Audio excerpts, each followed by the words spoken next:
There we go. All right. Yeah, welcome to another edition. This is episode 12?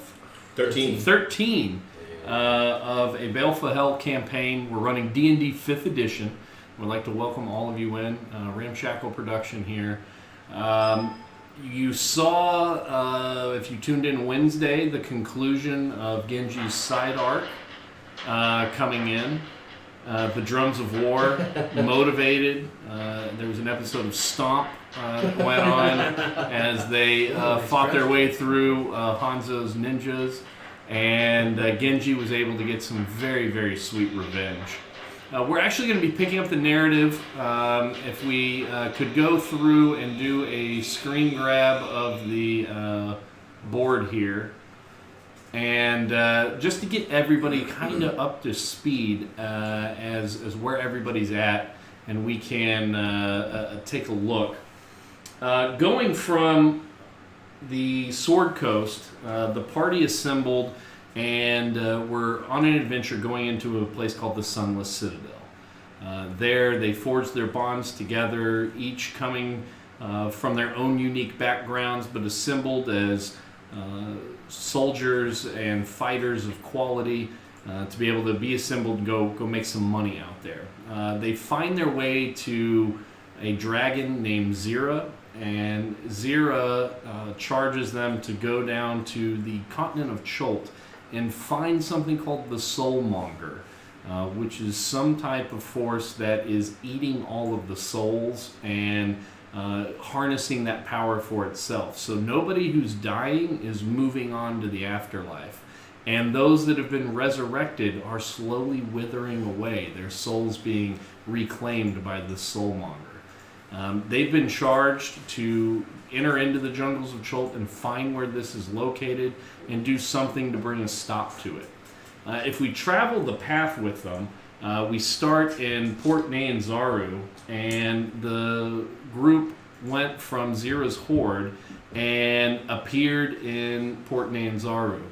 They were able to meet some allies such as Pachua Kochanik, the champion dragon or champion dinosaur rider, and be able to navigate through some of the merchant princes that rule Port Nyanzaru.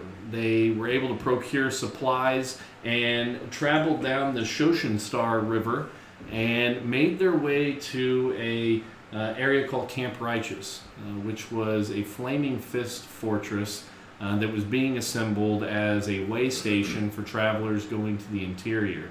It was overrun by undead and then later pillaged by goblins, and they ended up setting up a new bastion further downriver called Camp Vengeance. A rather epic battle as the party their timely arrival ends up saving the Flaming Fist from being overrun in the Camp Vengeance area. The Order of the Gauntlet actually establishing the base and being reinforced by the Flaming Fist. Here they meet Liara Portier, who is the head of the Flaming Fist for the continent of Cholt, and win her favor by being able to repel back a large siege as a huge mega herd of the undead came in. We saw a very large battle between a zombie Tyrannosaurus Rex vomiting and belching out zombies all over the place. The party was able to repel this and picked up a new party member. And it's a kind of mystical half-elf that Bronson has taken quite the shining to. Got you. Yeah. So congratulations. So Bronson looks very beautiful, very young, youthful. Rogaine does amazing things for an individual. Did it in combination with Propecia, and this is what it does. It turns you into a strapping young lad.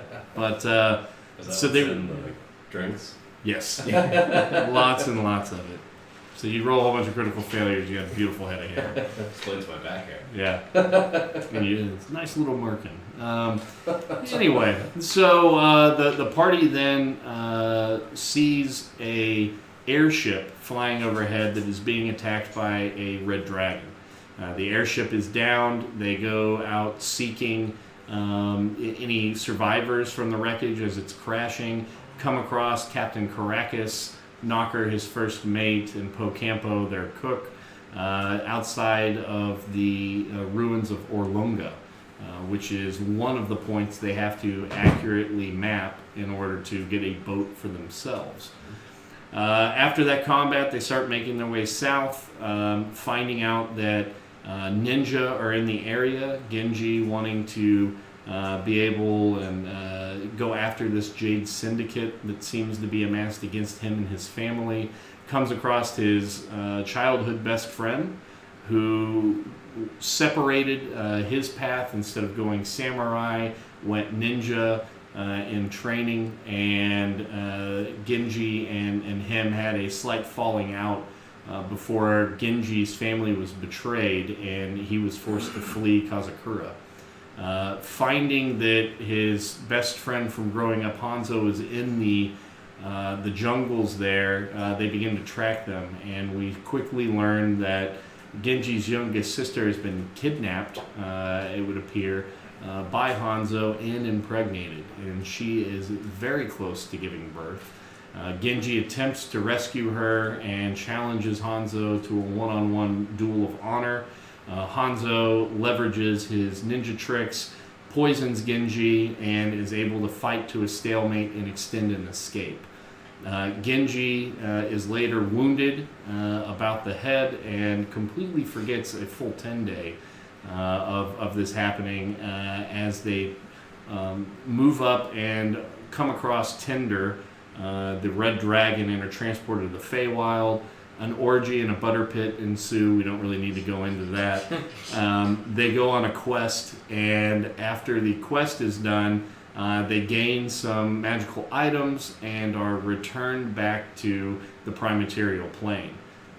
Tinder kidnaps their dwarven guide, Hugh Hackenstone, and it is known that Hugh's entire family were accompanying him on a survey run, and Hugh was the last remaining survivor, had it in for Tinder, and Tinder, with the sweet poetic justice, absconds with Hugh and disappears. As the group is then brought back into existence on the Prime Material Plane, on the south of the continent,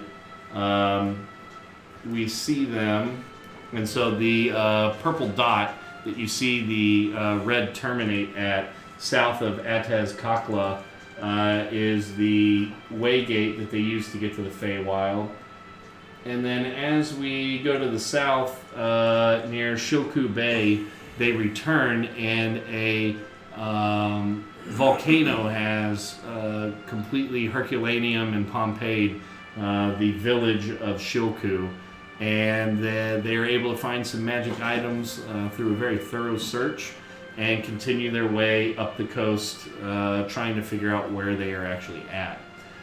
As they start making their way inland, they come across a firebrand goblin who is an outcast from his clan. He does some aggressive bartering by just taking items and leaving different types of meatloafs and fruit loaves behind as payment. They chase him. He gives them a little intel on the area. The party then crosses through a gap in the Cobalt Mountains and go into the Valley of Lost Honor. And there they find a dwarven road that leads into Hrackhammer, which houses one of the most famous forges known to dwarven culture here in the jungles of Chult. They free Hrackhammer from the goblins and find some pretty interesting loot before finding some kobolds that are scurrying away after scouting the sounds of combat taking place in Hrackhammer. They hop into some minecarts passing by some tied up hostages and start making their way down into the depths of the Cobalt Mountains and exit out in Wyrmheart Mine.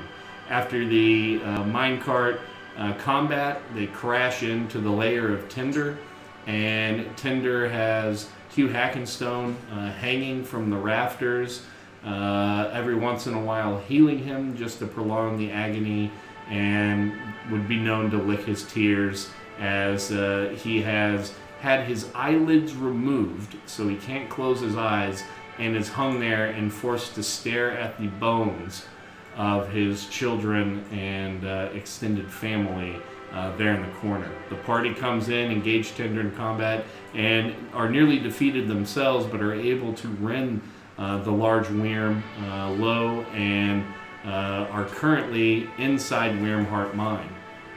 Concurrently, Genji pops up at the interior of Cholt near the Peaks of Flame and intercepts Pachwa Kochanik, who is being dispatched into the interiors of Cholt after some type of entrance into the Underdark.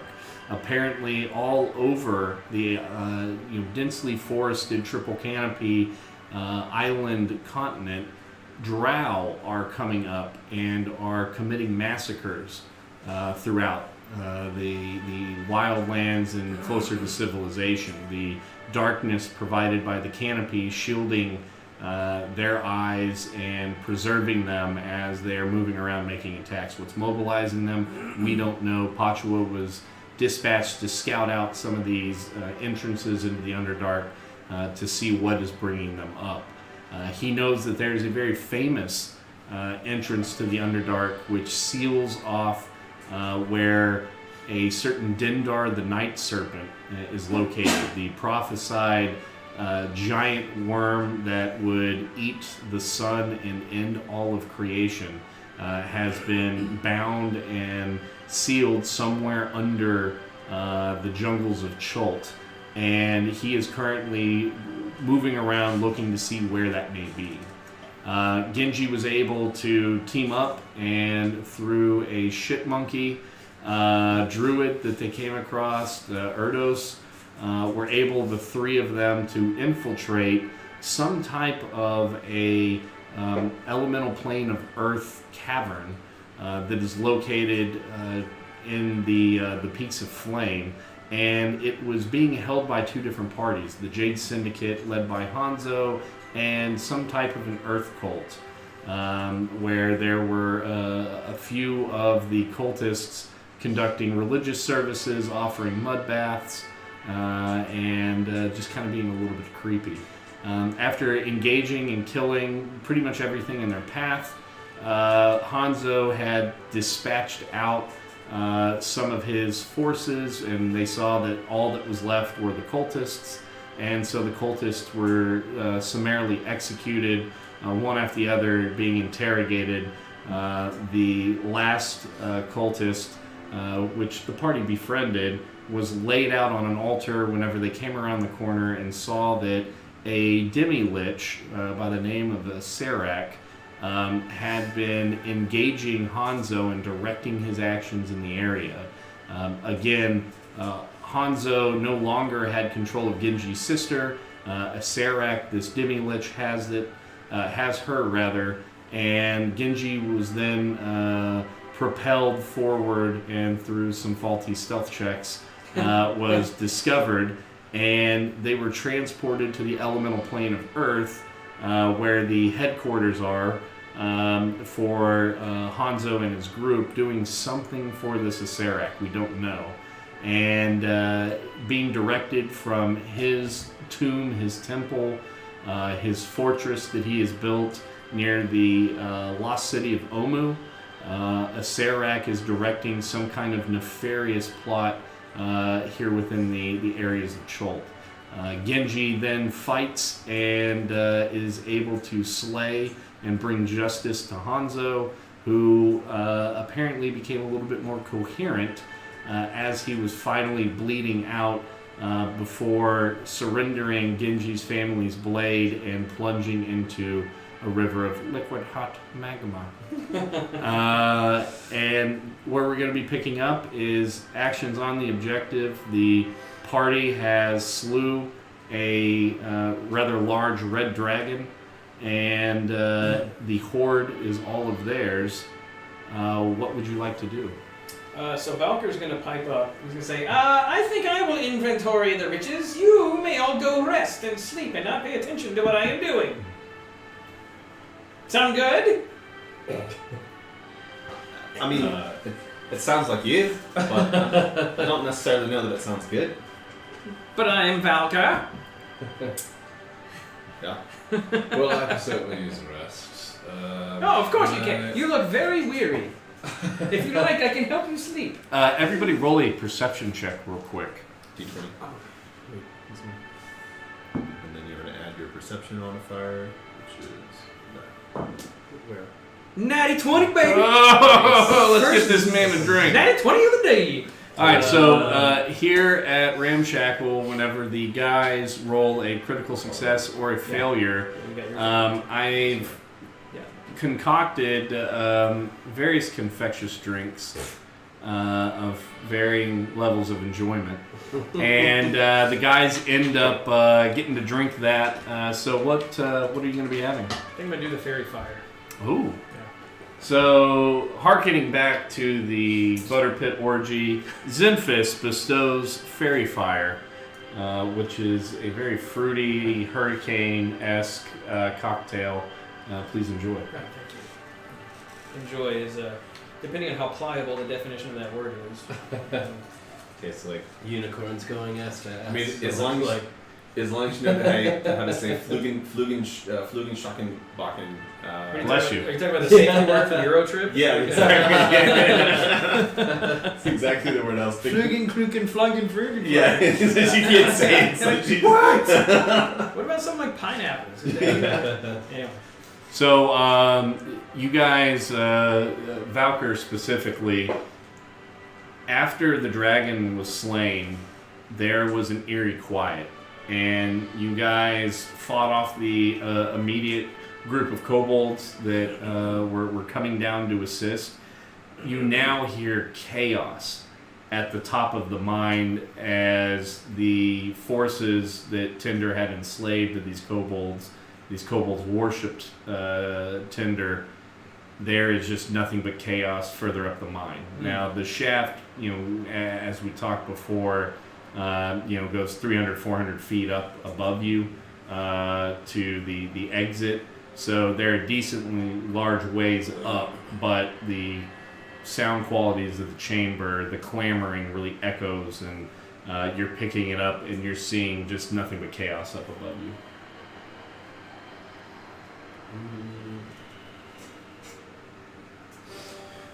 So, it seems we need to ransack the place, get out of here before the rest of the kobolds spoil our party. Can I roll an insight and see if I can determine how long we have before... Yeah. Actually, I don't know what my insight is offhand. +1. 12. 12. So, as you're looking up there, and what you would have studied about kobolds at the Red Wizard Academy in Thay, you know them to need some type of firm leadership to unify them. As the dragon blood in them makes them be very chaotic in nature. They need firm direction. With Tinder dying, you don't necessarily think that they're going to be coming down at you, that there is nothing but chaos up above. Okay. Do you think this is or would we think that this is long-standing political feuds that are now that Saddam is dead, all the factions are fighting with each other kind of thing? Roll an insight check. Okay. Is there an insurgency score? 18. 18. So you think that there will be some infighting, and they may go, because this is to the exterior of the Kobold Mountains. You think they may start going through some of the underground passages back to a more core location for safety. Okay. By the end of it. So we think this is more panic than it is factions now that there's no boss and the king is dead. Now it's not factions vying for control. It's sort of I'm scared, and they're running away. Grab what you can and get the hell out. GTFO. Okay. But I mean, we can't move anyways because Hugh, we've gotta give him time to rest and recuperate. And I don't have any spells left to heal him, so Yes, Roll we should a, all uh, rest and medicine check on recuperate. 12 plus 7, 19. So Hugh is suffering not just from a lack of eyelids, not just from severe exhaustion and grievous wounds that have been cauterized by dragon fire, cauterized by dragon fire. There is severe mental trauma, and he is currently suffering from a type of madness. Yeah, he's. I mean, I'm pretty sure Tinder broke him, so we should at least rest for the night and Well, day. perhaps when we get back to a major city, we can find a cleric who can magically restore him. I mean, I have that ability at some point. I'm just not powerful enough to do it. So, but I definitely think that I'll. And therein lies the rub. You've always been good at stating the obvious, Doctor. Almost like I'm a captain of the obvious. Can I give him my advantage? That was really good. Yeah, so I'll tend to Hugh while you all search the area, and then we should definitely rest for the night and then head out. I'm imagining it will probably be okay, but if the kobolds come down, it's just kobolds. I mean, we just took out a dragon, so it shouldn't be a problem. Right, Bronson? Yeah, mate. Yeah. Good job. That is true. I'm not so worried about the kobolds, and I have enough spell slots so that I may dimension door us up to the surface, as it is within my magical abilities to do so. And Zendala is still trying to shake the effects from the noxious sulfuric gases that she was assaulted by. She looks over at you and says, well, I guess I will pose this to the collective, but we may want to decide what we are going to do with all of this shiny and sparkly bounty that is here before us. Is clearly the civilization in Hrackhammer has been overhauled, and much of their contents and their bounty is located here. What will we do about the individuals that are located that we saw tied up back in Hrackhammer? Yeah, the albino dwarfs. We should definitely head back up and save them or help them at least. But we have to rest. We'd be more of a detriment than an aid if we went up now, I think. So we stay the night, collect what bounty we can, and then we head back up and save those prisoners and get them back to Hrackhammer. And as far as their wealth goes, by all means, I'll be returning them the Gauntlet of Moradin. It should stay in Hrackhammer. It's where it belongs. So at least that, and then some measure of what we find here, I'm sure we'll go back to him as well. But we did kill a fucking dragon, so Group high five. yeah. Some people probably can't want jump because they're hurt. Bruce Drew. And Hugh has no hand. Claws, scales, heart. For arcane people, there's a lot of cool stuff there. So yeah, if we're gonna rest, Valkyr is gonna begin inventorying the booty. Okay. Inclusive of that, we need Valkyr to finally figure out what. I have certain things I need him to look at that we've collected along the way. Okay. We have Warden's Gauntlet, which needs to be identified. We have the glowing shark tooth from the underwater fight. No, you guys identify that. That's the blade that he now carries. Who? That's Valkyr's. That is Sharkarin. Okay, cool. So I will remove that from inventory. Okay, great. Yeah, because I identified, I think all three of the things that we got. Yeah. Okay. And I have Which are reflected on your minis.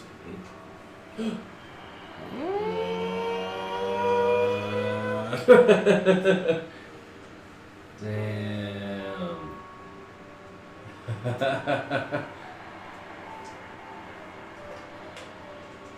So move your hammer around in the light. Oh,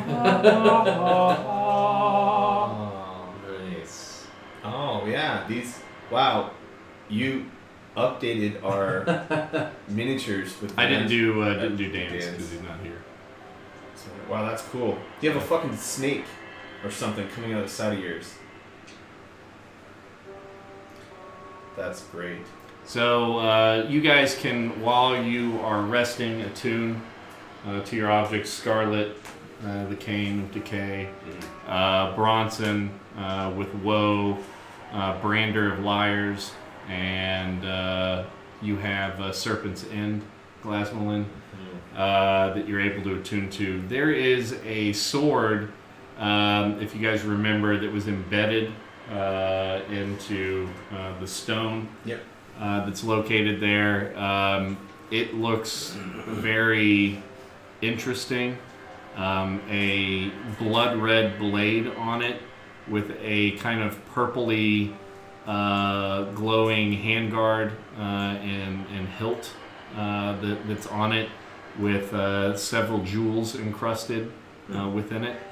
That has not been identified, and then there are various books and tomes that have not been identified yet. So while you do that, I'll, like I said, keep it out you. So we'll need a watch schedule. So if Valker's inventorying, we probably need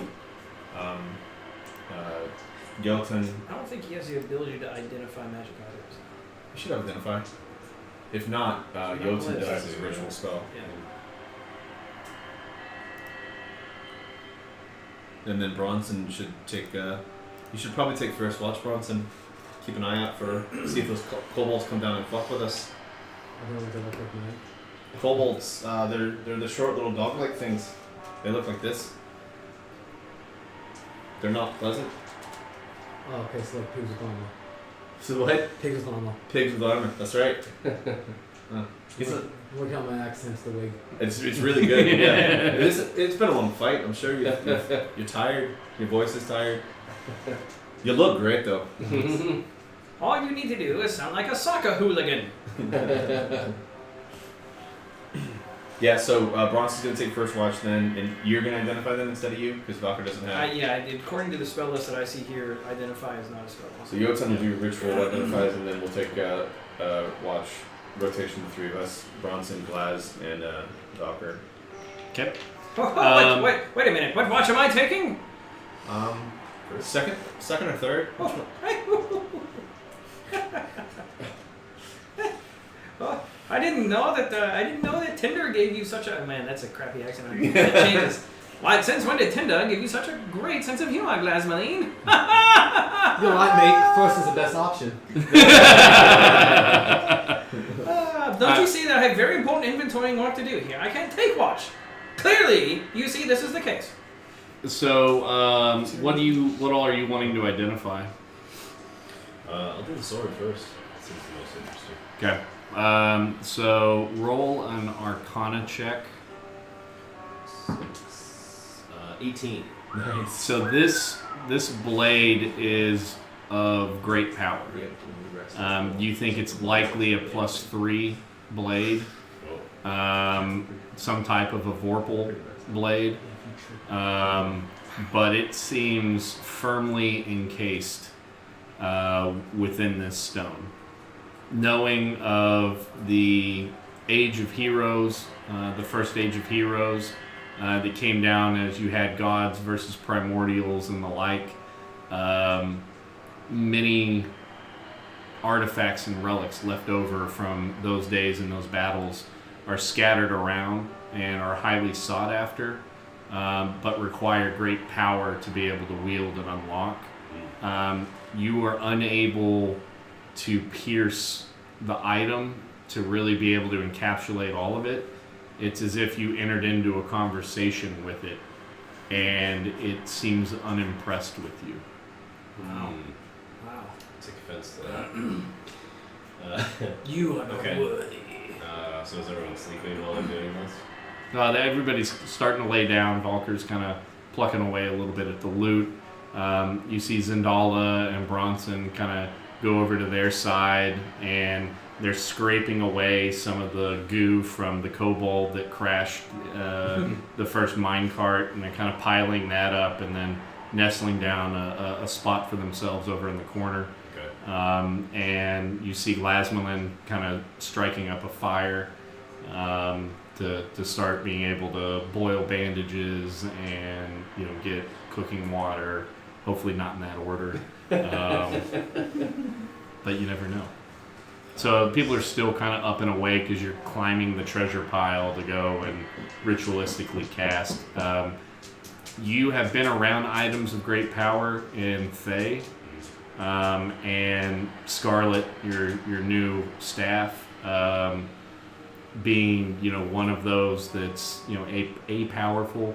This blade is off the charts from what you've felt before. Wow. So I'll come out of my ritual trance and relay that to the group and say, this is quite a powerful item up here, but it seems that I'm not worthy of wielding it. Perhaps one of you want to take a look, I got this. have an attempt. All right. So Bronson starts to climb up, and excuse me, milady, and goes and starts crawling his way up, and you see him kind of loosening up the traps, shoulder that's kind of giving him some trouble from the previous combat, and spits on his hands, rubs them together, and then reaches to grab and is just tugging, and the thing's not moving at all.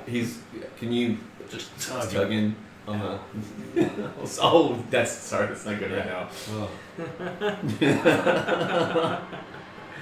Oh man, it's like a bullet. So unable to retrieve. I'm trying to see. Do you have a? I'm trying to see if tonight when I'm studying my books, if there's another spell maybe I can use to take care of the rock around it.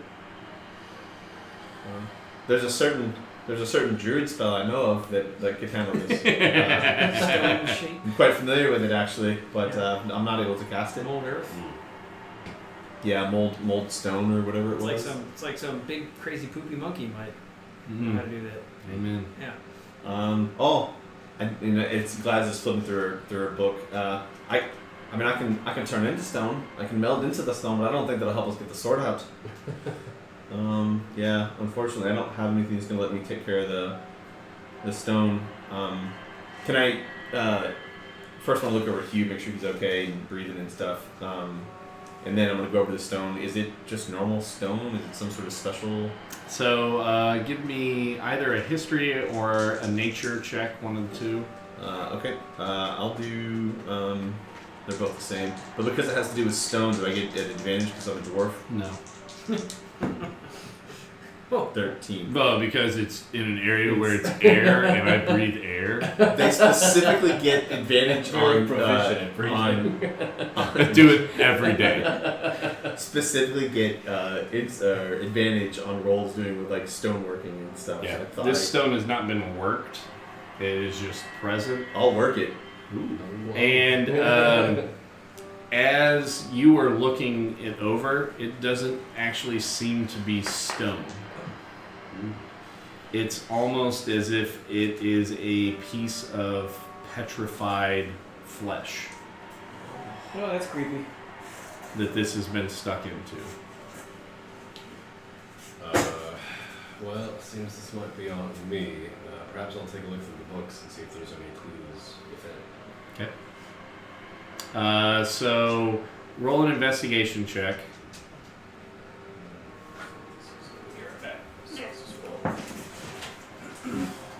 That is a 14. 14. So roll a D10, and that's how many books you recover. 10. Nice. All right. Prepare to copy.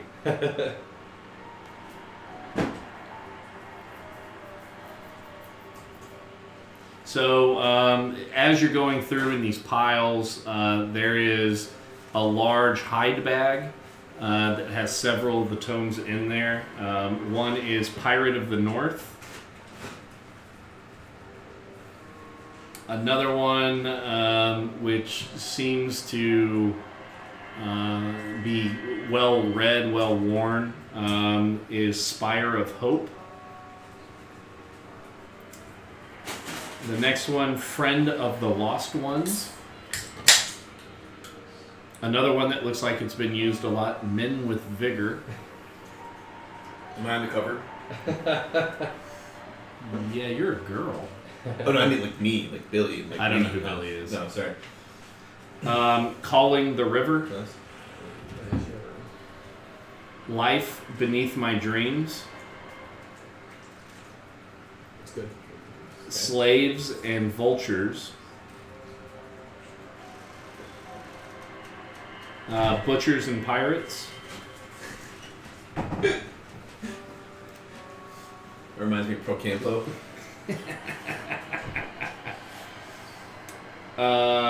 Praised by My Nightmares. How many is that? 9.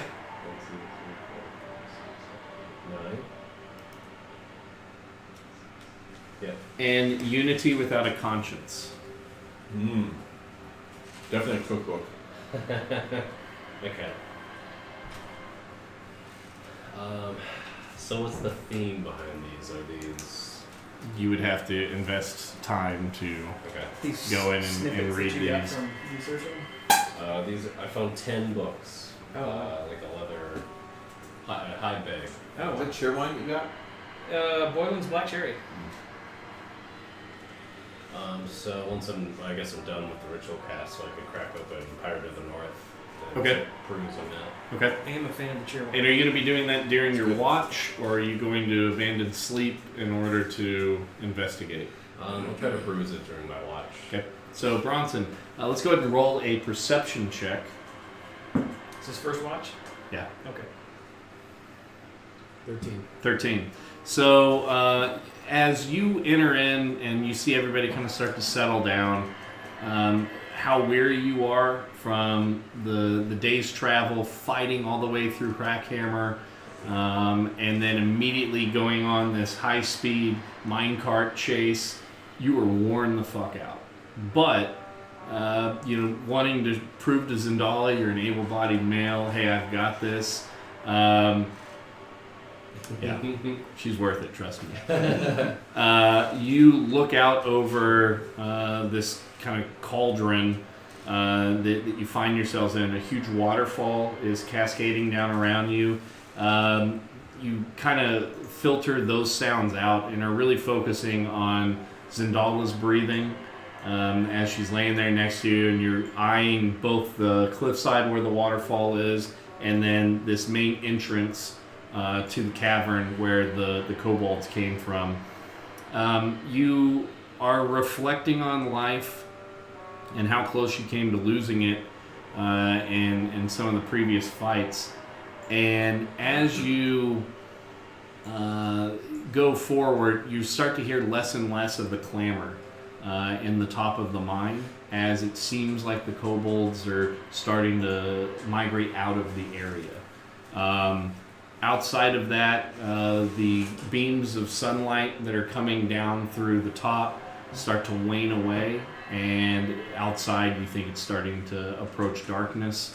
At the end of your 2 hours on watch, you'd guess roughly about 6:30 p.m. It's time to wake up whoever's on second watch. So, and while Valker is inventorying and basically counting the money, like on the like one every 10 coins, he's gonna try to pocket. So Sleight of hand. the piles of coins here would take days to count. Okay, well, I mean he would still count them. But you're still gonna pilfer. So give me Yeah. Is it your watch? No. No. Oh, is it? Okay, then yeah. So then a sleight of hand check at advantage. Natty 20. So Valker goes through and is able to pocket the largest gemstones. So roll a d6. You're welcome, Dave. 5. So you get 500 gold piece huge stones between rubies, diamonds, and sapphires. Wow. So we'll do 3 diamonds, a ruby, and a sapphire. They're worth 500 each. 500 each, 3 roughly. diamonds, ruby, sapphire. And you were able to pocket those within your pack and your belongings, and then you get we'll say roll a d20 times 10. 8. So 80 platinum pieces. Wow. Wow. And you put them in. I mean, this is the wealth of one of the most major forges in dwarven culture. So they're a rich place. Okay. So he's going to spend his watch doing that and not paying attention to what's going on. Done. Yeah. I got to play Valkyr like he's Valkyr. That's what Valkyr would do. Probably. Again, Dave, you're welcome. Huh? Just score No, some Dave sweet is loot. got the room of his Valkyrie. Oh, okay. Yeah, I just made him really rich. So you've pocketed a lot of money and painstakingly gone to the effort of hiding it during your 2 hours to kind of pull back the seams on some of your backpack pockets and nestle it into the liner so that if somebody was searching, they wouldn't find your booty. Except for 2 of the diamonds, which are roughly like egg shapes, and you put those in your Keister. pockets. Yeah. Oh, yeah. I keys This feels natural. That feels right. So. You don't really find resistance as you open in order to accept the bounty. I'm gonna have to challenge that because he's so full of shit. It'd be hard for me to accept that reality. So, your watch comes to an end. Who's up third? Jotun? Yeah, Glaz. Oh, Glaz. Yeah. So you feel a breath on your neck Valkyr, I've told you before, I'm not interested. as he leans over, Maline. and he's just very mouthily telling you, "It's time to wake up," in your ear, and you find this gentle caress down the nape of your neck. Smack his hand, of course. Valkyr, we've talked about it before. I'm not into you. I'm not into that. No is but a first step on the road to yes. That's a horrible message that sends, but I'm going to reward it. It's true to his character. You're not on mate. That's pleasure of the flesh. I'm interested. You know that. All right, it's my watch. Get some sleep. We've got a big day ahead of us. Get up. Make a perception check at disadvantage. Yep. 6 and 5. Wouldn't let Bronson. That should be 7. 6 and 7. 13. 13. You hear a slight jingle as Valkyr kind of plops down. You would think this likely to maybe be a blade or something that he's hiding as he plops down, and you kind of look to see if he's jumping up because he poked himself, and you're sadly disappointed that he didn't do any self-harm. So, just general assessment. Like, are these are like mounds of gold coins? Like, there's Taller more, than you, there's which more isn't gold here saying than much, but taller than him, which Okay. is. So This there's is no more overtaking. wealth than you have ever seen in your Yeah. life. So you've got to think Crackhammer, where you were just in like the main receiving area and the forge Yeah. when you came in. It's a giant. It is a giant Yeah. city underground in the Kobold Mountains, which weren't the Kobold Mountains before, but that's not an issue. So all the wealth is either been taken by adventurers and moved off. You don't know how long Crackhammer has been absent, Mhm. and how long Tinder's been in the area, or any of that, just because you've been on your pilgrimage to the Underdark, which took a good long while, and you only heard of it like Paris. You know that it exists over there. You don't know what their local elections have been. Shit, Paris could have been wiped off the map, and we wouldn't know unless you walked over there and A said, guy at "Hey, work with says that the chocolate croissants are really good. they're pretty decent." And au chocolat. Yeah.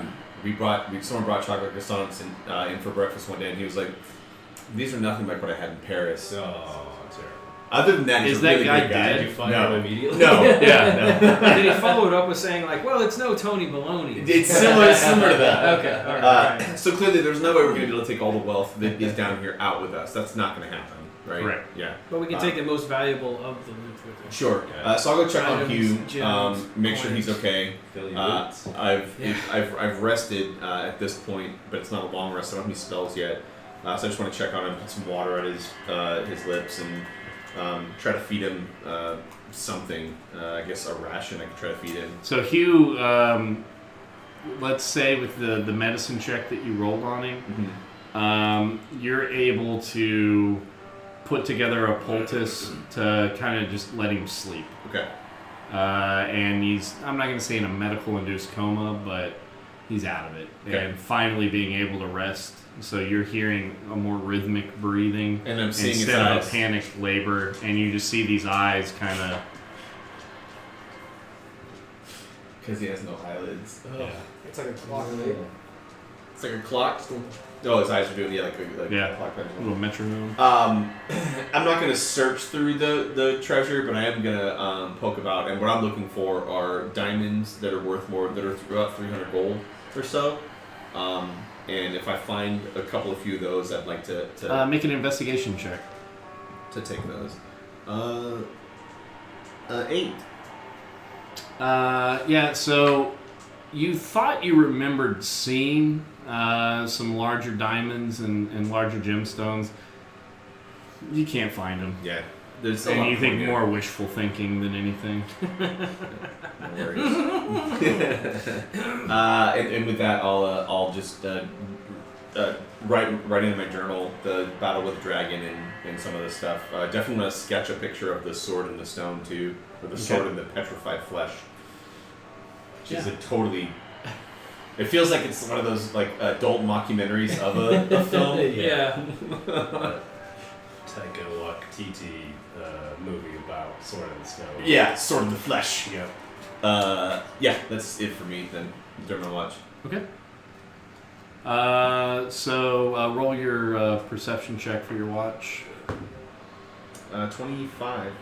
Yeah. It is eerily quiet.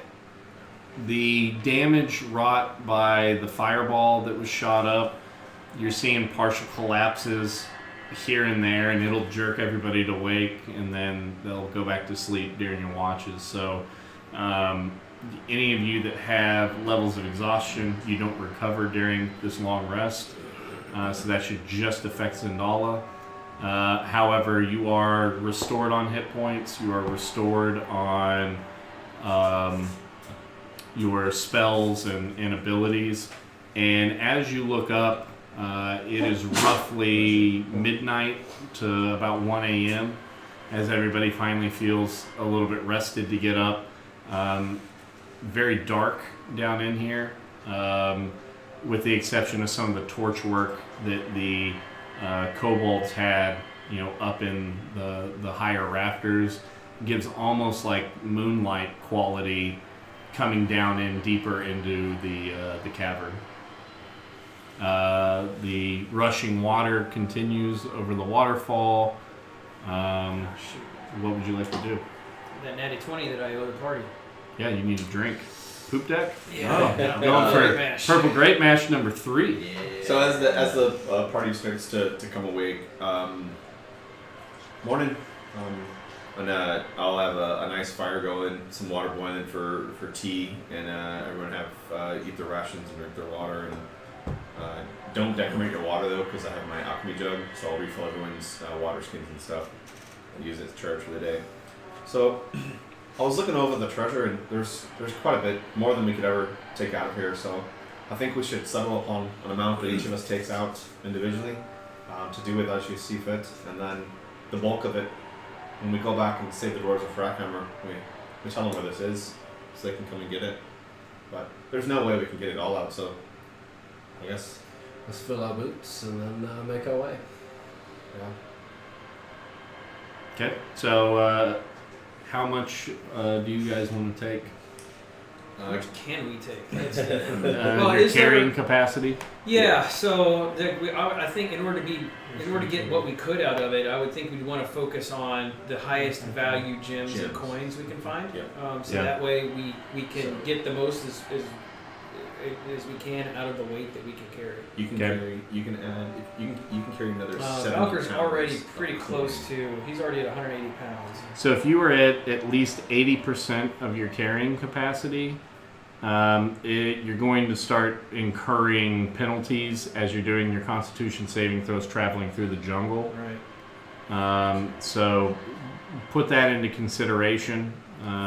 50 coins weigh 1 pound according to the raw. Yeah. As is written. So, Glaz will take. So focusing on platinum first. Yeah, Glaz will try to get 500 platinum pieces. Okay. If she can find it. Also, any gems she sees. All right, so everybody roll an investigation check. Oh, I got a one. a natty 1. Oh! Pickle juice. Be right Pickle back. juice. So, because our young lad here. That's another natty 20, baby. Yes! What was he just saying about roll 20 the other night? There's no way this many 20s would ever happen with regular dice. Here we I go. did say that the roller had got back into my good graces. Right, by the end, yeah. Yes. Yeah. Jeez. How many rolls have you made today? 4? Four. And 3 have been 20s? Dude. Same dice or different dice? Same day? Same die. Yeah. As I was saying, so our young lad here is in 21, so he can't partake of any of the concoctions. I'm 21. I just turned 21 yesterday, remember? Yeah, okay, McLovin. Yeah. So, anyways, he's gonna get pickle juice for his critical fails and maple syrup for his natural 20s. So Gonna give him the diabetes. Lee just had to go and get his pickle juice real quick. My investigation check. Ooh, that's better. It's awesome. Oh, is it full of pickles still? Yeah. Yeah, I love you. Yeah, enjoy it. He knows. And now you're gonna know. All right, Stand. Dave is gonna be really happy with his back. Yeah. So, Small fortune that I'm That is the same face we make. So. It's Yeah. you got hot face. storing. He's gonna chase it with some Mountain Dew there. Yeah. As one does. Yeah. Isn't that what a pickle shot is? It's whiskey, pickle juice, and Mountain Dew. Is it? Really? No, I think it's just pickle juice and Jameson. Is the Okay. they do at Kung Fu Saloon? They do a pickle Pickle and JMO. pickle and JMO. Yeah. Having fun over there? So his roll with modifier, your modifier for Yeah. investigation. 1, Yeah, so 2. 2. I rolled a 19 for Glaz. so you find a light armor that is a +2 to AC Wow. and gives you necrotic resistance.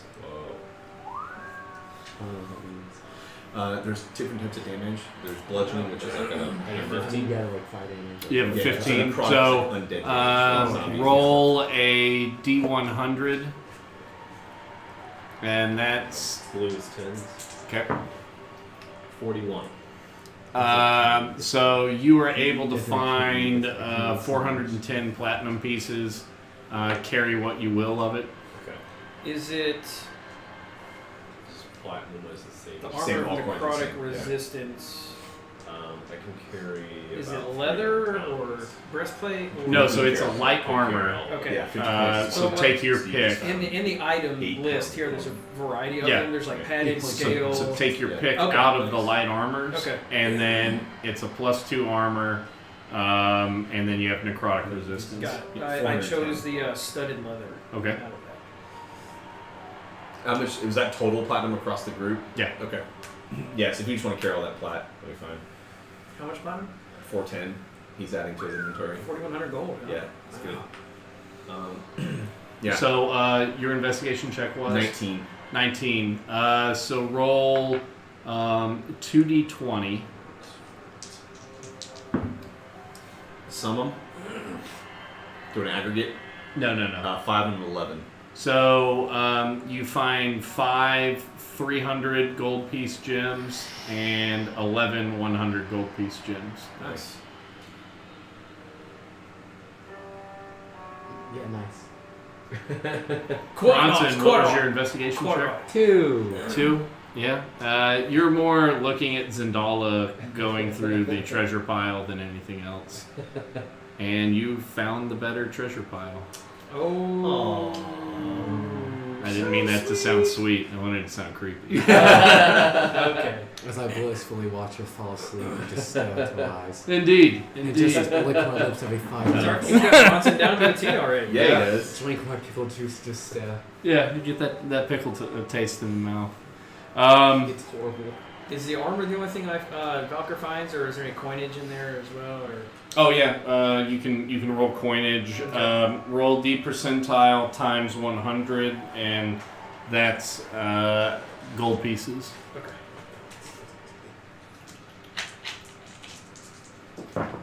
Still get the pickle taste. 66. So 660 gold pieces. Execute order 66. So you Nice. Yes. Can I opt to take that in platinum instead of gold? Like 66 platinum? Yeah. Or so that would be Yeah, that's fine. 660 gold, right? I mean, there's way more than that, Right. It's just what we but can what we reasonably could get probably in a carry time. and yeah. Okay. Built in sacks. So I'll call that instead of- another 66 platinum. Order 66. Order 6d6. I don't get it.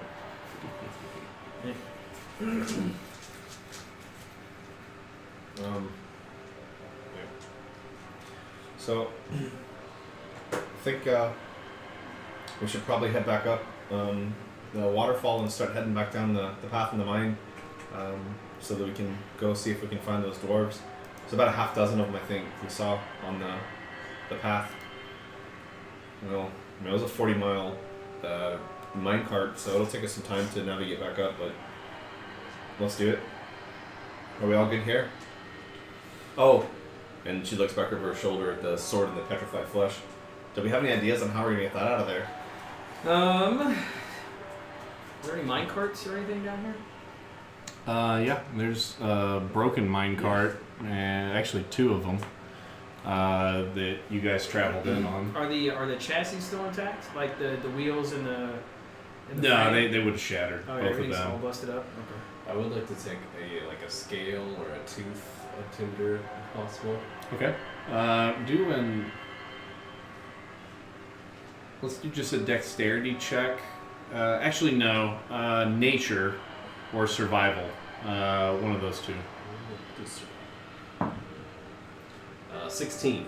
So you guys look over and Jotun begins butchering the facial area and carves one of the canine teeth out of the dragon.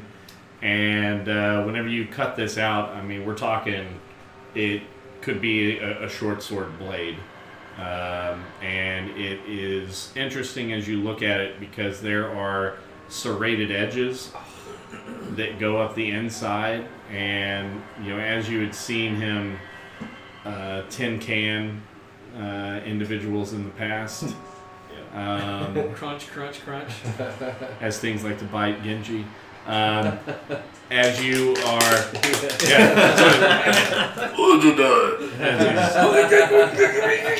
as he's getting munched on, you start to really realize like this machine of death that a dragon really is.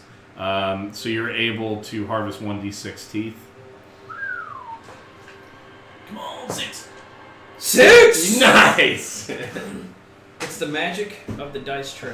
Seriously, because he maxed out the number of books he found, he maxed out the number of teeth he found. Yeah. It's good. Wait till I'm the Anybody else want trophies on the dragon? We got to figure something out about that sword though. That Yeah. weapon. Glass is going to go up to now that she identifies it as petrified flesh, and she's going to speak some rites of Dunmarin over the flesh to try to not bless it, but like consecrate it to see what effect, if any, that might have. Okay, roll a religious check. Which she's really not good at. 6. You were focused on one of your walkabouts that day in parochial school, where you were being taught some of the rites. Not something that you kept in your dream journal. Mm-hmm. So it's difficult for you to really get everything in alignment. You think you do a pretty good job, and as you look over at your party out of the corner of your eyes, they seem like, oh wow, she's really doing something over there, and they're almost waiting with bated breath once you turn around and have ceased. So what'd you do? Is it working? No, I totally fucked that up. I don't know what to do with that. I'm gonna ritual cast detect magic, but not on the sword, on the flesh Okay. itself. Yeah. So 10 minutes goes by. What does everybody else want to do during it? Is there a way to like fashion a skid out of the various parts and pieces and debris? Yeah, there's large heater shields, and Okay. you guys have plenty of rope on you. Because we could always just like push the thing onto a skid and just drag it behind us until we can figure out a way to free it. Zendala. I think because I don't want to leave it here.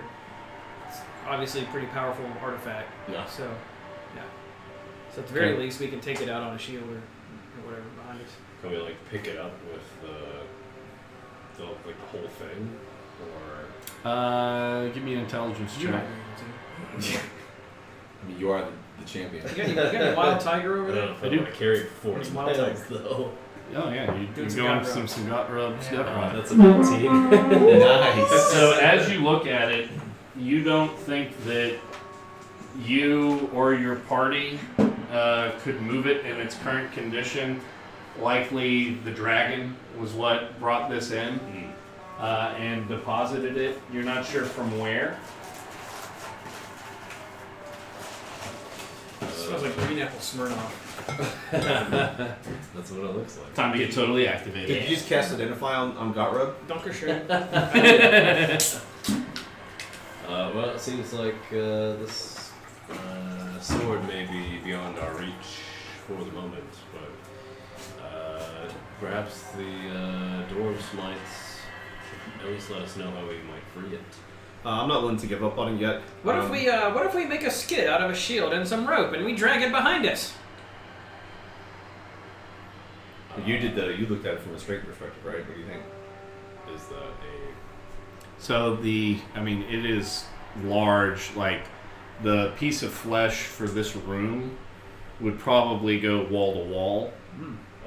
And this looked like it was shoved or thrust into some very large primordial beast, and the primordial beast lived on with it in there, or maybe it died, you don't know.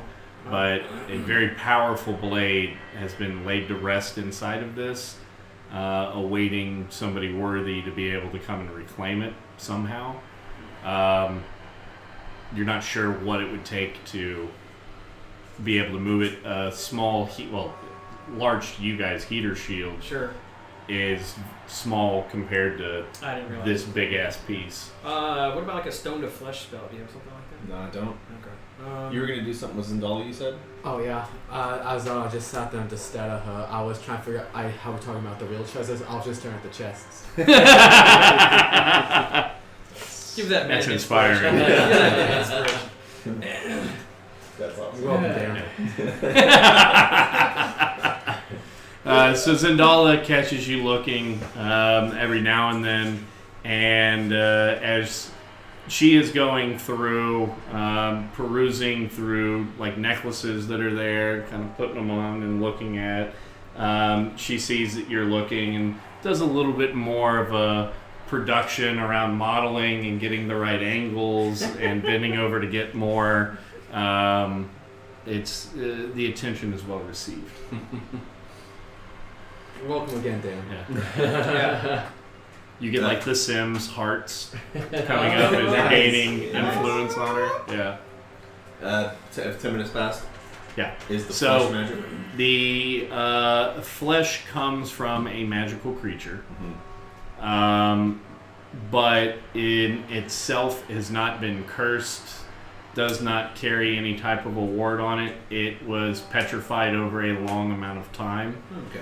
And so it's organic matter that's been petrified and just very large, very tough. It's buried in a terrain. Lawson, I've spent a bit of time looking at this thing, and I think maybe if you weld on it with Shatter Flail, we might be able to break enough of the flesh away to take the sword and whatever's we're not able to chip away and get it out of here because I think it's worthy. Which shadow fill?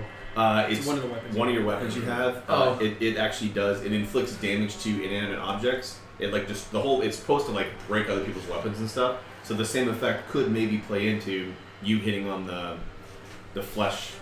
Because if it's as big as a room, we really just want to start wailing away. Trying to chip away at Yeah. least to make it portable. Wait, what creature was the flesh? Roll a nature check. Or survival, either one. The nature plus 1. Probably nature. Survival plus 2.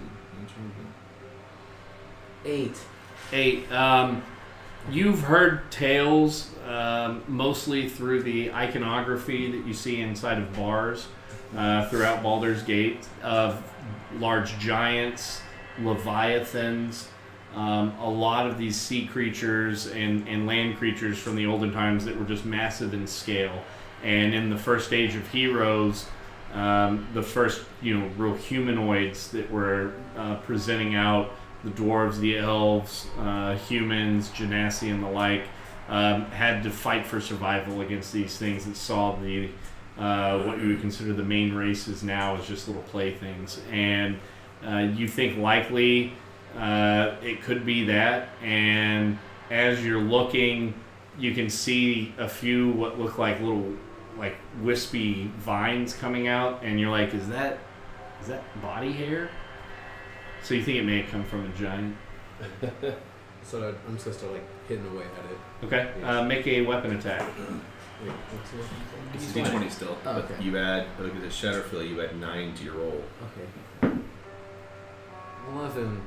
You get 2, you roll twice. Oh. Yeah.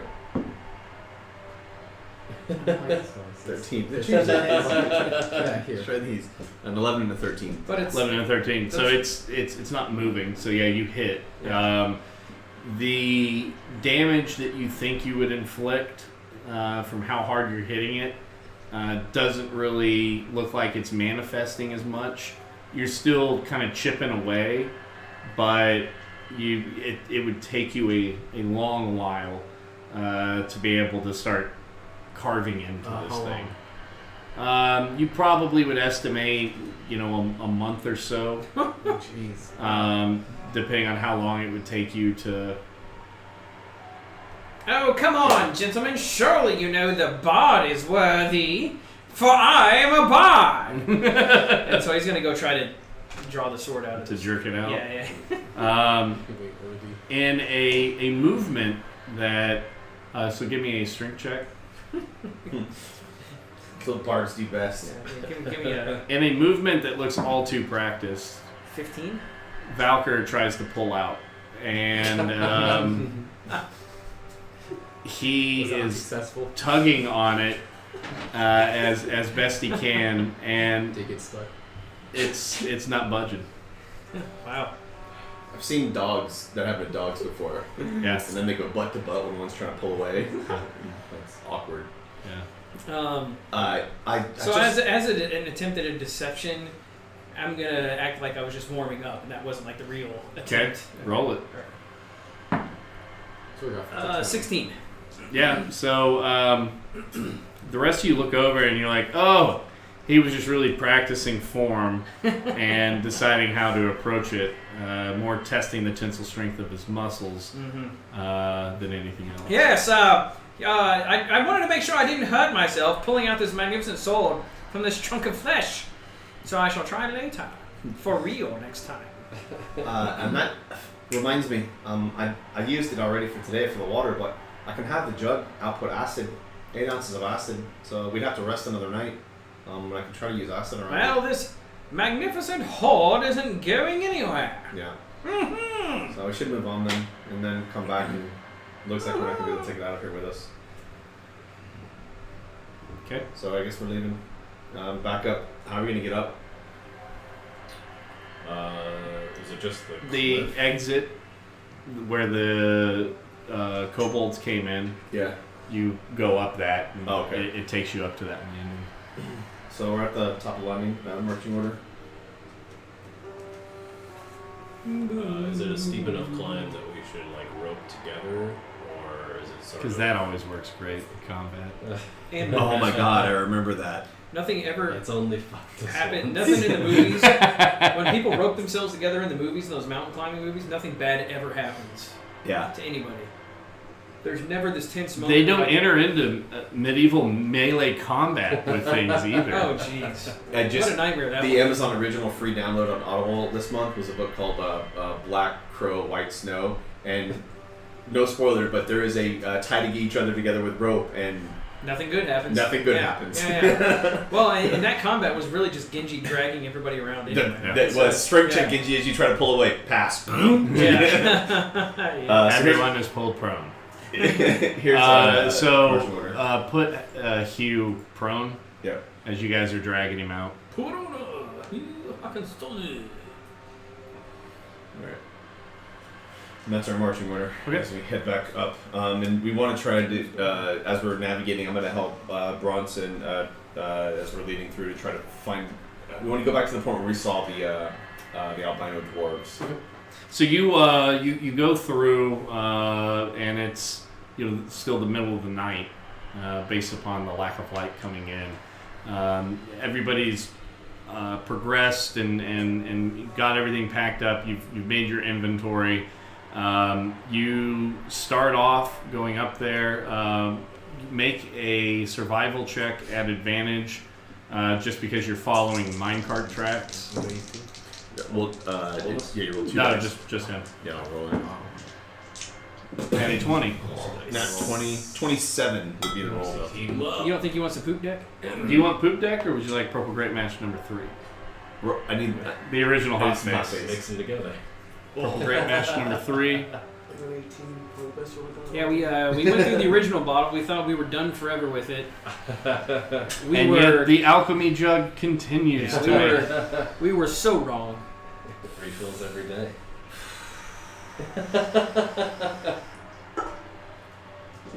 This, So, did you go to Y'all Out Boy last night? no, No. no, we decided. We'll talk about it off stream. Okay. Oh. That's It was just. Well, no, it's just there's. I mean, we decided not to. I love the band. There was just gonna be way too many people there. Like the 300 people that bought tickets already yeah, it's before gonna it be a bunch started. of basic white girls there, like And- and stuff. Yeah. Oh my god, I love these guys. What a hottie. They don't know That's anything what about I. the That's band. what I said. Yeah. that presumes that those women knew anything about the band, which they didn't. Yeah, I just it didn't that there was that and there Was it the they were venue shooting that they were turned shooting you a off? video and I think that drew a lot of people in like Oh. I'm gonna be on a video I'm on the gonna get internet. discovered. Yeah. So we just decided to stay home. I'm gonna be an influencer.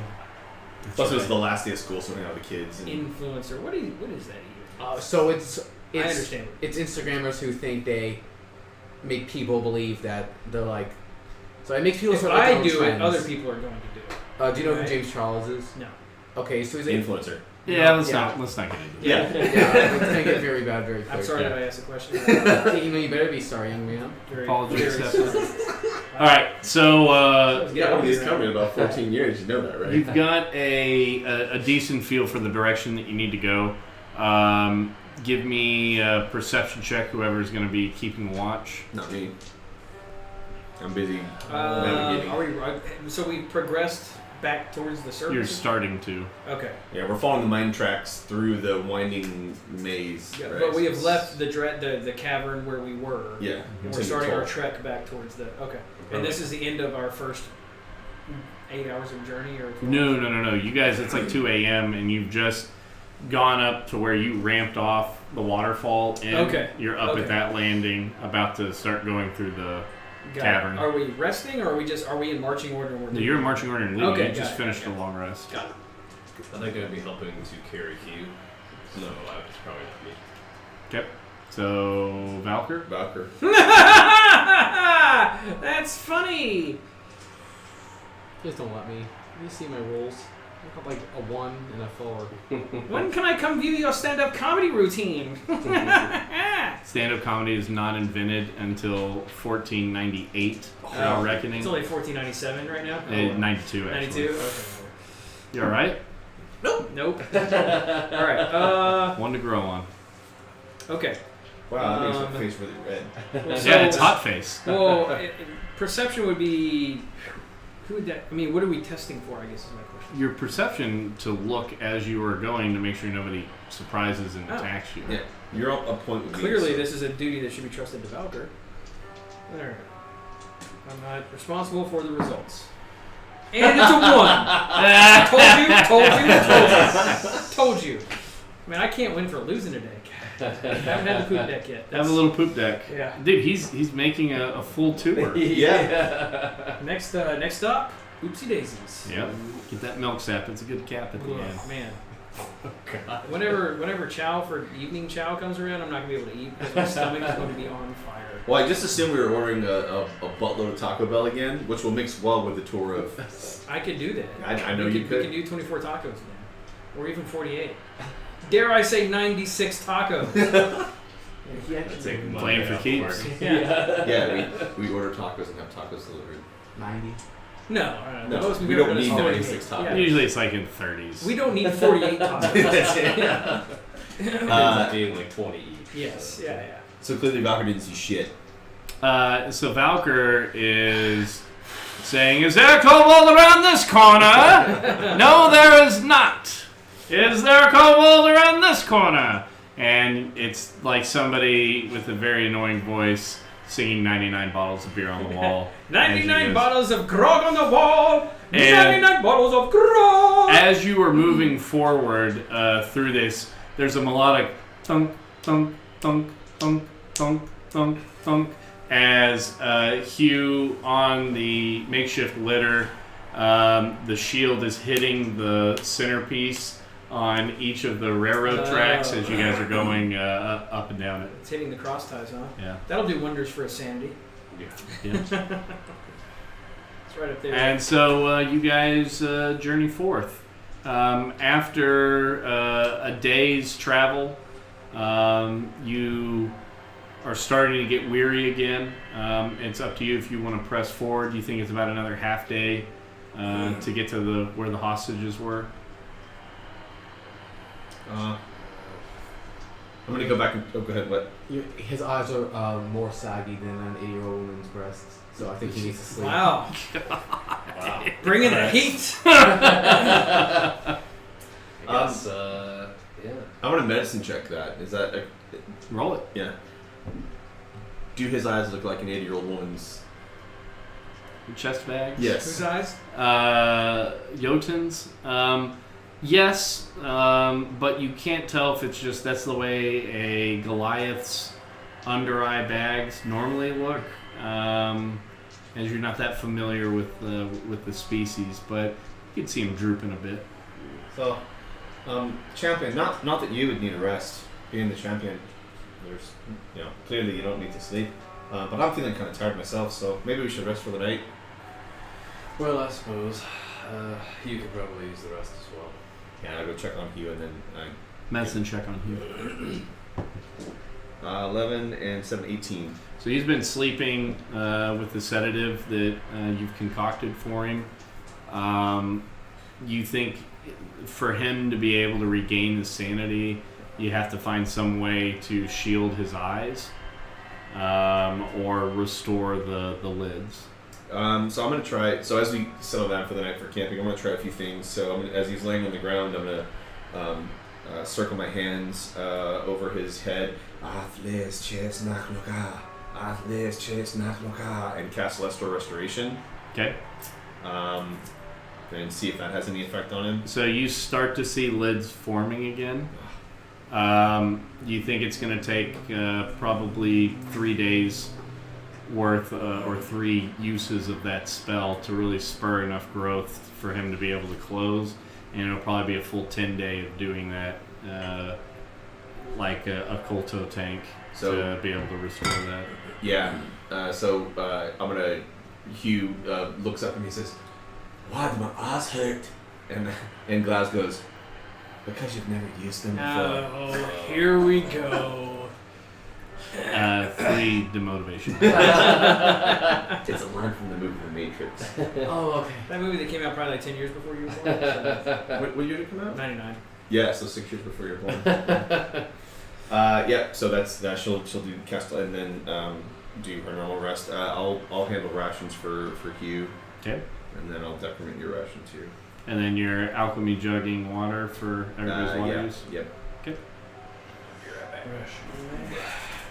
All right, what's the watch order going to be? I will play dulcet tones on the lute, conjuring images of red dragons being vanquished Nice. by heroic adventurers. Okay. Who's taking watch first? I suppose I can. Okay.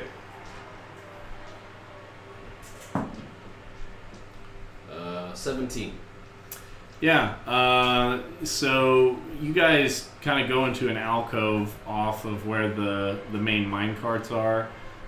You can see with the piled up wood, maybe they were starting a new extension of the shaft to go after more veins in the area. There's decent enough wood there that you can splinter some of it up, start a fire if you care to.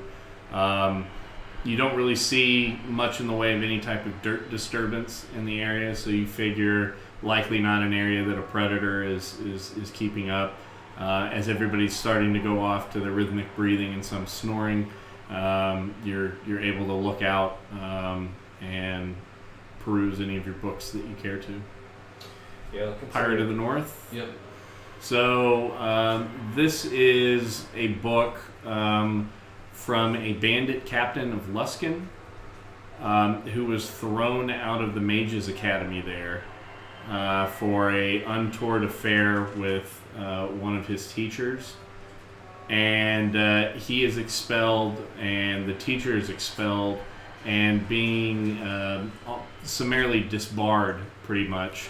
What you get is this is a tale of them going north up the Sword Coast and conducting raids as kind of a Bonnie and Clyde type of pairing, and they slowly just kind of lost their humanity and just started going through and wholesale killing people, and fell in with a necromancer, but you don't know how it concludes because this seems to be a first in a multi book series. Is this a real story as far as I can tell, or like a sort of parable? You don't know. The locations are accurate, but Could be apocryphal, could be real. yeah. No way to know. Okay.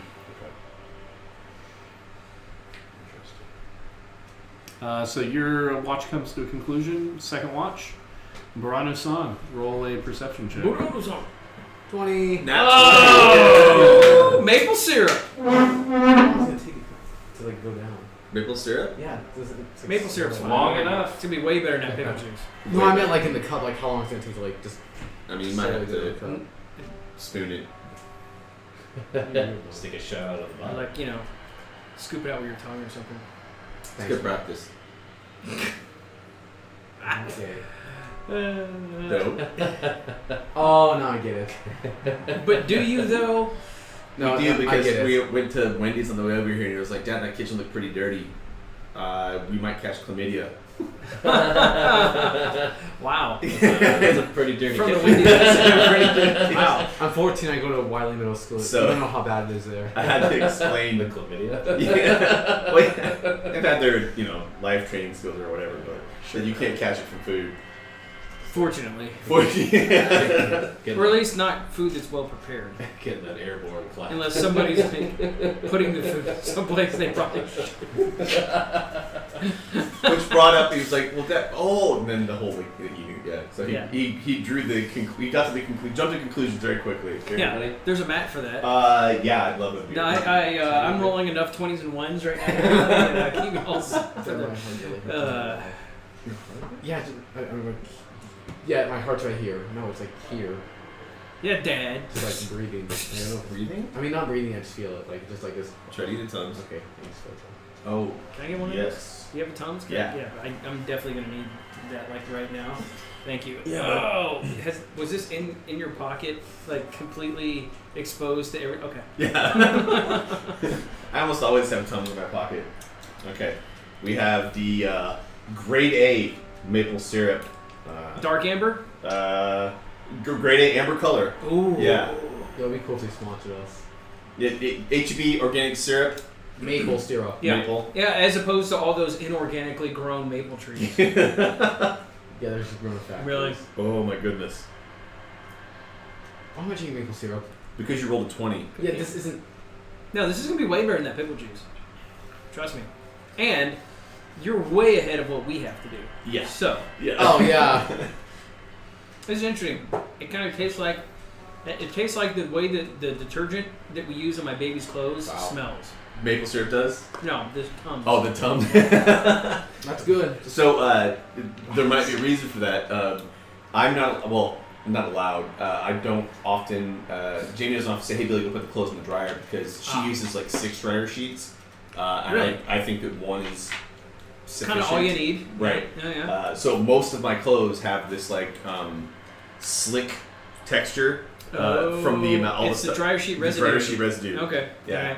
Which is why probably my pockets or have that. So what you're flavor telling tone. me is that I'm sucking down some dryer sheet residue. Probably right sucking now? down some dryer sheet No. residue. I mean, it's on par with this. So the concoctions that he gives us. So a 20 perception is pretty good. So you'll be able to detect. Oh yeah, plus. you can see into the 5. future. It's like 25. Yeah, 25. Well, so a natty 20 at that point means you're automatically getting the best possible result out of whatever you roll, regardless of what the plus is. Like if I roll a natty 20 and my skill result is only a +1, I'm getting the exact same result as if I rolled a natty 20 and my skill modifier is like a +10. You're getting the best possible But result. if you like roll a 10, they get like a plus 10, and that's like different. Sure. Yeah, it's a dirty 20 versus a natural 20. Yeah. So a natural 20, we typically in most of the D&D games, the 20 for skill checks doesn't apply as much, but we reward the 20s here. Yeah. That's more interesting. It makes it a lot more fun. We punish the ones more severely too. Just bathroom breaks and stuff, so we'll get started again here in just a second. Awesome. Is Stardog come around yet? No one hasn't come on yet. No Stardog? We've had 3 viewers for most of it, so I don't Well, I know. mean, we still Cool. No one's chatting, but there's people out there watching. Cool. Hefeweizen, a German-style wheat. Hefeweizen. Pretty good. Yeah. There are all kind of hefs out there. But, you know. That's good. I think Yeah, I like- every around here is a half. So. I like pills and I like hefs. I don't like IPAs, man. I hate hops. You don't like hoppy beers? I don't like hoppy beers. Which is typically the best I'm a ABV. fan. You've got to have the hoppy beers. Yeah, yeah. So oftentimes I want high ABV, low hops, and they're like, do you want a porter? I was like, no, man. Like, Yeah. You're into Belgian triple territory at that point, which is super heavy beer. yeah, like eating it. It's like eating a milkshake. Yeah, Mhm. yeah. Which you can get at Hot Dog. Can't had that yesterday. Somebody told me they had chicken fingers. They didn't have chicken fingers at the one off 35. In Round Rock? Is that the one you're talking about? Yeah. The one over by that shares a bit of cover 3? Is that Yes, right? Okay. yep. Okay. Chicken fingers. I've never seen chicken fingers. They were just talking about it on. Dan was talking about it on Facebook like last week or week before. He was like, "Hot Dog's Oh, got tendies." Tendies Yeah. at Hot Dog? Oh, Which they had, one? it was like a chicken sandwich or something. I thought. Oh, it was the sandwich. It wasn't. They weren't permanently adding I think chicken. they were on the. Son of a biscuit. I think that's what it was. I could be mistaken. But yeah, if you want to you get any one of their shakes and you can make it boozy. And Animal's good for that too, but it's 2,000 calories for. are those corn dogs you're eating? Yeah, I haven't eaten today, so. Whoa, corn Maybe- dog! yeah, I'm wiener sorry. from my mouth. We could have brought you something from No, you're Wendy's good. so we know. You're good. What's on the tip of that one? Barbecue sauce? A little chlamydia, maybe? Barbecue sauce. You missed the story where the Wendy's we went to, the kitchen looked really dirty, and Rory was like, "Dad, I think we're gonna catch chlamydia from how dirty the kitchen was at that Wendy's." No, Good old hepatitis C. really love the food. Yeah. No, the food loves you.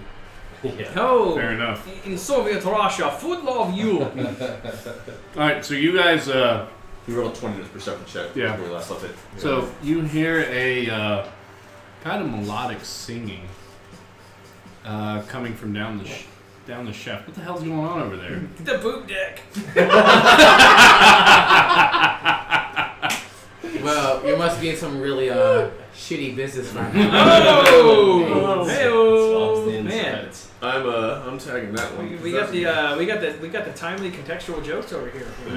Can we just have him play Bronson instead of Bronson? I mean, Numerous times Dan's been called for to lose his job, but he keeps winning these my job or your job cage matches. And Okay. That's right. Anyway. Ooh, that Tums is already at work. Good. Yeah, it's already. It's not waiting for me. so you hear singing, Okay, we'll be fine. a very melodic singing coming from down the shaft.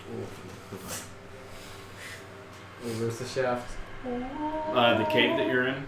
Oh, we're still in the cave? Yeah. Oh, that would make sense. So you hear melodic singing. Wait, where is it?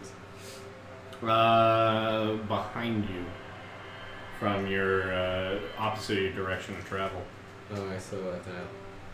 Is it like right behind me, or is it like how far away do I think it is? Nice. Roll a insight check. 10 plus 5, 15. 15. So you think it's relatively close, probably within 200 yards. The rest of us are Wait, sleeping. who's the Coming close in your direction. You want to escape me? Well, I'm sleeping, so you're the only one awake right now. Oh, So you're in a cave. We've been traveling in this direction. You hear melodic singing behind you, about 200 yards, and it's coming closer. And we're all sleeping and snoring. And wait, who's a strong person? you would know that Jotun You're is pretty the strong, strongest, But he needs to sleep. I have to do a watch. Evidently, given my eye bags or whatever. Dang. Eye Okay. I jugs. thought we were on a I'll poke team. Volmore away. Knocker, he's waking you up. He's waking me up. Yeah. What watch are we? So, You're on the First second watch. alright. Second watch? So, Cutie, you're gonna be watching. Yeah, he took you Jotun took first. You're gonna be watching Cutie. I'm gonna be right back. What? I'm confused. What are you talking about? Bronson, speak to me in common, please. What? You might want to. Oh yeah, I heard the singing, and I, since you're kind of a hottie, and I trust you to watch all these beautiful people, I chose you to stay here. Well, it's about time somebody showed me the proper amount of respect around here. Alright, so, New character trait for Bronson, when he's not in accent, it's total sarcasm. so that's a perfect way to get on Valker's good side, is by being, like, blatantly obsequious. So anyway, so he's telling me he's hearing some singing coming from down the... Okay, so I will attempt to listen and see what I can make of it. Give me a perception check. At advantage, because I'm a bard? No. But I'm a bard. Are you? So it'd be a question. 11. Yep. So you too hear it. Coming That's it. from down the hallway. From behind us, from where we came. From where you came from. It is in a somewhat derivative of Dwarvish, you think. But you can't really hear what the words are. Okay. I'll try to move a little bit closer back down that way. to Give me a see- stealth check. Did we hear a voice on the way down? Nope. Or Nope. fighting Tinder or something? No. Are you hearing voices, It's Jotun? not. That's a 6 on stealth. So I am Yeah. channeling my inner Genji. Yeah, so as Valker goes walking away and he's, give me 1 second, and starts creeping, you hear ching, ching, ching, as all the coins in his pockets are clanking together as the money man starts making his way down the hole. You look like the Monopoly man over here. Yeah, exactly. Just coins spilling out of his Yeah. trousers. And so, as you are heading down, Mom post my video. Mom post my video. She can't do that. She can't do that. She posted it. Yeah, she did. Well, it's Instagram. Then she put it on Facebook, and I was like, oh.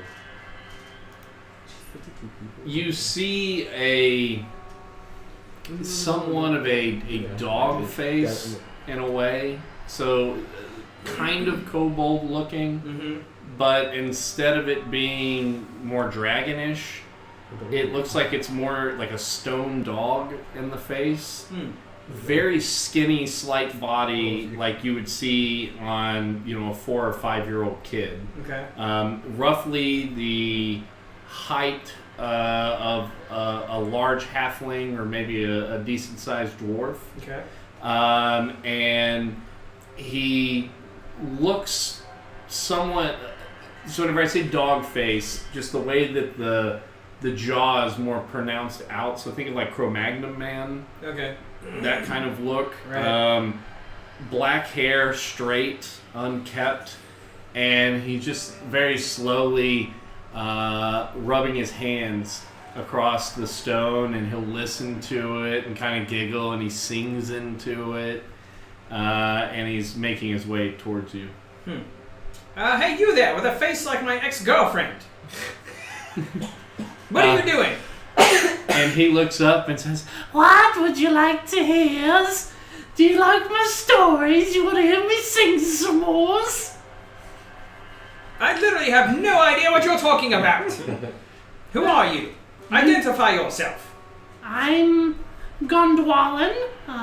Eyes comes and listening to the stones going through his. Yeah? What's it got in its pockets eh?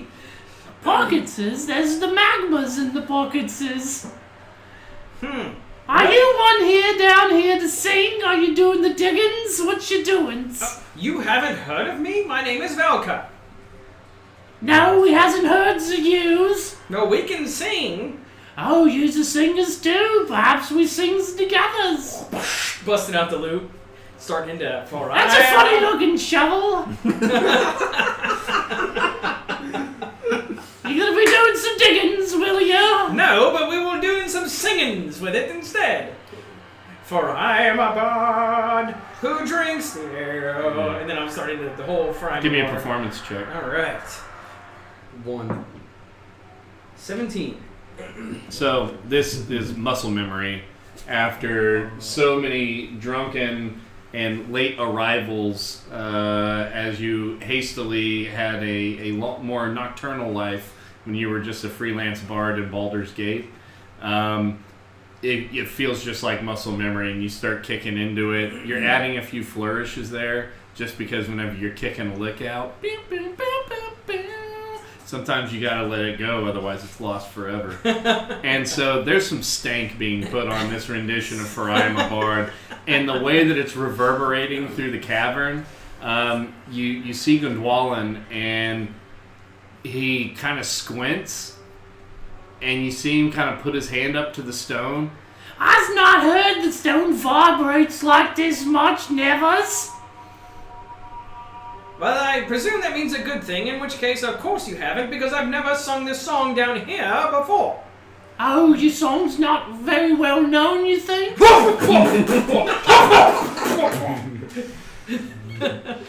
I've got a few songs I tries to sing, but nobody else sings them. Such as? Regale me, young man. Oh, certainly. Stones and stones, they go on, they goes, and stones go dropping, beats go talking. Stones. You like my songs? I'm gonna do a deception check and tell him yes. That's a 25. Would you be patronizing me? You've been ingenuous. 25 on the deception check. Oh, yes, your song is great. I think you have a top 10 hit there. Top 10 hits? What is this? Does it help with the stones? You're not familiar with the Baldur's Gate chart of Bard Tavern songs? What's a Baldur's Gate? Oh, my young man, we have much to teach you. I'd be happy to listen. Offer him double brass membership to the Baldur's Gate Top 10 Club. Well, if you follow me back to my group, I'm sure we might make our way back to Baldur's Gate at some undetermined point in the future. Okay, so he Is his name accompanies Gondwalin. Gondwalin? Okay, Gondwalin. Okay, Gondwalin. Does it humanoid-ish? Roll a nature check. Gloomtide. Are you not hot? Gesundheit. No, I'm not hot. It's crazy, man. 4. So he looks like a dirty caveman kid. Oh, so like Herbert's son. That are looks kind of like a gnome in a way. Okay. And he's got dark brown skin on him. His eyes are pupilless and white, and reflect light like an owl or a cat. Does he have irises but no pupils, or just Pupilless eyes. just straight flat white? Yeah. Okay. Weird. Where's you gonna take me? Follow me, young man. And, To a dark corner, will yous? well, it won't be that dark. Are you okay? Is something wrong with you? No, How did it's you not- end up down here? Quite right. This is where all the stones at. I like being around stones. Really? That makes me happy, the different kinds of stones through here. Oh, really? Stones? You have the affinity for stones, do you? That's what we said. So what can you do when you regale these stones with your fine musical talent? Well, when we sing to the stones, they vibrate back at us, and to be perfectly honest, sometimes it tells you things, sometimes it fools you. Other times, you're just singing to it, so it vibrates on your funny parts. It's the rock hard. So I think I have some people that you would like to meet, and then maybe we have something. We have a quite the large stone impediment that we might like you to take a look at if you think you could accommodate our very basic request there. So you got using impediments, do yas? Oh, we have holy impediments. There's a blue flower that we can crunch up into a pill to help you with your impediment. Get you feeling like a good rock outcropping Oh, I'm again. quite familiar with this flower, Gondolin, or whatever your name is. Yeah, Gondwalin, yes, Gondolin, yes, that's what I known said. as. That's what I said. Gondola. All right, let's go. So they continue down, and Bronson, as you look up, you see Valker walking with what looks like a child. And knowing Valker, this immediately puts you in somewhat of a panic. Should Valker be around children? Likely no. So, you have a child now? Well, that's a surprise. How will I raise it? Like, is he? Oh, he's awake. Yeah, he was on watch. He Who are woke you you to up. question me? The child that's following you. Get out of here. Oh, Yes, what's your yes, name? ma'am. You got a shiny head like a polished gem.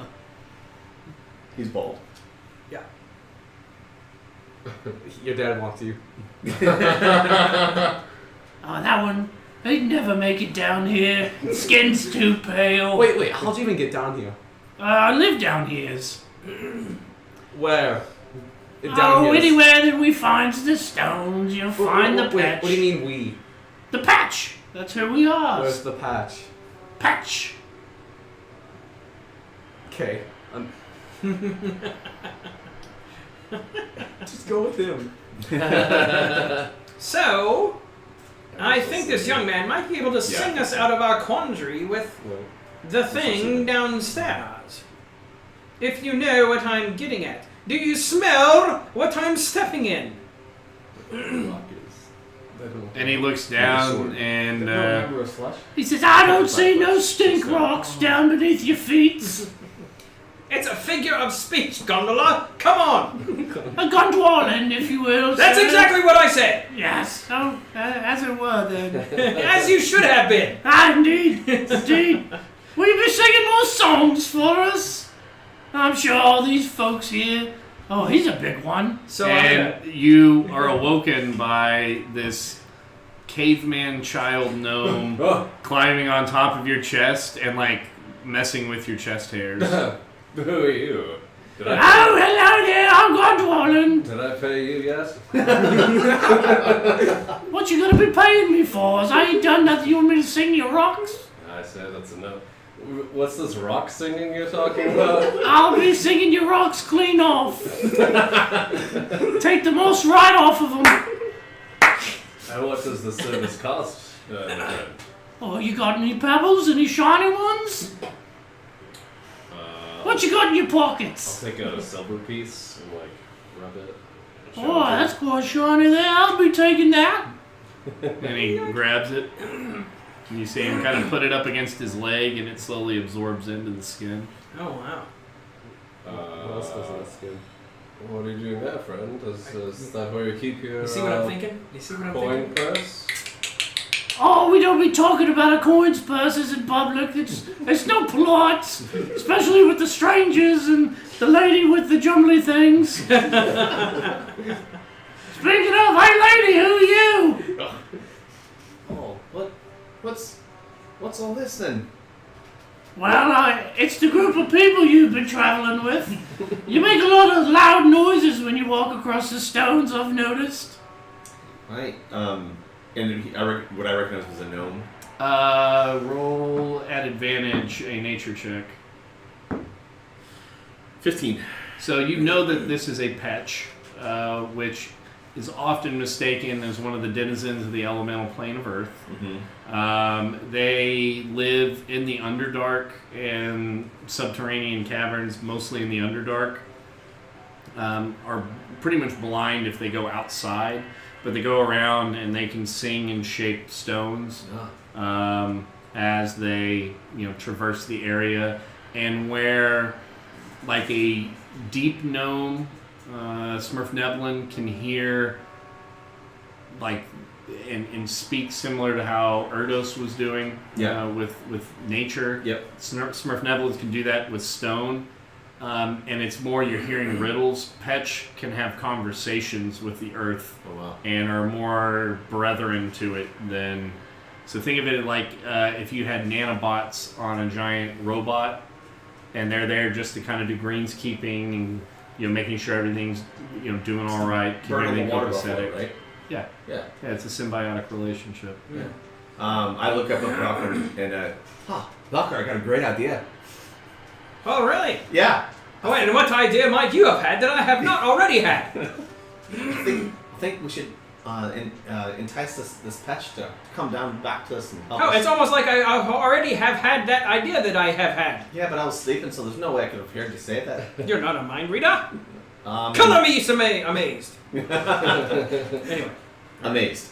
Time to do a quick about face. Gondor, then, His name is Gondola. It's Gondwalin, if you please, milady. Gondwalin, Sir Gondwalin, my apologies, and, would you mind, Well, we're speaking the tone of the language of the stone. And he switches over to Dwarven. and when he starts responding to me in Dwarven, I respond back in Undercommon.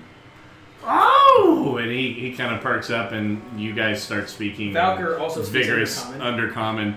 And he's looking over, and you hear Gondwalin talk about how he must be carrying weird stones in his pants. Because whenever he first came across him and started singing, the pants were kind of shaping differently.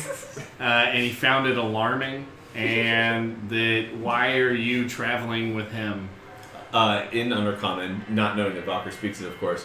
My friend, music really, really excites him, and sometimes... I likes to do the singing too. Yeah, to the stones, yeah. And Valkyr, when he hears singing his stones, they engorge with the power of the earth, and then at some point need a release. And he runs over and starts clawing at your pants. What are you doing here? Right, you got stones in there! Give me the stones! Back off, Gondola! Give me the stones! They're magical! You have no idea what you're doing right now. This is an assault. Back away.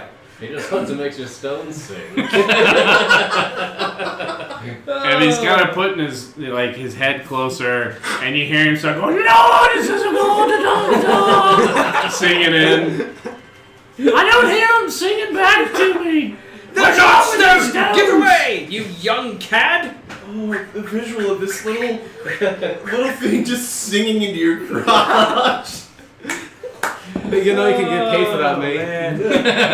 Oh man. Well, I think you've been pulling a fast one on me, because I don't think there's no magical singing stones in his pants. Of course they're not. What's wrong with you, Gondola? I'm sorry, I didn't mean to have a laugh at your expense, Gwendolyn. But we think maybe you can help us if we go backtrack about half a day. We've got this shiny piece of metal, which is shaped from the earth, stuck in a bit of earth. And if you help us, I'd give you a really shiny stone. And she produces one of the 300 gold diamonds. And this bit of stone here, it's formed through. And you see him look around, and he kind of scurries down to a corner, looking very scared. Oh, what? Does the bright gem scare you? Well, nobody rightfully cares for those out of us pets. We find that that causes a lot of our people to be attacked carrying those around. We prefer the other stones. You really like that silver that you gave her. Yeah. Oh.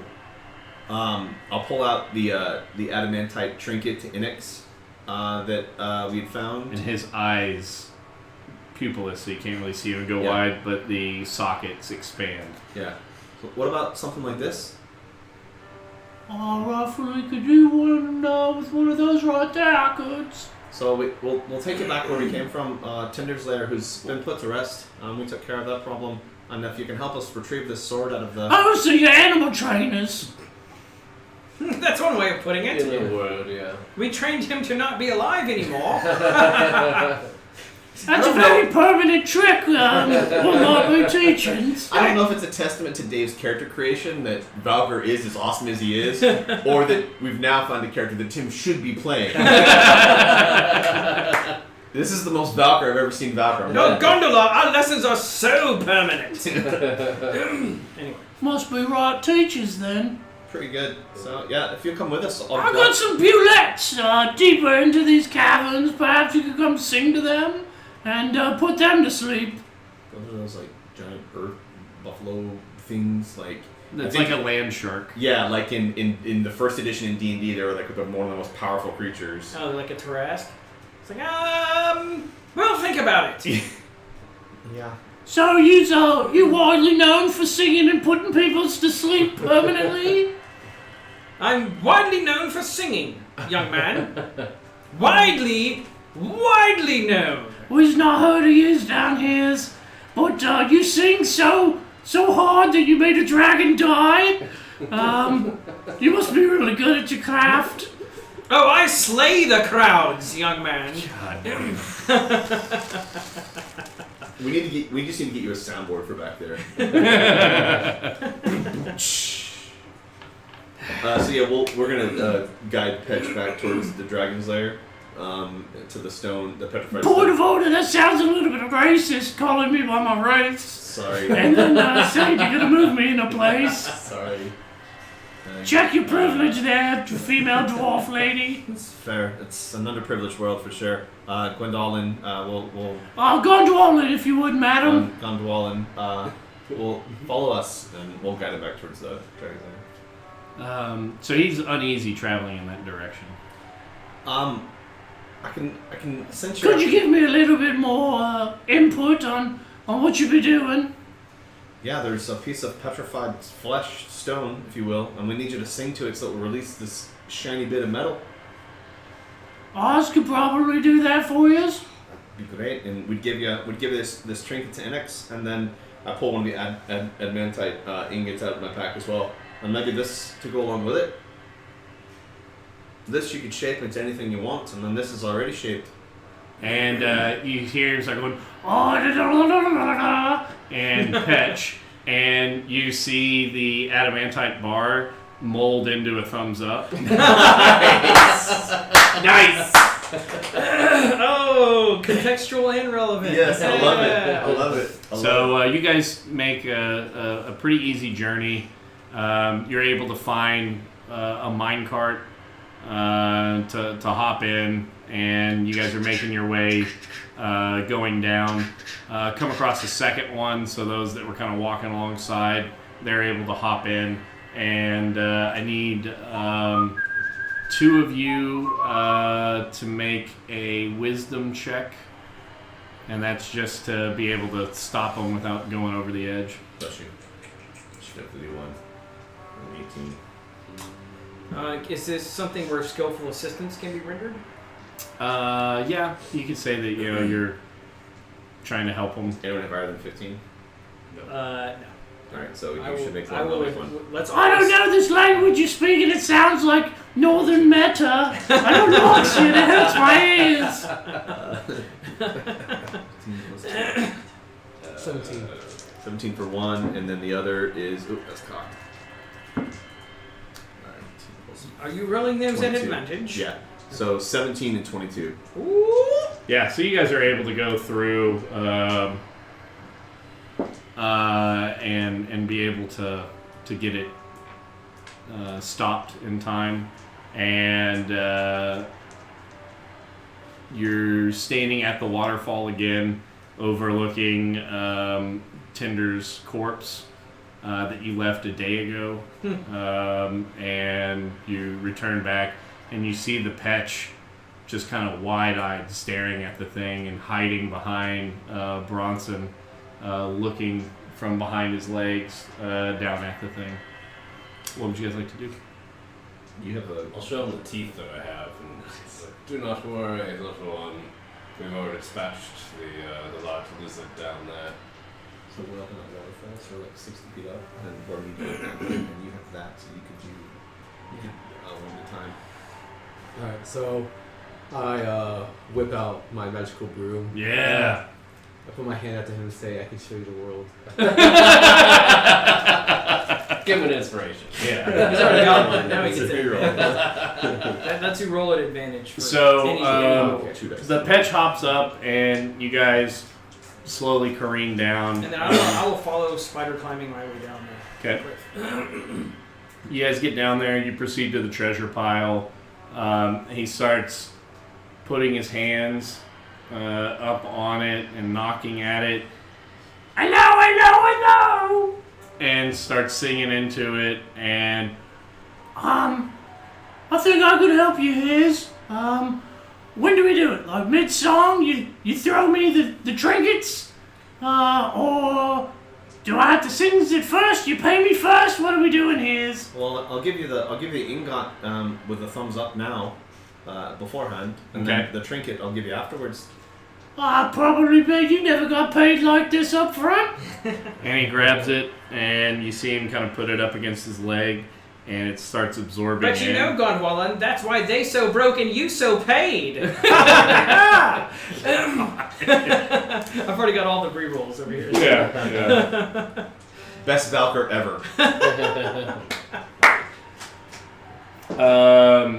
So he goes over and puts his hands on it. I'll make sure I'm not disturbed, if you please. Mm-hmm. And starts singing, a strange young fellow from Leeds rashly swallowed a package of seeds. Great tufts of fine grass sprouted out of his ass, and his balls were covered with weeds. And you see a crack start to open, and Valkyr's like furiously writing it. and moss starts growing out of the crevice, and a split starts going up. Oh, I think I'm making good progress here. I'd say so. Keep going. There once was a man from Sprocket who went for a ride on a rocket. The rocket went bang, his balls went with a clang, and he found his Peter in his pocket. And then the rock explodes. And you see just a little collection of stone along the blade, and it's laying there in a pile of rubble. Wow. Still very heavy, but not transportable. transportable now. Yes. As the strongest one here, sorry, Vomo, I'll take this. Oh, he said he's the strongest one here. What do you have to say about that? But you have- Yoteng? Two giant sacks of platinum coins are like, I think the swords are the old mate. My hands are full, but your looks, of course. That's why I'm not letting you carry it. But yeah, you're very strong. You just have carrying the bags. He does have the belt of Hill Giant Strength now, so Yeah, I think technically he is stronger. He's 21 now. Ooh. We found that in the Horde too. Oh, really? Yeah, so Valkyr. What make is the sword? Like, is it like a traditional European make? Is it a Yeah, so it would Middle be. Eastern make? It would look kind of like a messer, Okay. which is typically a two-handed Like a blade German two-hander. that comes up and then angles and then has what looks kind of like a cleaver. Kind of like a saber. Sort of. No. Yes. Ah, okay. Wait, where's the other two people? I just realized. The other two people. Yeah, Hugh and that other lady. Oh, Hewins and Dollar They're are fine. with you guys. Oh, okay, just saying. I was like, whew. They're fine. Yeah, we don't leave them. Yeah, 2 days these guys behind. would never have an NPC with them if they had to remember to say, oh, and we bring so-and-so with Yeah, us. yeah. They'd be left behind immediately. I mean, It's almost like technically that- they could go off in a different direction if they wanted to, but Clearly, they you need guys, you're clearly holding them hostage. I mean, you've been drugging one guy and singing and rubbing magical salves on his face while he's unconscious. Sounds like a European trip. the evidence is against us. Miss It's Susie. pretty Excuse it. It's pretty standard, like Switzerland, like day spa treatment type stuff we're doing here. Well, Gondwalen's quite happy with my booty that I've earned. If I could have the rest of it, thanks you. Here's the trinket, and Gwendolyn, because you've been such a treat and such a friend, and for the lyrics that you've shared with my bard friend here, who's going to make sure that your songs are heard across the land. Here, and I'll give him another one of the admin type ingots. You've been quite good to us. And he kind of sits back and sings into it, and it turns into like a surprise face emoji. Nice. And then he grabs it and Wow. goes to take it off. So Gwendolyn, since you have been so great, just one final question for you. Have the stones told you? Is there anything we should be worried about as we head back? We're looking for a group of dwarves that we passed on the way in, and we'd like to make sure they're okay. Have the rocks told you anything about them? And he kind of puts his hand out. I just came across them yesterday, 2 days ago now. I've let them escape, and they spoke about you. That's why I came down looking for you. Took a different tube, found where you guys were from talking with my stones, and I think they're gonna be all right. For the area where you're in, I'd be very cautious if you went east of here. There's something that goes very deep into the grounds, and the mountains are quite scared of it. It's almost as if they're growing taller, retracting away from it. It's old and it's ancient, but the old ancientness in the last several 10 days, it's gotten even more evil over there. It's quite evil. It's black. Can you- What are you drinking? Motor oil over there? Can you put a name to this evil? All I know is that there was a very mean person that's taken up residence there.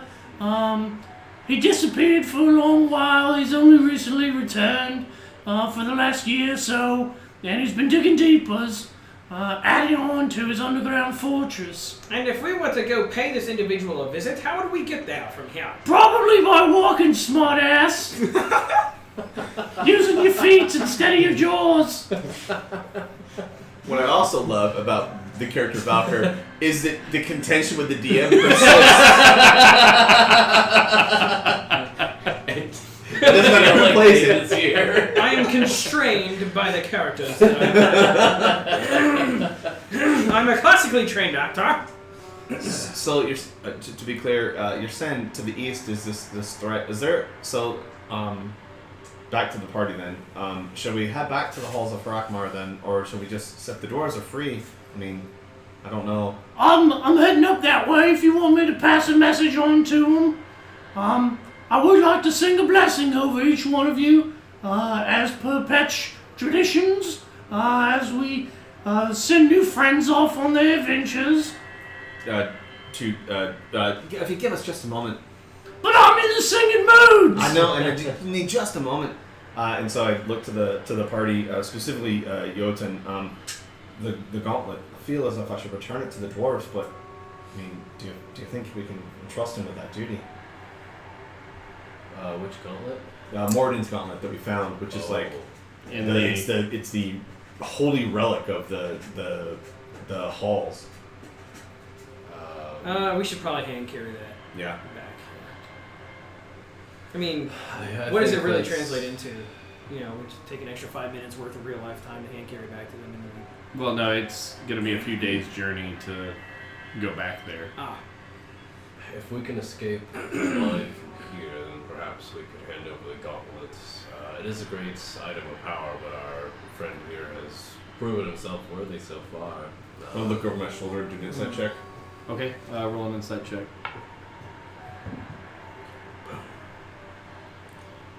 26. So you know them not to want jewel encrusted things because they're more interested in like the raw metals and stones specifically. So the fleckles on mica is more interesting to them, and how thin you can peel it apart than a diamond would be.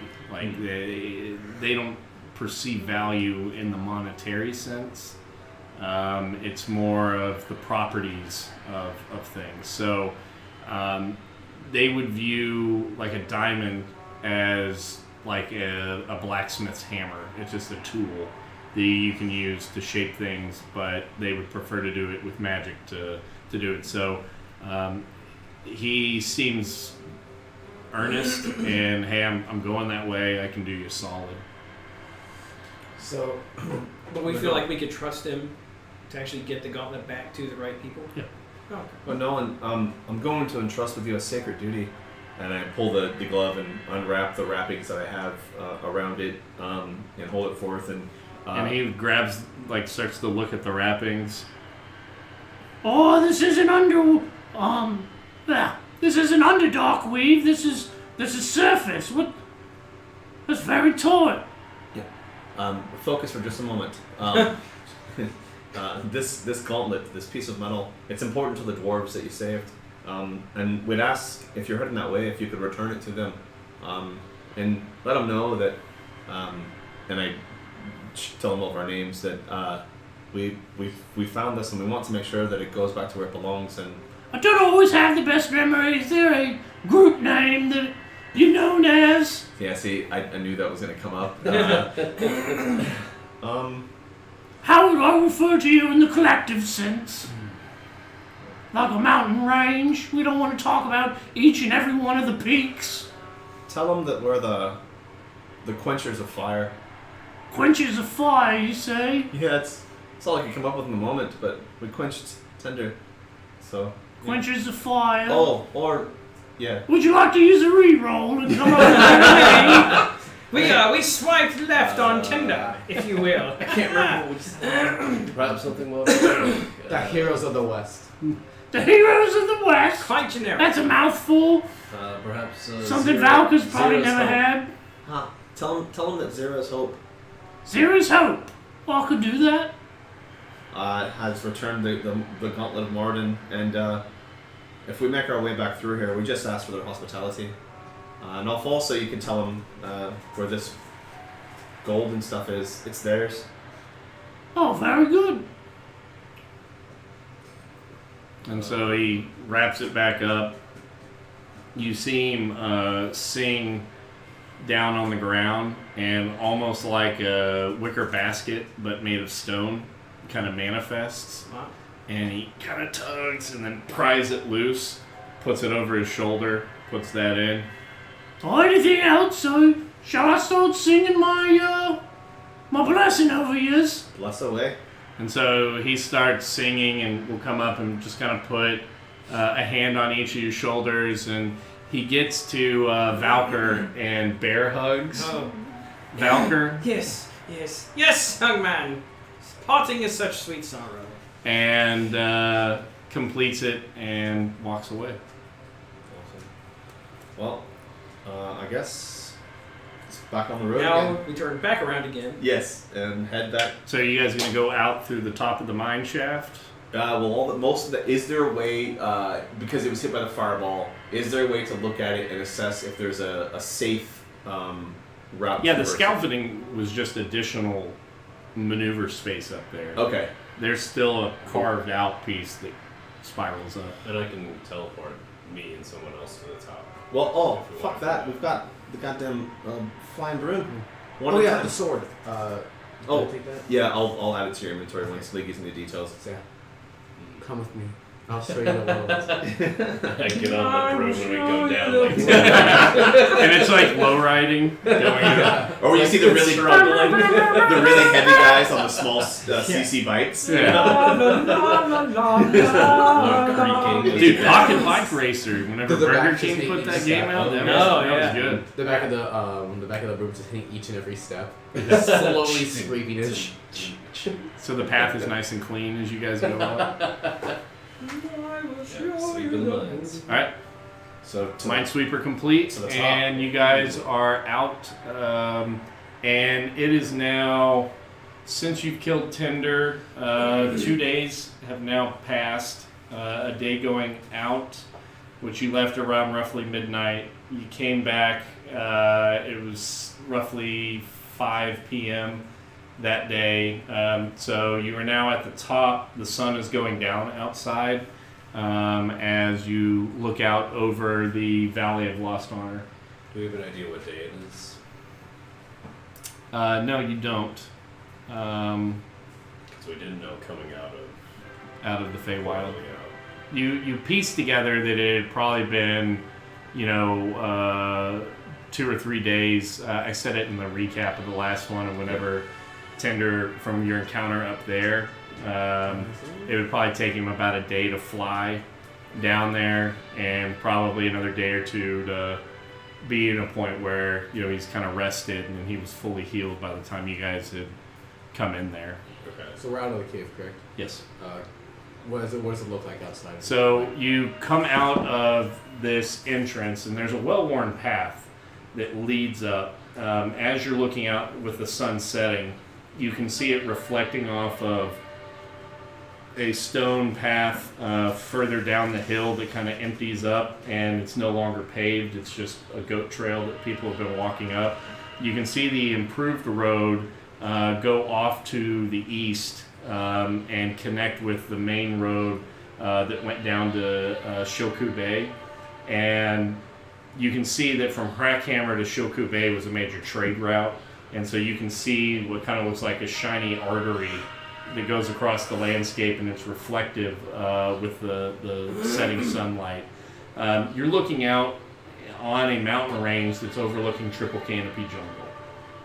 And so you can see where it's slowly easing into the jungle, and then if you look out to the due east and a little bit north, you can see these fields of ash that extend out past the horizon line, and that would be the Valley of Lost Honor. Yeah, so from a map perspective, where we just left Harakhammer to Wormheart Mine, which was 40 miles or so Yeah. here. So we're here looking out over the Valley of Lost Honor. Is that right? Yep. Did Gundwallen actually bestow a blessing upon us? Can we tell? Everybody make a perception check. 14. Oh, Alright, so 8. you guys kind of feel over yourselves, and you don't really feel anything different. Valkyr goes and starts checking through his items and his belongings. Nothing's missing, but whenever he pulls out the platinum pieces, there's an earth elemental with a bent over Valkyr, and he's just railing the shit out of him.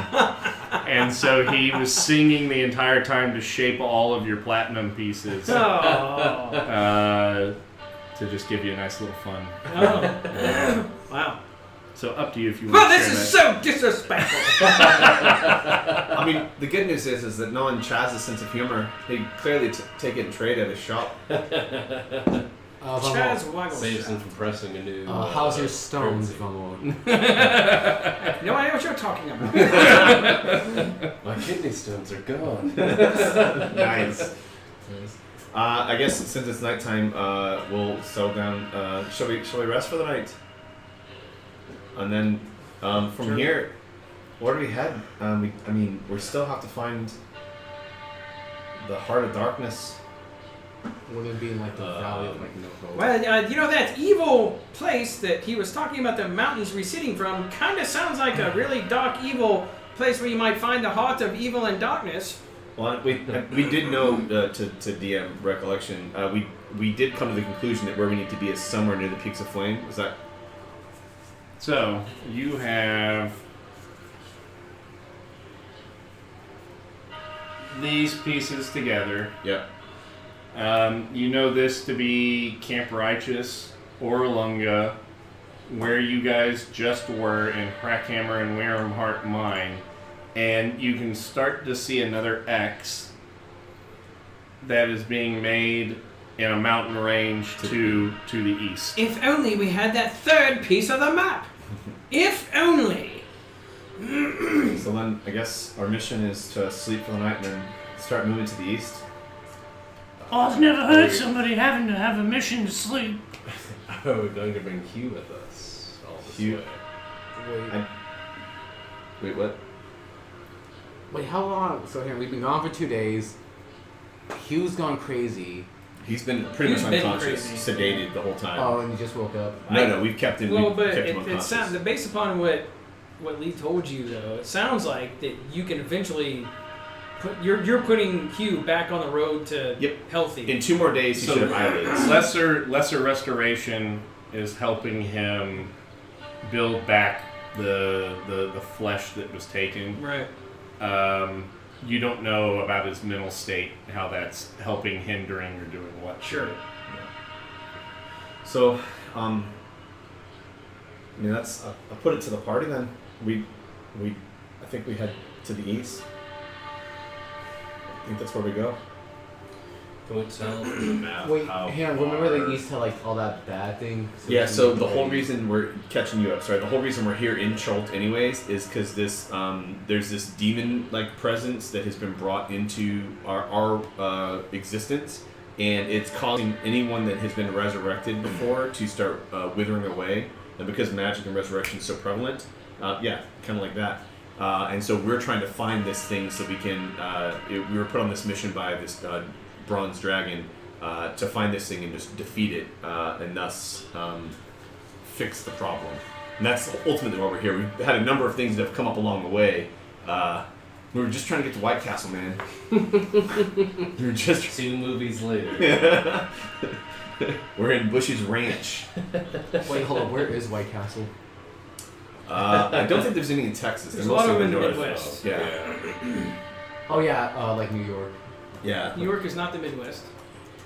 but they're New York. I think there are. might be 1 or 2 in New York. But it's no Tony Baloney's. 38th and 7th, I think. Really? Okay. Cool. I was gonna say, Do you know where it is? locally, It's but- no Yes. Tony Baloney's. It's no Tony Baloney's. That's correct. The first sensible thing I've heard out of you all night. Can we make an estimate as to how far we would have to travel to get where we think the X on the map is? Yeah, we can do that right now. Look. So, looking at the pieces of the map that we have here, I think they connect like this. Yes. And so we know, for example, that is. Do it like this. Sorry. Yep. We're here, right? And so we know that is where we are right now. And 1, 2, 3, 4. Well, how many hexes is that? 1, 2, 3, 4, 5, 6, 7, 8, 9, 10, 11, 12, 13, 14, 15 hexes. Each hex represents. What's the scale on this map, Lee? Each hex represents Roughly 10 miles. 10 miles. So it's about 150 miles to the east. And if we travel the rate at which we were traveling through the jungles, we were only making like 10 miles a day. So that's 15 days. That's 1.5, 10 days. That's 1.5, 10 days to the east. That's a long time to spend in the jungle. Are we adequately provisioned for this? I've got food and water and repellent to get there. Yep. The problem is Getting back. getting back. I definitely don't have provisions to get us back. Right. I would not either. Nor do we have a way of transporting said provisions efficiently. In looking at the map, do we see a body of water, like a river or anything? I'm looking at the map here and I don't So see you look across the Valley of Lost Honor, that's wide open. So you think traveling across that would be expedited. Mm-hmm. What does expedite mean? Make you go a lot quicker. You don't know if how far that goes or how many miles you could travel in a day. But with that being open terrain and flat, you could get there quicker. You could also move at a forced march pace to go even faster. So in Triple Canopy Jungle, it's possible if you're just rushing it to move 2 hexes a day. The problem is that unless you're drinking a shit ton of water, you start incurring levels of exhaustion at a higher rate. Yeah, and luckily I've got the jug, and so with the jug I can generate 8 gallons of water, which is more than we're consuming a day anyways, so I should be able to How keep much us... do you consume a day? You have to drink 2 water skins a day, and a water skin is 4 pints of liquid, so it's 8 pints a day. Yeah, 10 do the math. Yeah, and so Yeah, 4 of us. 8, yeah, it's 1 gallon. It's we're all drinking a gallon a day, and there's 1, 2, 3, 4, 5, 6 of us. So I've got enough water to keep. I always have 2 extra gallons a day that we can just store up. So, yeah, I mean, it feels. We kind of want to wait for Valkyrie to get back to talk as a group, but he's just gonna go for like gold. well, Valkyrie's on the mission with us. He understands. He gets the importance of it. That's why he's here. But I definitely think to the east. Otherwise, it's heading back north to the camps and then ultimately Port Nunzarar, and there's no need for us to do that. Yeah, I'm trying to think, other than going to collect our boat or talk to someone at the ports, there's no reason for us to go back there, but I don't know if there's an easier egress route once we get there, because I can make it another, 15 days and 15 days in and 15 days out with the rations of water that we have. Mm-hmm. And incense as well. Well, and you guys hadn't been really foraging much for That's true. food either. That's fair, yeah. And I mean, with my survival skill, Mediocre at best. I can also prepare. I can choose not to have. Ignoring that. I mean, you couldn't even get bless off in that one encounter. It's true. It's true. Ooh, It's true. bringing the pain over here. Yeah. Man. I could also take one of my lose one of my more powerful offensive or defensive spells and create food or water on a daily basis. So I'm not worried about provisions. Okay. So I guess it's to the east we go then. Valkyrie, are you with us? Well, where else am I going to go? Yeah, I told you he'd be with us. Well, we don't have any idea Home. what these 2 No, locations are. no. But I'm thinking if you look at the map and where Port Nunzaru is, Mm-hmm. it's at the northern peak up here, right? And so on our way Long back, way to go. we could check those out. But clearly, these X's represent important areas in the jungle. And And one of them could potentially be Orlunga. That's the one we haven't found yet. No, Orlunga you have found. You can see it's underneath glass. right here. We got Nangalore is the other one that you're looking for.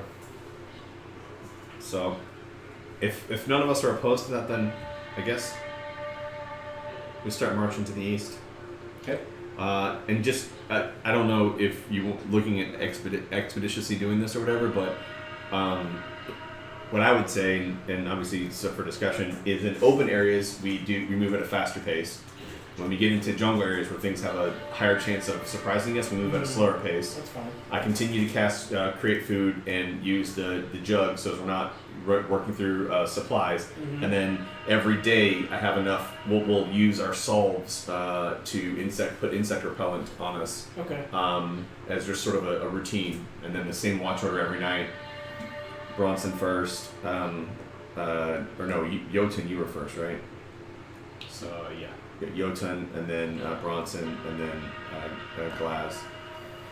My other thought is, could we bring Hugh somewhere closer and drop him off for him to be less of a burden to us, because There's that he's pretty much dead weight at this point.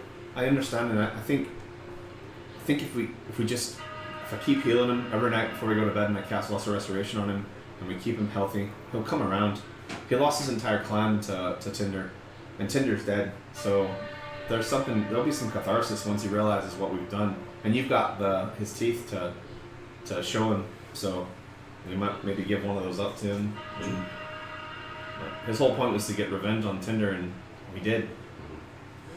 So maybe that'll help. And if not, I mean, when he's in his own senses, he knows these jungles. He can part ways with us. We'll give him enough supplies for him to make his way back to Port Nanzara and let him be. But we'll let him make that choice. That's what I would say. Otherwise, we've got to track to Harakhammer to the north, drop him off with the dwarves there, and then still go east. And to be honest, we could use his cleaver. True. Might as well give him a chance.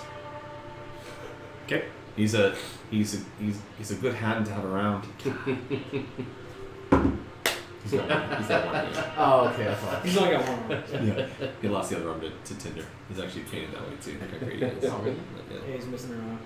Nubby. Look, no, look. See the blood? So, Need a hand?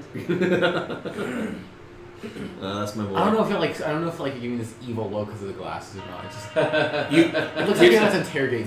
that face right there, that's the same face Tim had when he proposed to his wife. That's the same face he had when his newborn baby came out. That right there. Oh, he had a little bit of a smirk when the boy was born. I was wearing the sunglasses. The Salt King himself. The Salt King lives! I'm only salty when the games that I play are one-dimensional. Okay? So D&D is one-dimensional. It is a D20. That's This is a multifaceted, multi-layered, It's a AAA title. complex game. It is triply top. Hashtag AAA title. So let's keep wizards alive. All right, so you guys start setting off the following morning. So you can move at an accelerated pace in open terrain, 30 miles a day. Oh. Wow. So that'll get you That's three hexes. Can you zoom us in a little bit on this, Lee? So it's Yeah. easier to determine where the hexes are. We're kind of losing in the coloring.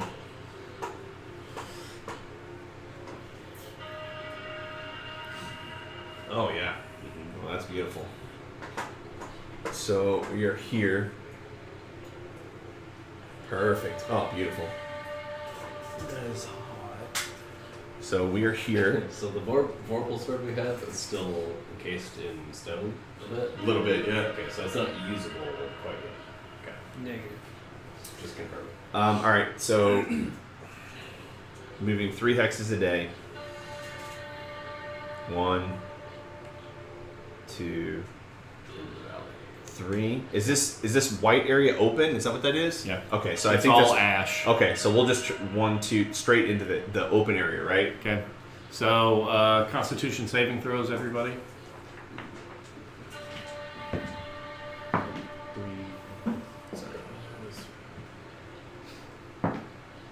7. 5! 10.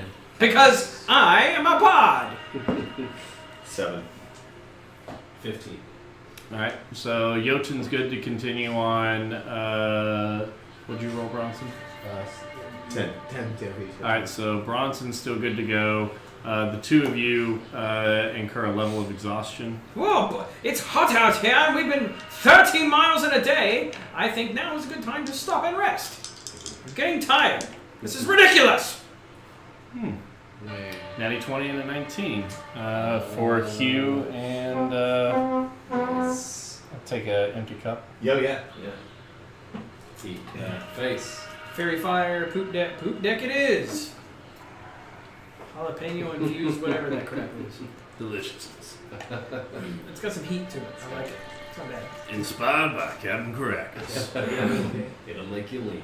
Yep. Me? Captain C.A. I Caracas. don't drink that. Roll 20. That's he rolls a Oh. So when he rolls Kind of like B.A. Maracas, 20. but not. If anybody rolls a 20, you have to C.A. have Caracas? one, you have to have Yeah. It's just the poop. Captain C.A. Caracas. Captain Caracas. Yeah, he likes it. He likes all these drinks. Actually, I do like pickle juice too. All right. And maple It's syrup. good chaser. I'm not a maple syrup guy. No? I'll eat it at Alex's house, but Well, that's because it's like just came out of the tree like 2 seconds ago. Kind of, just like a druid. yeah. Anyway. source. All right. So let me expend enough. 6 of us. I'm gonna expend 6 solves to get us through that first day. Okay. And I'm down to 44 of those now. Okay. All right. Day 2 of travel. And did you need to do any of the rolls to adjudicate anything? Yeah. Just give me 2 rolls for first half of watch shift and then second half. Happy International Tabletop Day. Roll high, think high, be high. Thanks, TTTKB. Good advice. That's Is today great. Words to live by. International? Is today International Tabletop Day? I don't know. Is it International Tabletop I Day? don't know. Let's check it out. Is it? Inquiring minds want to know. International Tabletop Day is June 1st, yeah. June 1st, 2019. Hey! Look at that. Yeah, we're terrible people for not doing that. Happy International Tabletop Day. Cheers. Yeah, cheers. All right, so I need a first shift. Yep. And then a second shift perception roll. One more second. Yeah, let me do it. I got one. All right. So, Yeah, 18 for me and a 25 for Yeah. Bronson. So you guys are starting to hear the sounds of the jungle again, being surrounded by more life than what you were within the mine shafts. There are large packs of herbivore dinosaurs that you can see, long craning necks coming out of the jungles to the south. You can still see a very interesting sight at night as some of the ash clouds and gas clouds that are bellowing forth from some of the mountains nearby where the active volcanoes are. You're seeing the light play very funny off of that, both from the sunsets in the evenings, how bright and colorful the sky gets, and then in the evenings as the magma chambers, the light's reflecting up off that. It's very weird, almost like you're gazing into Horizon Line Nebula going on. It's a very beautiful sight. Yeah, that's Jotun Aegis, the champion. The gift. The gift. The gift. Sorry. Newton, the gift, Aegis. A strength-based wizard. He's a Muscle Wizard. muscle wizard. Muscle Wizard gas punch! I will gift upon the world. If you mouse over the video in Twitch, off to the left, a slide card should come out. You can click on that and then click on view character sheets from there to actually see the details of the character. It's actually he's a pretty cool character. I think Mike's done a great job with that character. It's awesome. And his voice is Tim Curry meets pro wrestler. Is that how you describe it? Yeah. Yeah. Yeah. All right, so following day. Still continuing down the valley of Lost Honor. 1, in an expeditious way. 2, 3. Okay. Roll it again for us. Con save? Or Yeah, con saves for everybody. it's an 11. 11. 11? Me too. 11. You're 23. And I'm 11. Okay, so you guys could continue on. You've been able to kind of acclimatize a little bit. If you cared to push forward, it's up to you. Yeah, I think we'll rest for the night so we can remove our exhaustion levels and. So let me roll for them. So they're good. Are we just following like the shape of Curvature the of the valley. Yeah. Yeah, let me burn 6 more solves for day 2. It's down to 38. Is it open on the bottom floor? Is it still like triple canopy even at the bottom of the valley? So as you're walking through the valley, you've got all from behind you in the Kobold Mountains, the volcano over Crackhammer. You're getting ash clouds that have just deposited down into this valley, and so it is nothing but ash. You're walking in moon dust, pretty much. Jeez. That's awful. As you're heading through this, you've got areas where the winds have blown the ash aside, and you can see an improved dwarven road that's beneath you in certain spots, and you're kind of using that to, decide where to move. Okay. So you guys are within a day's travel of the jungle canopy, and as you start, looking out across that, you know kind of what the daunting pace of travel is going to be moving forward into that. So first shift perception check, and then a second shift, and we'll just use that as an average between the different ones. If there's any activities you guys want to do, I want to kind of expedite. Not have you guys be on a Travel Channel show the entire time. 23 for my perception. What are Okay. yours? 20. 20. Okay, yeah. So Bronson, being third shift, you have the fire going, and you guys have kind of dug in a little bit so that you're not just in this open valley of barren landscape with a huge fire going. You've done it somewhat tactically. You can see sets of eyes that are outside of the firelight reflecting back at you. Well, boys, it's time to get up. I poke him, you. Her. Did you just assume a gender? He just assumed my gender. Oh, wow. I woke, No! I woke with this cutie. Sorry, Mm, this cutie. mm, I woke with this big, strong mate, mm. and the other two. And then the absolutely beautiful one, the dwarf. And then the astonishing one, the Yes. forgot her name. The dime. Zandala. It's the way it keeps giving me dyslexia. Yeah. Yeah. Alright, so I just point to the bush. there's looking out as it's starting to convert, and you're getting intermittent ash and then very, very green. Grasses and ferns that are starting to take over, where they're not suffocated by the amount of ash landing, but they're still gaining the nutritious, nitrogen content of the ash to be able to really start growing and thriving. Just on the other side of that, you guys are noticing sets of eyes, the reflective color coming back, looking at you from the wood line.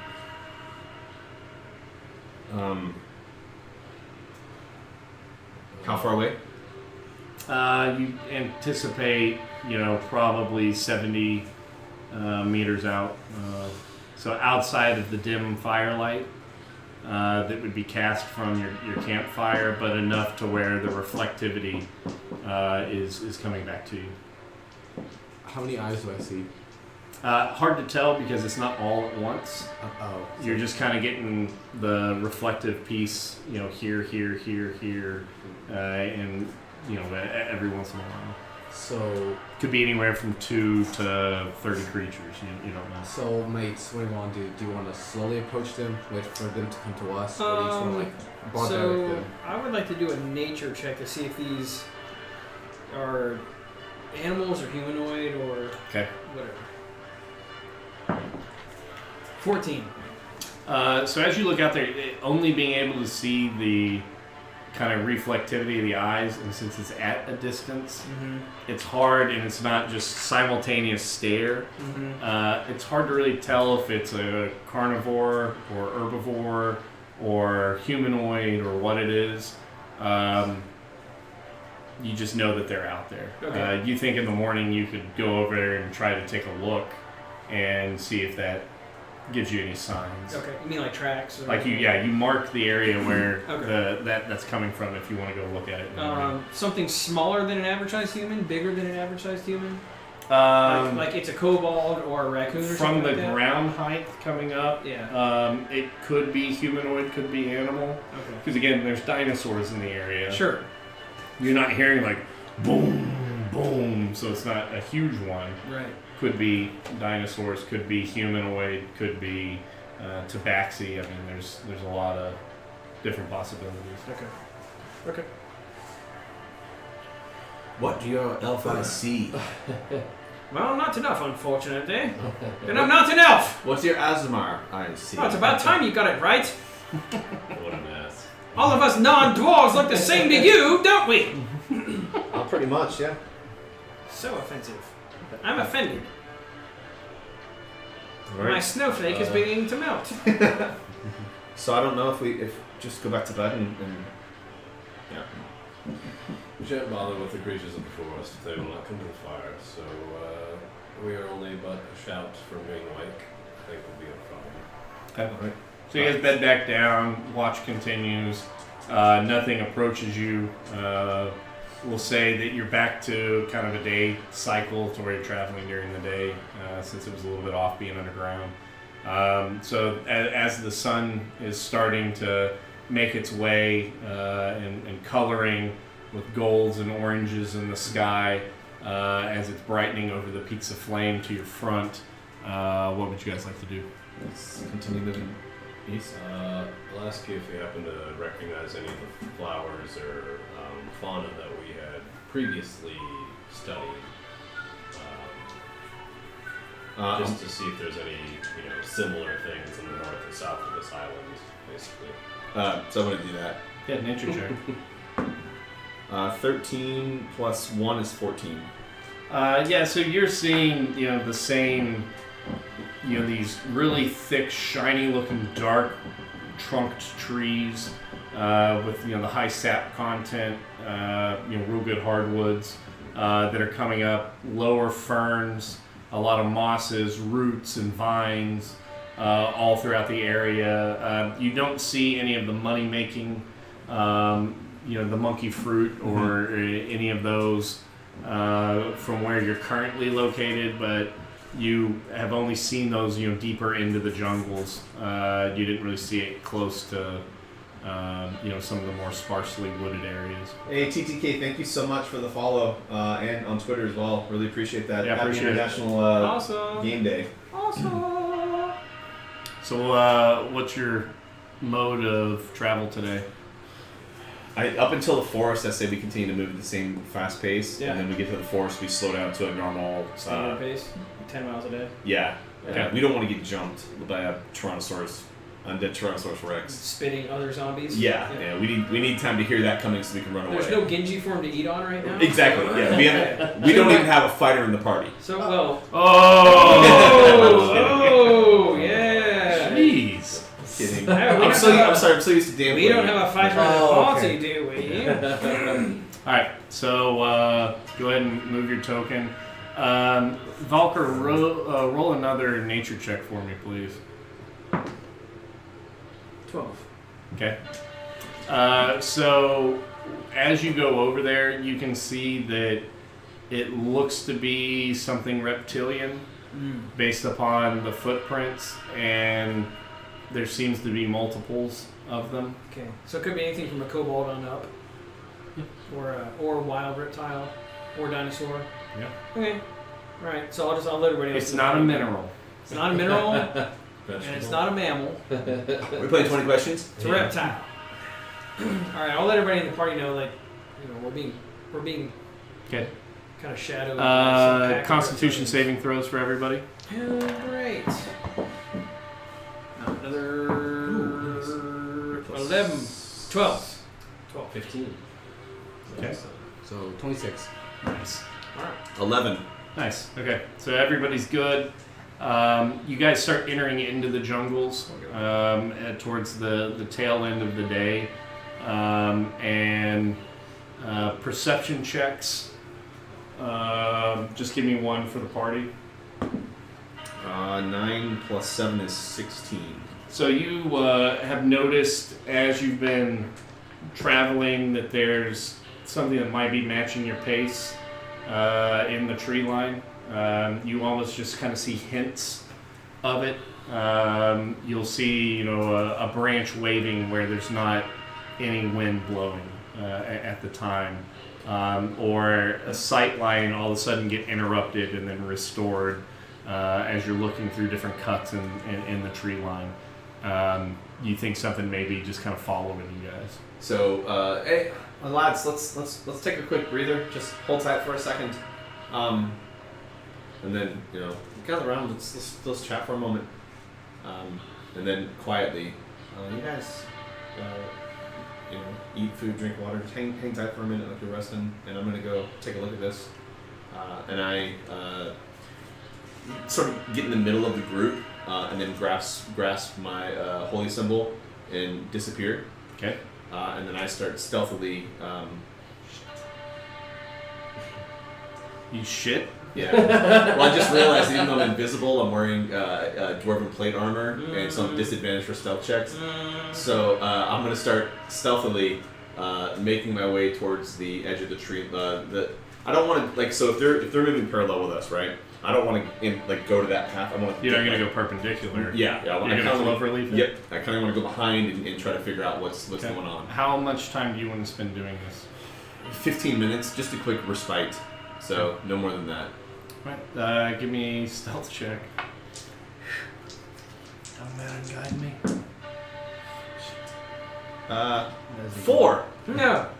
Spirit Yeah. of Genji, alive and well. So, oh yeah, Genji died. I don't know if you guys know that. Oh, I didn't. No. Yeah. Spoiler. No. So, Glasmaline, you guys are all sitting there talking, and she kind of crouches down. Is like, yes, I'm going to enjoy these wonderful beans, and then disappears. And then you hear clang, clang, clang, clang, clang. Almost like a space marine walking. And you're seeing like you walking around and it goes out, then you hear like a branch snap and you hear, oh Christ, and a curse, and then it kind of goes off and around. You start popping around and you see in front of you a dinosaur that is has a big fin on its back, and it's kind of going, "Rah, rah," and you can see on the shoulder a kind of green sappiness that is eating into it. Can I guess I'm probably too far away to assess if I recognize the green sappiness or anything. I'm not bad at it. Okay. So I'm gonna duck behind a tree, like between me and the thing, and then come visible again. How far away from the party am I? Would you say? 150 meters maybe. Okay. And then I'm gonna slowly peek my head around the tree, and in the calmest voice I can, hey, little one, it's okay,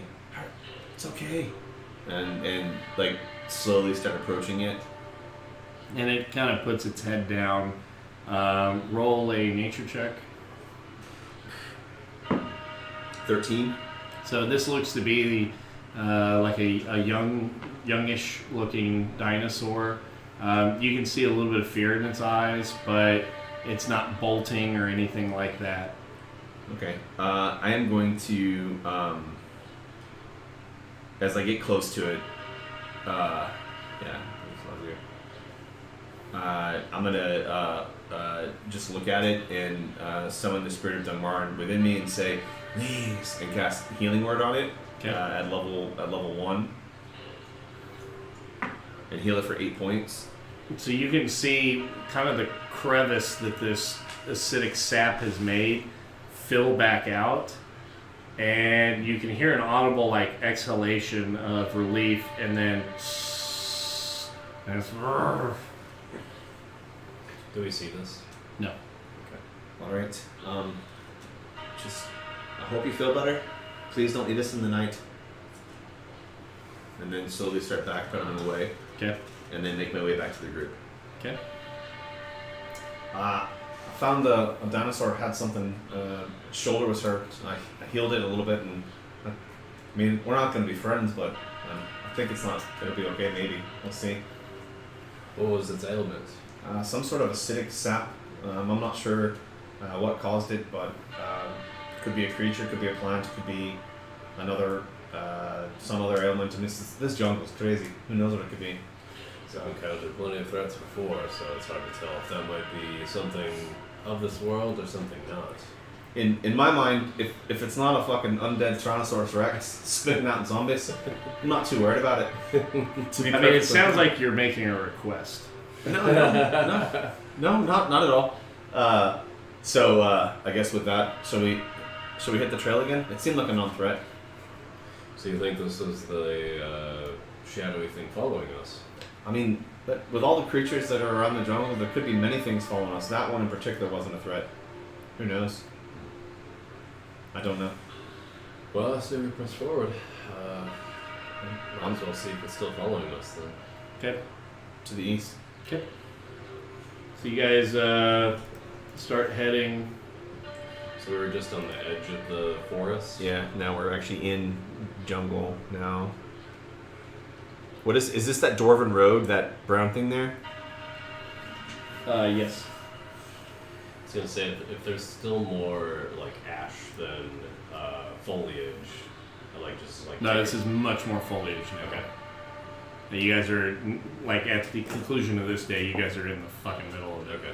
We're in the jungle proper. Yeah, I was gonna try and cover our tracks if we were still in moon dust basically, but it sounds like that's probably not. No, you left a good path in case somebody wanted to follow you. Don't Yeah. worry about it. I mean, I can try to be stealthy, but it's not gonna matter. Like crunch, crunch, crunch. So give me 2 perception checks.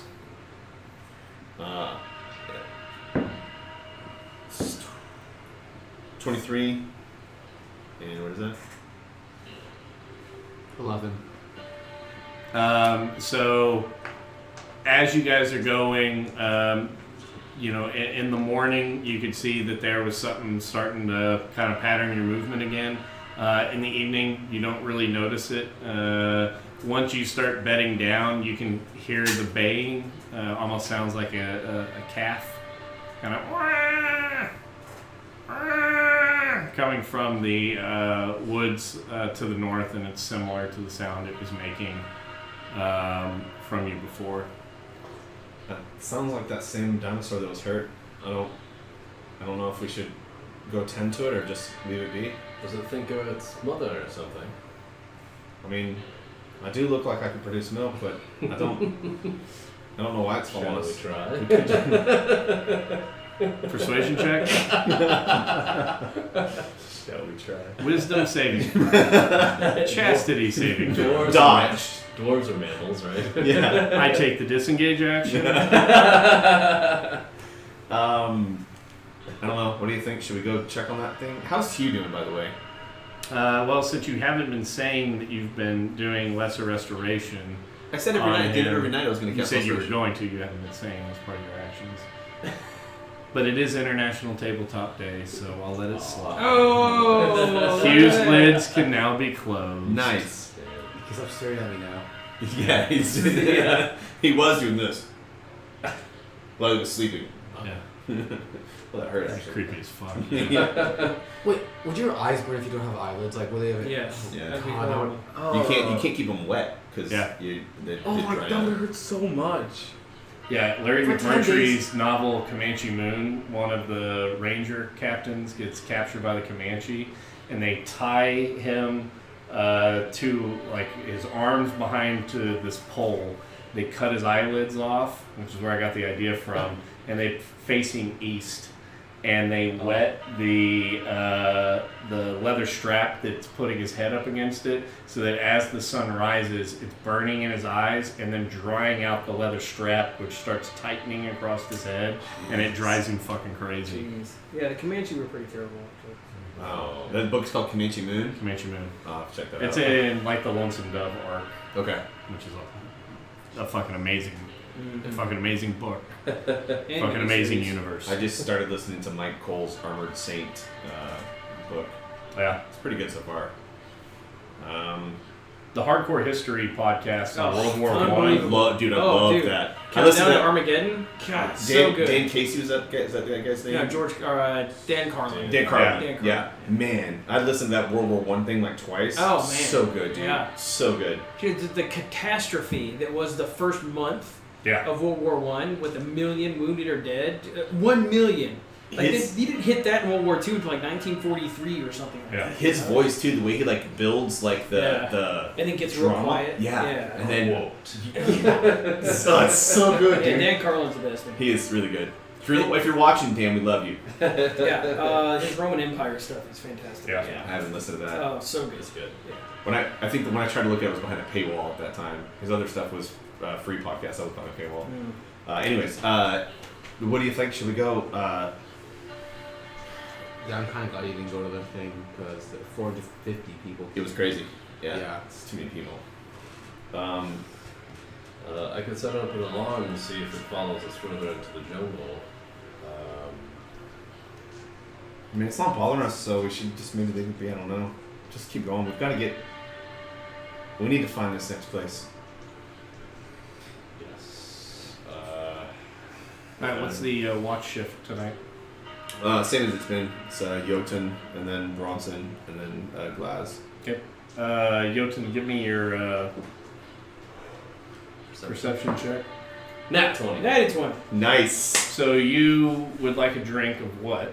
Some of that gut rubs, I think. Here's some of the activation. Oh yeah. Activate If we yourself. switch to something exciting, have a good repeat. If we switch to something exciting, I'm going to slap to the face. That's not what I mean. Hit the stop on those two, and then random action.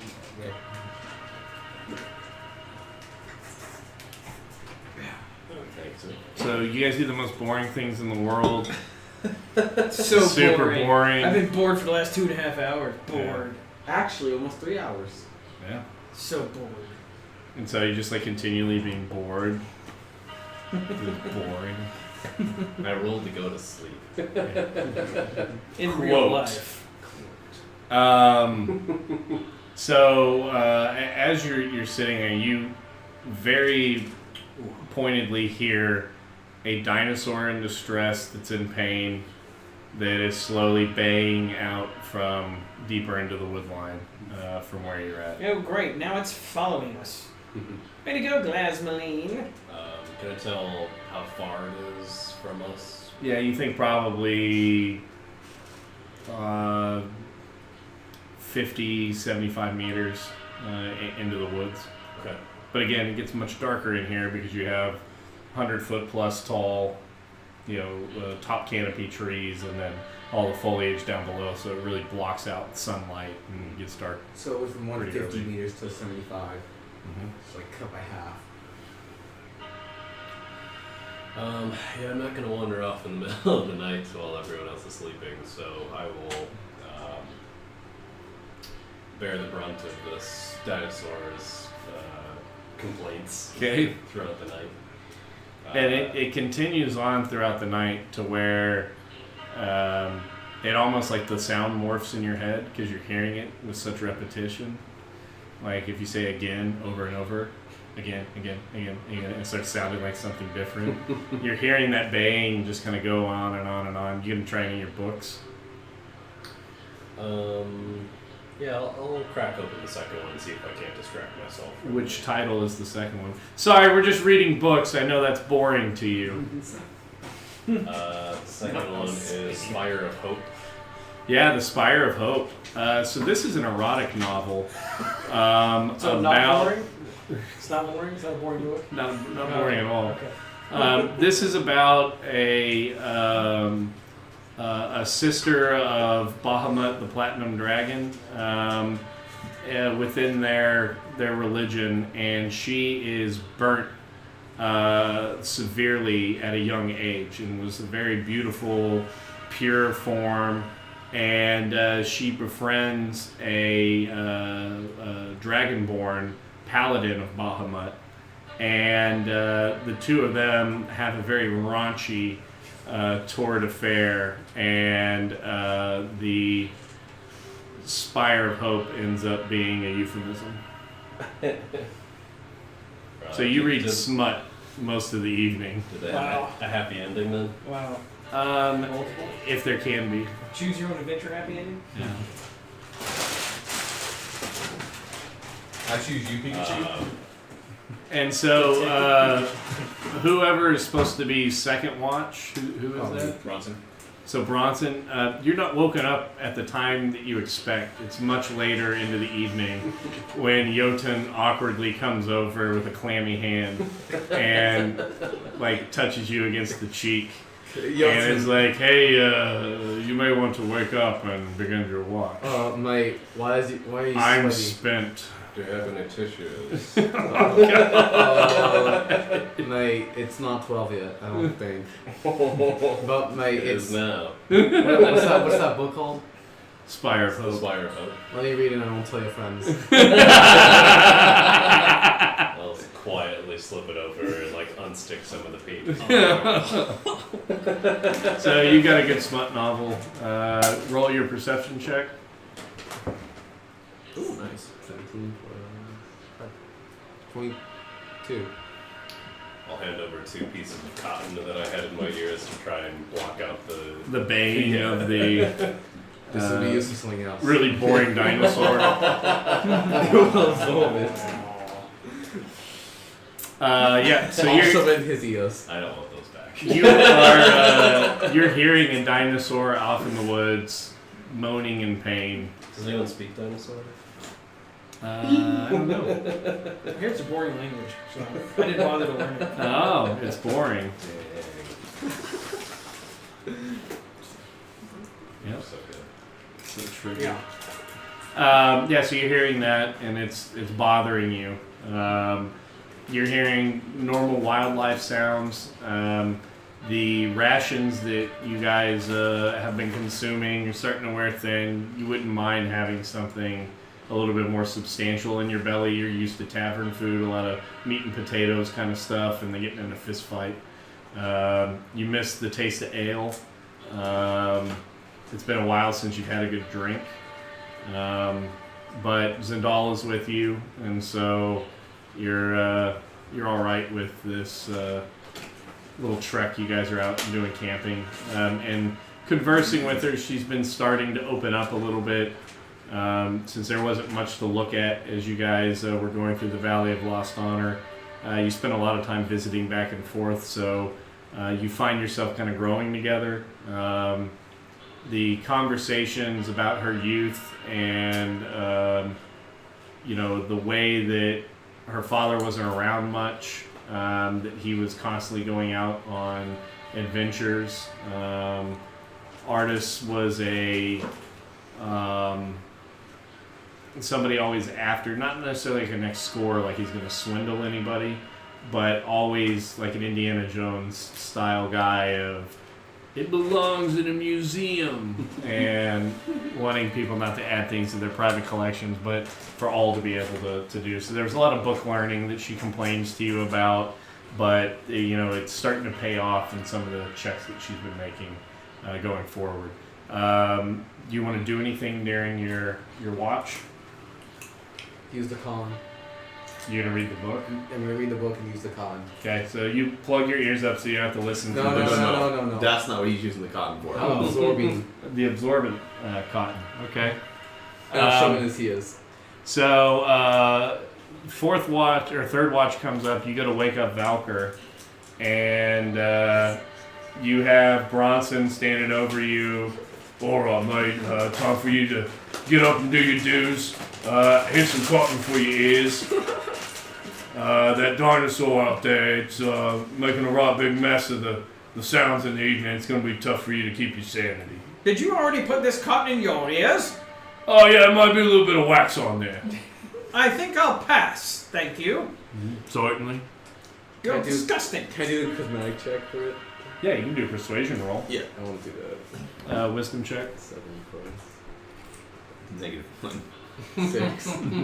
Wisdom or insight or No, just do a straight wisdom save. wisdom? Come on, fix the boy. 7? Yeah. So you're kind of like, Just barely. So close.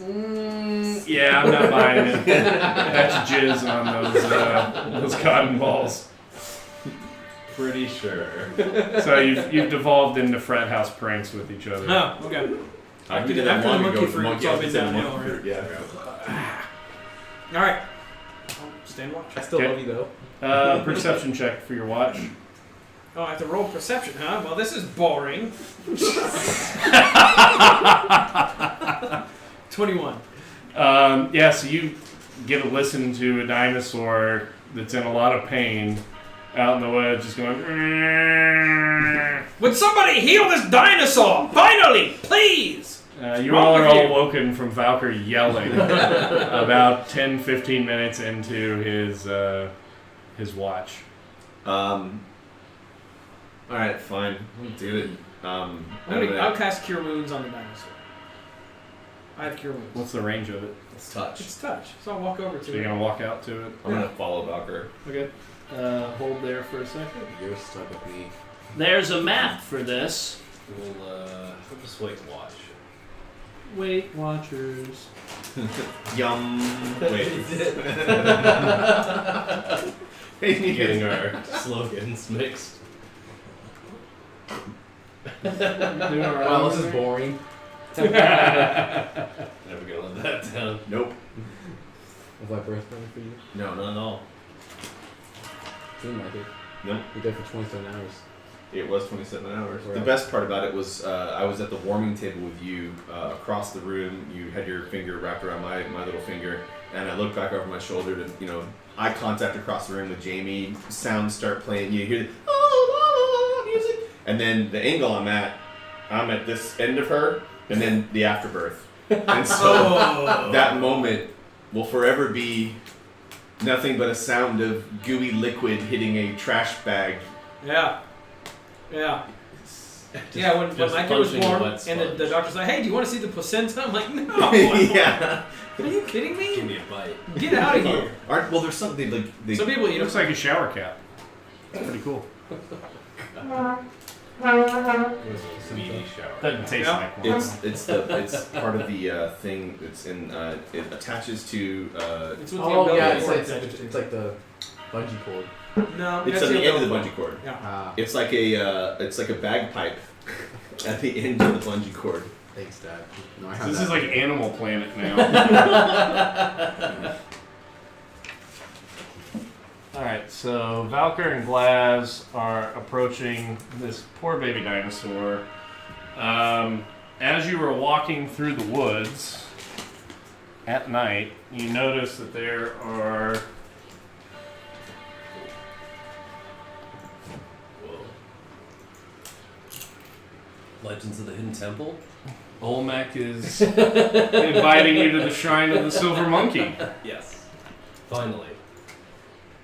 Man, the base painting on those was really good, huh? I was bitching so much of stuff.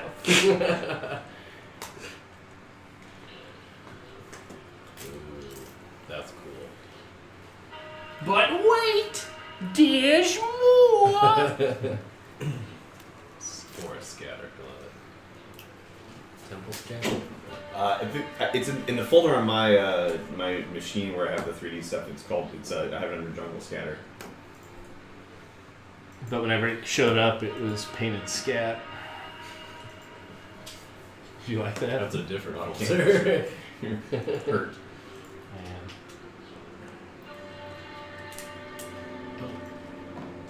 So you guys are just off map.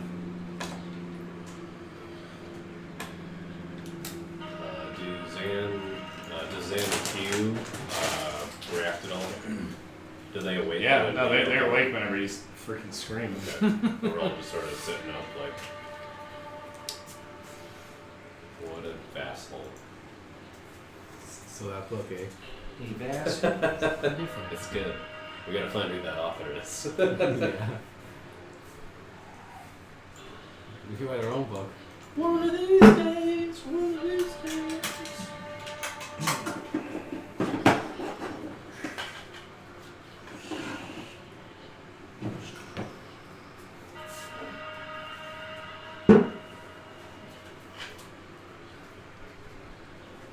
I mean, he does look adorable, so we should help him out.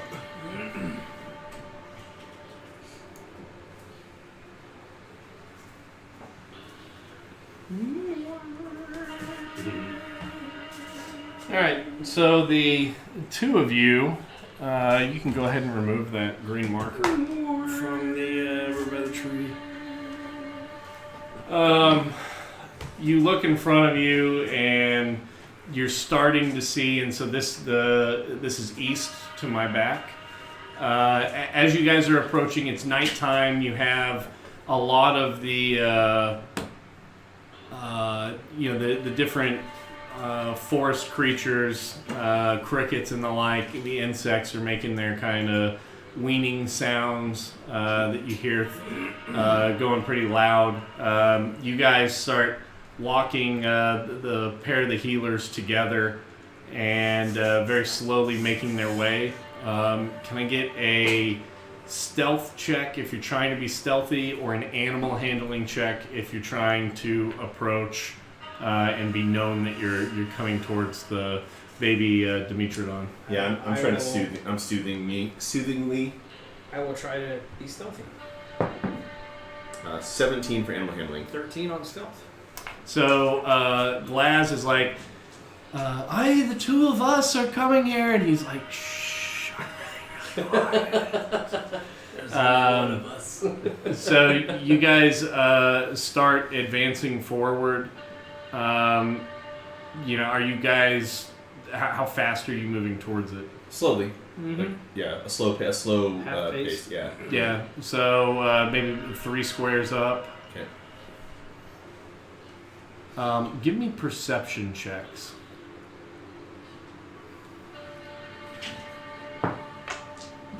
20.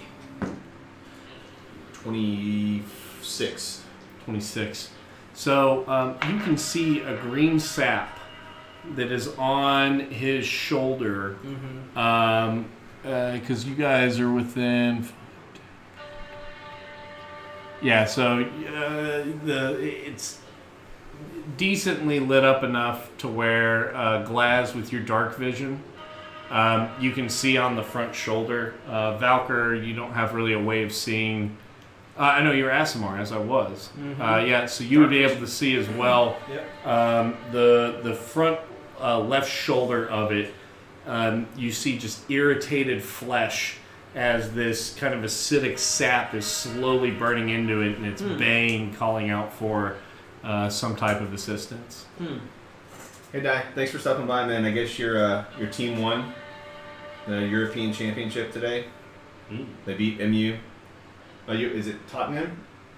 I don't know who beat MU today. Tottenham Hotspur. Yeah. I can't remember the name. Yeah, Tottenham. Oh no. Liverpool. Liverpool. So the Beatles are really happy. Okay. So what are we doing here? Let's get closer. Yeah, keep moving up See if stealthily. we can. Or you're moving stealthily. I'm moving. Do your animal handling check and stealth check. 12 on the stealth check. Okay. I probably need a reroll. Did you roll a 1? Yep. Uno. Wow. I don't know if we should waste on this or because I'm gonna yep. Okay. Yeah. That's a natural 1. What would you like to drink? Hot face me. Purple grape mash. Number 3. Thank you. Important. Yeah, it's bad. It's basically cough syrup. If you get one more, then Lee just pours it in your mouth. Oh. Get 2 more, and I go through another entrance. Do you have a funnel? Chug. Because if you're not properly equipped with a funnel, no. Okay. You see the girth the of the top. bottle? You'd be fine. I smell that. We just turned you upside down. It's cough syrup. It's cough syrup. It is cough syrup. No, Yes, it is. it's purple grape mash number 3.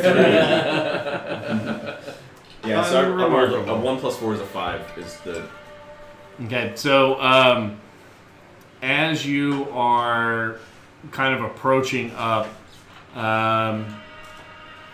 go ahead and move your 3 squares. Yeah. That boy. And is he driving home? I imagine the 13-year-old is not drunk. 14-year-old. 14. I imagine the 14-year-old is not drunk. Almost a learner's permit. Almost. Pre-learner's permit. So, We're shooting hand grenades. I'm still on a free trial right now. Yeah, there you go. Once I'm 18, though, it's I It's got my on. membership. It's on. Then he's kicking you out. He's not kicking me out. I'm gonna kick him out. Oh, at really? 69, and once he He's not getting kicked out at 18, huh? Is that right, Dad? Wait, what? Surprise. he'll be living with Uncle Sam at 18, hopefully. worked for me, sort of. No, I'm 22. Rory has questions. As Where am I you gonna go? Probably San Antonio and then out east somewhere. Yeah. In the alleyway getting shanked. Don't kick me out. Wait, San Antonio's not that bad. Like I didn't say Oakland, I said San Antonio. Like, Oakland's not bad. He's not talking about it's like, bad, isn't it? the- It's still Houston. It's not You start Houston. off it's not Bel Air. Yeah. It's not Newark, New Jersey. It's all right? it's not Florida. Florida. Man. You have to worry about your face getting eaten off in Florida. You're Yeah, right. by Florida And the man. addicts, And the what? the meth addicts. There's a Oh, with the lot goat. of. Yeah. Florida man. Yeah. Florida's a Let's fun not place. disparage an entire state. Yet. California's Yes. nice. All right. So as you are approaching, I need you to make a disadvantaged Constitution saving throw. Both of us? No, just him. 5. And I need you to make a Constitution saving throw. Disadvantage or regular? No, just regular. 8. This is gonna be interesting. Wow. Right, we killed him and we died as some sticky sack. Yeah, because the 2 healers go off to heal a dinosaur in the night. Yeah. Just to get the shut up. Found the quicksand. Yeah. Oh. He found more cotton. Oh no. Sorry. So soft on your face. Does it come pre-moisturized? Indeed. Yeah. No. Soothing botanicals. So the I give consent. the triflower frond Uh-oh. that you see here. Why did we walk right next to that weird As I'm looking at it, I'm like, the one thing on the board that looks threatening. Yeah.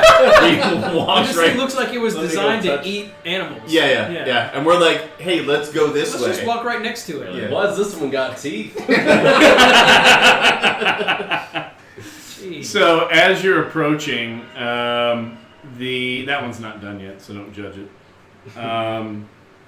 As you're approaching, the orange blossoms on it spit these spores out, and you are poisoned and unconscious. Both of us? Oh yeah, we don't know a thing. We just still think you're in the forest. I mean, we're not that far away from you guys. But we can't see anything Do we because hear anything? Make a I perception mean, check. Valkyrie Do did wake both everybody roll? up. Yeah. Yeah, you guys. We told you what you're doing. 12 plus I think 5. That's 17. 5. 17. So Bronson, the savior, Yeah. you hear what sounds like Scrooge McDuck diving into his big pile of money. Poison indicators. Falling down on the job, Tim. There should be green. Have green on them. Yeah, there's lots of green ones over here. Actually, here's 2 unconscious. Unconscious and poison.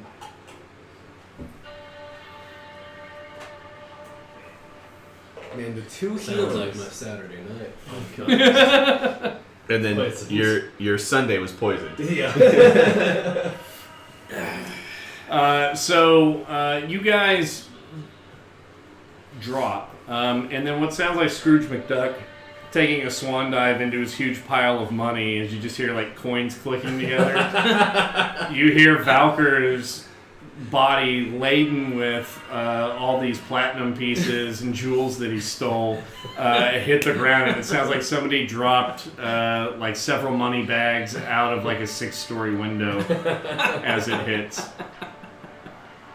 Your interest is piqued. So this isn't boring, is what you're saying.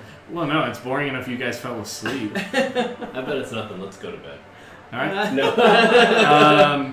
We better investigate, I Yeah. suppose. You and me, mate.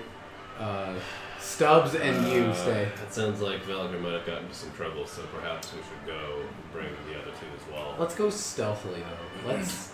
That seems like a smart idea. Yeah. Okay. As we're leaving the camp, Wait, are you I'll more stealth? cast mage armor on myself. Okay. Wait, what do I have that can like help my stealth? You're +6, but I think you have armor that makes you disadvantaged. Yeah, you're disadvantaged. So you roll 2 dice and you take the lower. Oh. On your stuff, and you're +6. Okay, so Spins like a hula hoop on me. can we do like a fast like pace stealth, or do we have to like go slow if we're going slow? Now you have to go. Well, like you would move your movement speed, stealth. You would be at disadvantage if you tried to stealth and take the dash action to double your. So you'll move Your 60, pace. 30. You'll move 6 squares. Each square is 5 feet. So for the next 8 hours, you see Jotun grab Scarlet, and he holds it up and kind of boops one of the faces that makes its way to the surface on the nose hole, since it's more skeletal, that's in there, and he goes boop, and this glow comes about him, and you see almost like a spectral set of pauldrons, a helm, and a chest piece appear, and then kind of fall away from him. And you now have your mage armor for the next 8 hours. Wait, hold on. Just teleport. Just take one and then come back, and then we can just teleport. It's either we can go into a forest, us four. You're already in the I forest. have to I mean- see where we're going. Is the problem. Time star stealth. But otherwise, it's a good idea. Yeah, roll stealth. If you use this green one, you can roll just one dice, but We'll just keep going to it. If it gets bad, you can't decide after. I think that's a 19. Okay. It's your choice. It's your choice. You do you.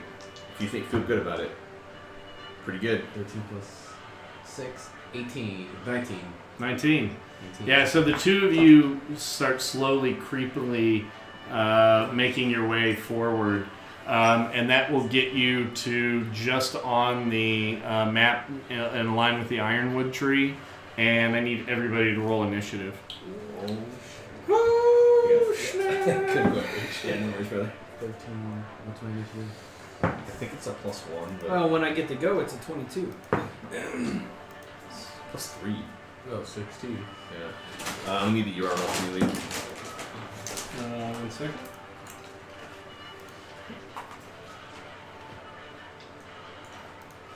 I'm going to go ahead and PM it to you in Slack. Thanks.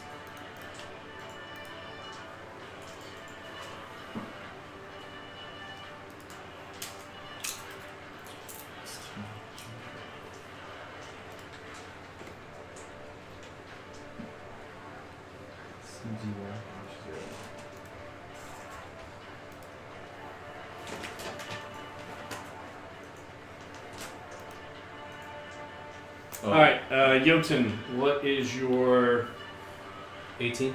18? And we're all fully healed too, Lee, by the way. I haven't been able to Okay. dick with any of it. Valkyr? Valkyr? 22. 22. Glass? 3. And Bronson? 16.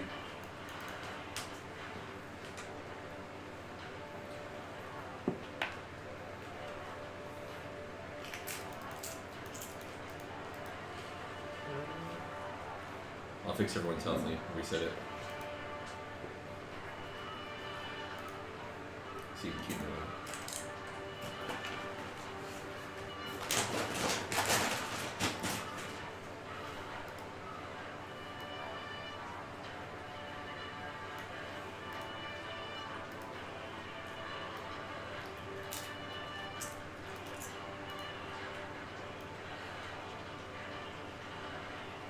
I didn't realize you guys were hurt that bad. All right. Fighting a dragon. So, top of the order, Valkyr is unconscious. In my sleep, I'm going to be like doing the air lute. So, the Triflower frond slowly lets out of the red side, the red blossom, this viney, thorny little branch sapling that comes forth out of it, spines all over it, and it is going to go after Glasmoline. Leave her alone, you bitch. Nice. And so 17, that hits. No, it doesn't. Glass has an AC of 22 with her dwarven plate. Oh, snap, son. She's a But you're unconscious. So you get advantage, I think, but I don't. Oh. Yeah, she's prone, so you get an advantage. Okay, no, that misses. Next, so I need to go in and edit you. Yeah, attack rolls against creature have advantage. Oh, so then you have, because Dwarven Plate, you every 4 hours have to do your con saves on travel in the jungle. Yeah, I'm wearing heavier armor than normal. Yeah. Yeah. All right. We gotta rationalize that going forward. Yeah. All right. Jotun. So you can see a spore cloud ahead of you, a dinosaur on the other end of it, kind of baying. What would you like to do? Can I see the tendrils coming for Glaz?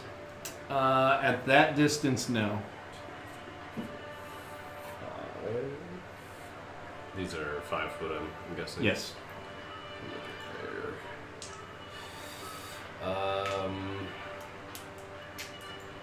Actually, I probably can't see anything from where I'm at as far as them just two passed out in front of this. You cloud. could see Glaz laying on the ground from there.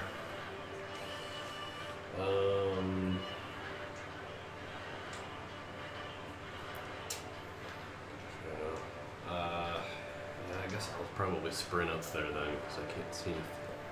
Yeah, you don't. That's the furthest I can make it. Okay, so yeah, you would see them.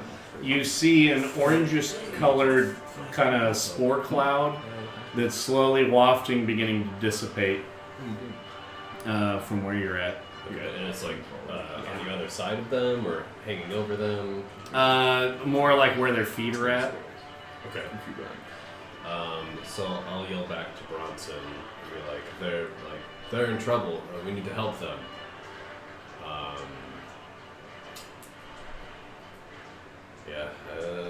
I think that's all I can do. Okay. Bronson, you hear called out ahead of you, Jotun saying that your party members are down and they need help. What actions would you like to take? So I run my move. And then you can use the dash action to move another 5 squares if you want. Oh no, 6 squares. Sorry, so you can move another 6 squares with your dash action. Okay. Where do you want to move? 1, 2, 3, 4. I have to go 6?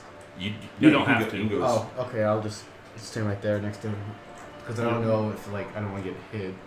Okay. Whatever. Glaz, you are unconscious. And for the two of you, the way the poison works, you can do a check every minute. Okay, so 10 rounds from now, we'll make a check. So we're unconscious for a minute? Yeah. Yeah. Well, I mean, you said the game was boring, so we just get to sit here and do nothing for the next 10 rounds. Thanks, Billy. You can hear a thum, thum, thum. Uh-oh. Uh-oh. As Mama's coming.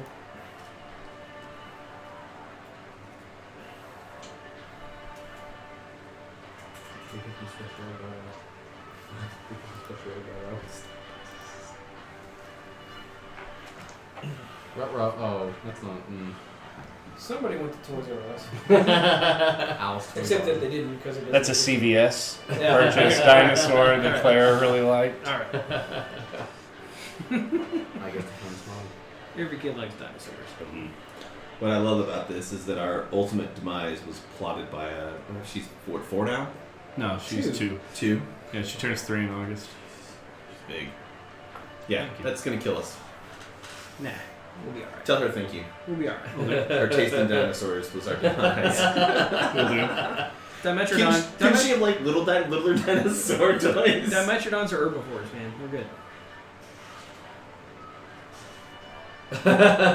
Yeah, you're right. Those- It's the sharp, pointy teeth that those make are me pointy think. teeth. They look like they're good for ripping. Good for the plants. Alright, top of round 2, Valker, you're asleep. See, Dave, that's how a sleep spell actually works. I put that spell to great use last time. You did. I was just talking to Dave. Mm. I'm assuming he's watching. He's at the wedding today. Probably a poor assumption. You don't think he could be up there with his back to? Because he's he's probably the best man, or at least in the wedding, right?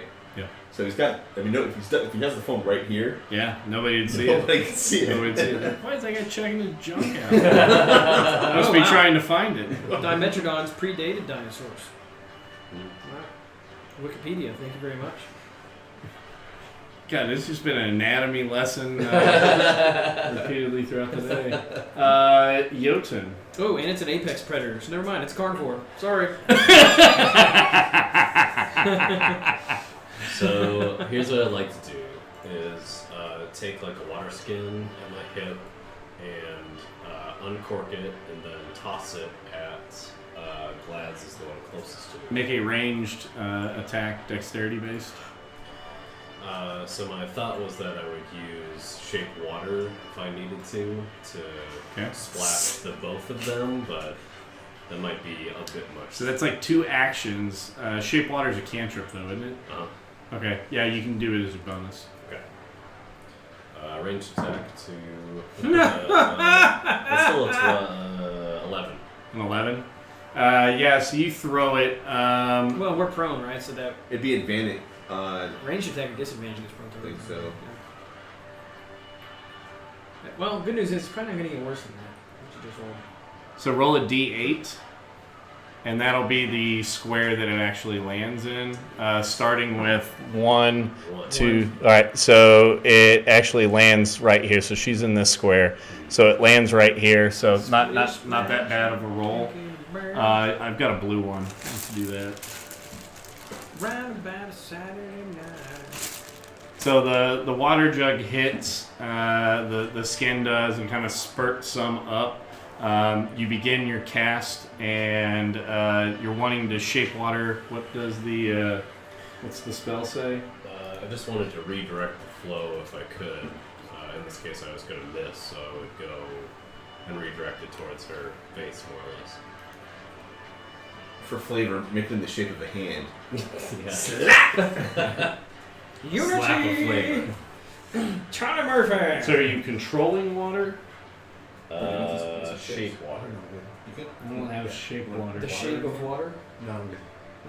Transmutation cantrip. Choose an area of water you can see within range. Fits within a 5-foot Doesn't cube. burn, I'll just like. I can instantaneously move or otherwise change the flow of the water as you direct up to 5 feet in any direction. Okay, so yeah, you could get her. You wouldn't be able to get Valkyr. Okay, that's fine. So make your Constitution saving throw again. 21. Yeah, so you wake her up. Okay. We have some plans to fight. Is that what happened? Bronson. Okay, so 1, 2, put the con in his ears. Movement, I was just going to do. And then I was like this. So I had the image in my head. What, Willie? Yeah, that's the worst possible kind of Went no, it no, from no. a willy. It is a wet willy. Yeah. It's the worst kind of willy. I'd like to take a swing at that plant with my Wait, you're gonna attack what? the plant. Yeah. All right, so you got to move within an adjacent square of So the then- plant. One more. Yeah. So that's occupied by Valkyr. There we go. Okay. So as you're entering in, it has held an action, and the yellow blossom, you see kind of start to spasm a bit, and then it goes and shoots out a corrosive sap at you. I need you to make a dexterity saving throw. Hey, Stardog. Oh, Stardog's in! Stardog! There you go. Yeah, this is our third game this week. We played on Sunday, we played on Wednesday, and then we're playing tonight. So. Yeah. Plus 3, correct? Oh, yeah. You rolled. What are you making? We actually played on Monday, Monday. but whatever. Sorry. Monday's a holiday. That's why I felt like it's. I mean, the session was really boring, so I can see why you wouldn't remember it. So. You're making a dex saving throw. Yeah. 13. You might want to do. Not gonna make any more of those jokes. Yeah. At least 5 minutes. You could use a reroll. You need to use that if you Reroll. declare it before. Reroll. We can't. I'm gonna get a lower number. No, you're 13. Oh, 16. Yeah. Thank goodness you did. So the sappy ejaculate shoots past you, and you hear it sizzling on the ground as it goes behind. Complete your action, please. So, You get 2 attack. You can attack, and so you Yeah. get 2. You'll get 4 attack dice essentially. okay. So, 4? yeah. Take, Well, you you'll take the 2 best. Yeah, you'll take. You're attacking once, so roll 2 dice. 16. So Shatter Flail is 16 plus 9 is 25, and then 12. Woe is 12. Woe would probably be his primary. Okay, so 24 and 21. Okay, yeah, those hit. So then you roll. What was the darker one? And then hold on, you gotta roll 2 4s. And then what was the gray one? Alright, so you rolled 2 4s, nice. Alright, so Shatterflow does 8 and 6. 14. Yeah. And then Woe does 10 and 5. 15. So total Nice. What was the other number? 29. Okay. 14 plus 15. I'm not the most. So he literally looks like a weed whacker, just cycling in like this, and it munches it all up. Find your ears. I Well, am unconscious. Whacking Can your you boys. explain why? Yeah, so this is my son Rory. Bronson couldn't make it today. He has his social calendar is It's way $2 It's exorbitant. for this session. Yeah. so Rory's sitting in for Bronson today. And the DM is feeling better. He does. He's Yeah, feeling- I am. Yes. I can lift things more than 10 pounds now. So it allows me to Stand pee up. by myself. So you can stand up. Anyway, Gotta get him off the ground. yeah. So the Dimitrodon, seeing the group of you over by the plant, seeing the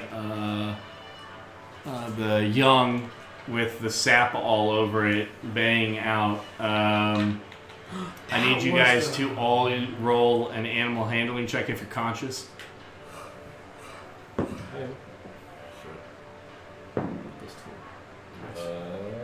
Eight. I'm not sure.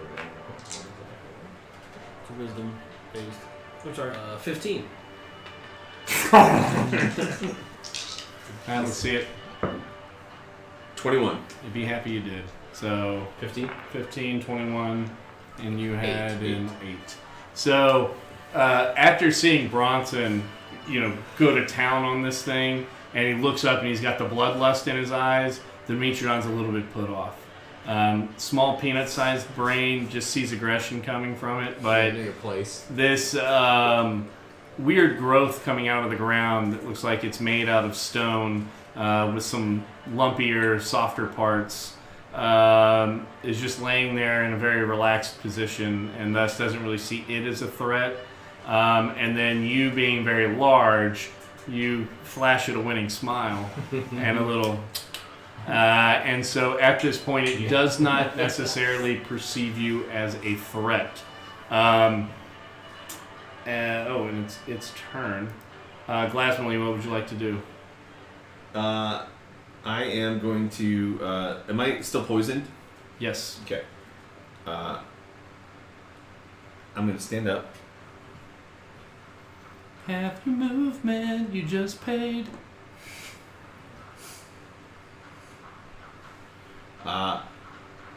And I'm. Okay. Yes, start. I'm going to try to calm the animal.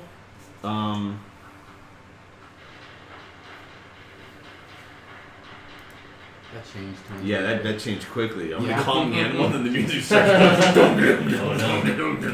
That's not what I meant. I I hear rolled the war. Jumanji dice. Yeah. So yeah, I'm gonna just try to, calming noises like shh, shh, shh. All right, make a disadvantaged animal check Yeah. since you're poisoned.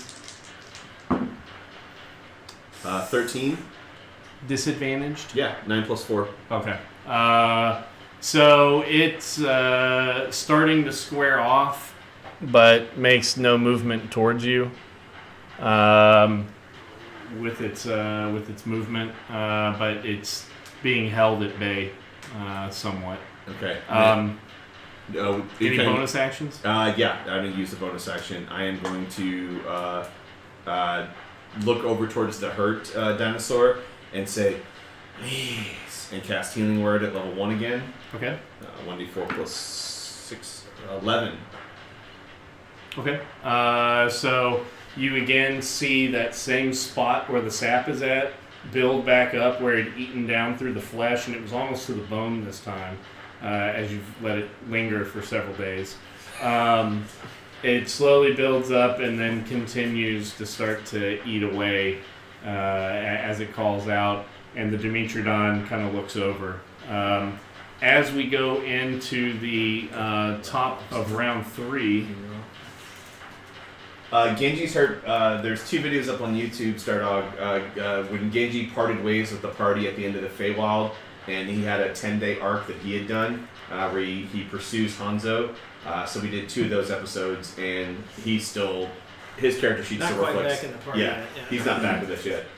But he's actually, I have Genji underneath his name. He's actually been playing Valkyr all day. That's my bad. Oh, yeah, retro. There, fixed. My name is Valka. Yeah, he's actually done. If at any point you get a chance to watch the VOD, he's done a really good job playing Valkyr today. Some really funny moments with Valkyr. Well, we all know who the real Valkyr is, don't we?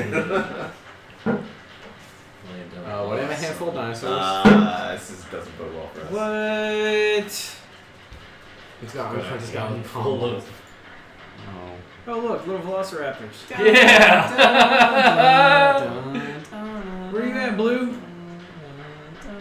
This is awful. Holy fucking shit. It's a dinosaur. Thank you, Rory. Anytime. 1, And- 2, 3, 4, 5, 6 velociraptors. Oh, great. and what had been the multiple sets of eyes has now been revealed. Moving in for the kill. And seeing that you guys are finally in somewhat of a weakened state, they started slowly sneaking their way up and are now making a hastened charge. Valkyr, still unconscious, still asleep. I don't get to make. Oh wait, that's right. I gotta wait for the another Yeah. rounds.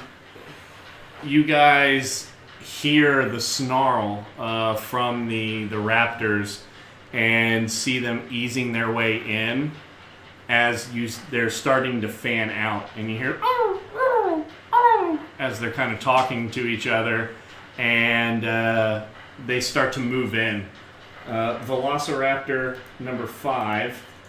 Which one's 5? It doesn't matter. As it moves away from me. So the green one next to the tree trunk, is going to move up and attack Yota. No, by the big tree.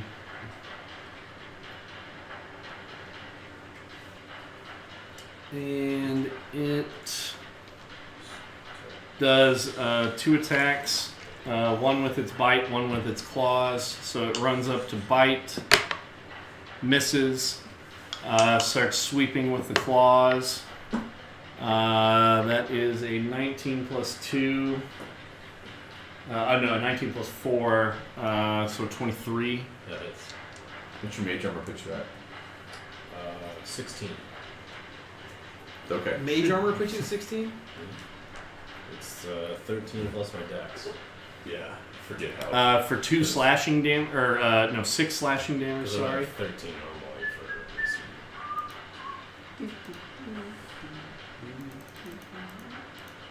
And shield 1 to protect me, so. Then, as it's your turn to start an attack back, you hear screaming running through the ruins to your front. A long lost call you haven't heard in a while as Genji starts sprinting out forward. Banzai! Wow, this is pretty boring, not gonna lie. It was, but now it ain't. Banzai! I literally just changed the label on you, and I gotta change it back. Which is fine. Here you go. Which angle am I coming from? You're coming. We'll have you right here at this tree intersection. Initiative. And yeah, roll in, please. 13. 13.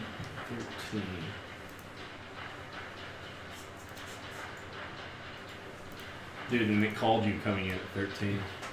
Are you serious? Yeah. I think This it's thing crazy. is. This is uncanny. Yeah. Man. It's really strange. There's this thing we use called an initiative tracker, and it can automatically roll initiative for you instead of your dice. Yeah. And it's been right on what we rolled with dice in the It's real been, world. it's been within It's a usually 1 point. within like 2 or 3 points almost 90 every roll. 95% of the time. It's Yeah. crazy. And so Genji comes sprinting in.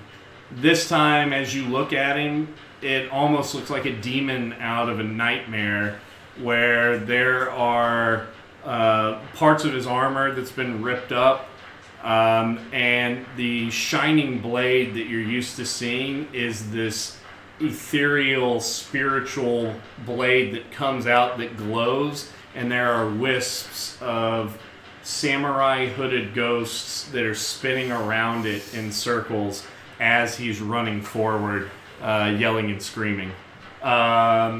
Next in the order, Jotun the Gift Aegis. So what I want to do is run over to where Valkyrie is laying down. Okay. Use an incidental to grab him, and then dimension door up to somewhere in the canopy, like the first level. Very nice. Okay. Does the raptor get a? Opportunity attack. How? Just first canopy. Yeah, so we can still see below, but basically, more or less directly above where we're at.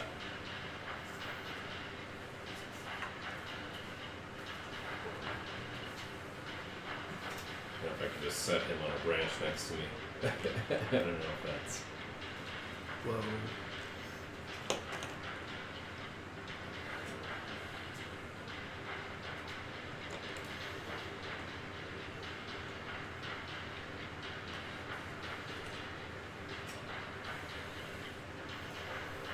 All right, so let's do the opportunity attack as the raptor reaches out to bite you. Okay.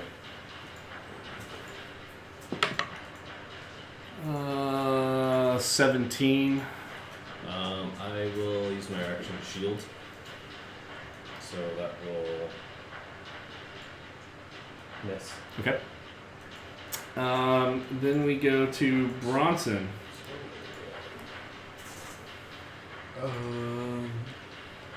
I can go diagonal, correct? Yeah. Alright. 1, 2. I'm gonna smack him so we get. Yes. So you use your action to attack, and you get two attacks. But because you two weapon fight, you're gonna get 4. So swing, swing, swing, swing. Make sense? Nope. Okay. I'm not gonna lie to you. Roll 2 dice. Call which one you want to be. Well, woe is going to be blue because it's blue on here. So woe is blue. All right. 12 and 20. The 20 hits. Okay, so that's shatter fail. So that's 1d8 plus 1d4 plus 6. So those two plus 6. 11. Yeah. 11 damage. Okay. And then you get to do it again. Oh, again. Yep. Nice. He gets. So you do crits on 19 and 20.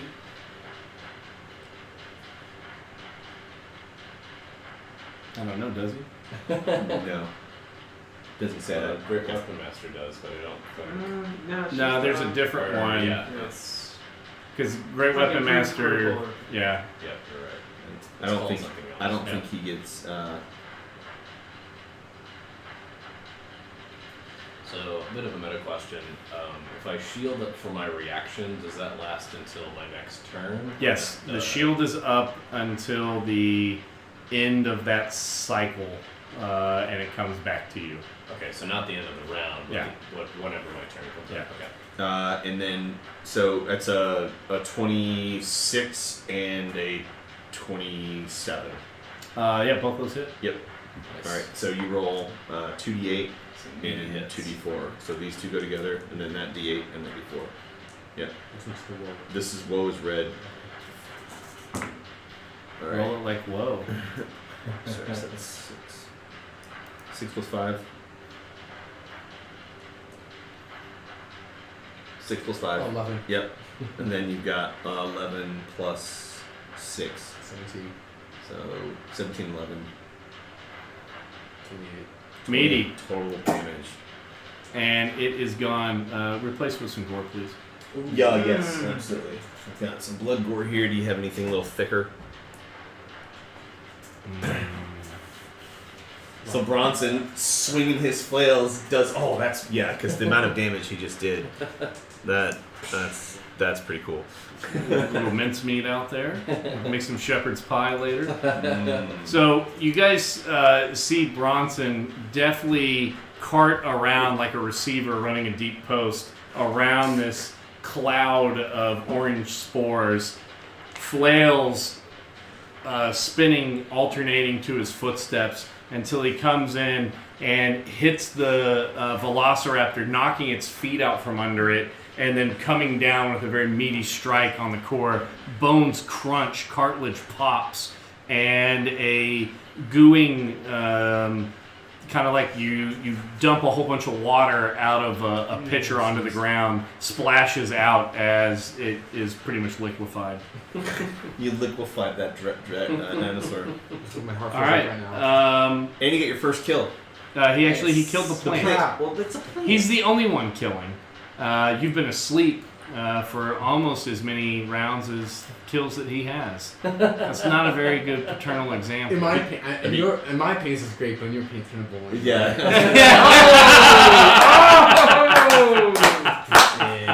It's gonna be a long ride home. It's going to be a long car ride home, especially for you when you're walking. Very good. So Blue comes up and charges Bronson. Blue? No, Blue, my boy. I'll just pimp slap him. Show this place. Okay, and so it is going to make its bite attack and misses. Claw attack is a 19 to hit. And I have you at 16 AC, so that He's hits. 17 with his dual wield thing, but that's Okay. fine. You guys need to work better on reporting your analytics up to me. So that hits. So that is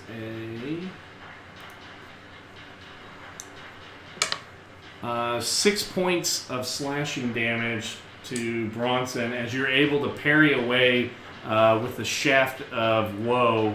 The bite as it comes in, but then a toothy foot comes across and claws into you for 6 points of slashing damage. I've now added Dan's dual wielder AC bonus feature to his character sheet, so going forward it'll be reported correctly. Wow. He may not have known that he got that. I almost feel like we should punish him. Next up, in the batting order, 16.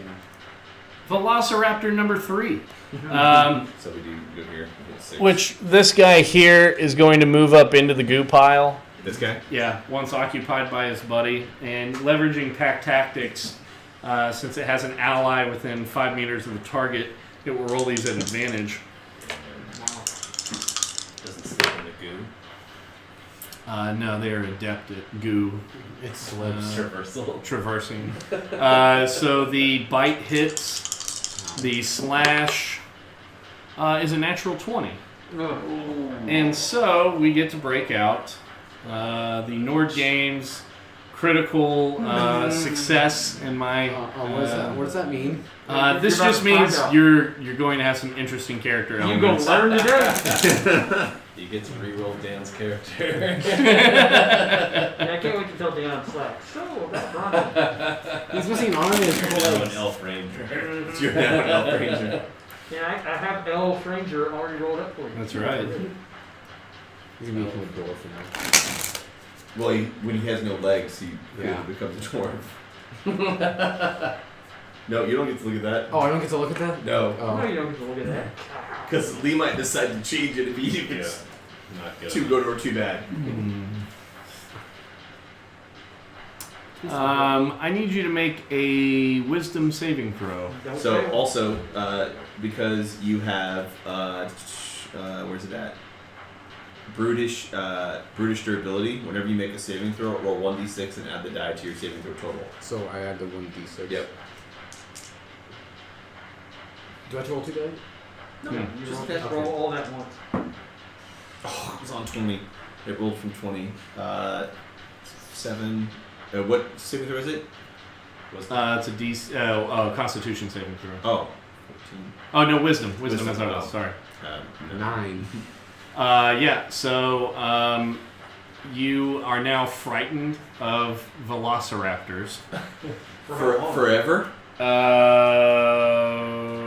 On a failed save, you become frightened of your attacker. So yes, So the attacker, but not of the necessarily- attacker, not all velociraptors. Got it. So you have disadvantage on attack rolls while that is it the orange one? Yeah. Yeah, so a frightened creature has disadvantage on ability checks and attack rolls while the source of its fear is within line of sight. The creature can't willingly move closer to its source of fear. Did you not make one for fear? I did. I was just gonna mark that velociraptor so we didn't forget. Oh. There should be fear over there. I'm just trying to lead Tim to perform better. That's one you're afraid of. Yep. So damage, 9 points of slashing damage from the crit.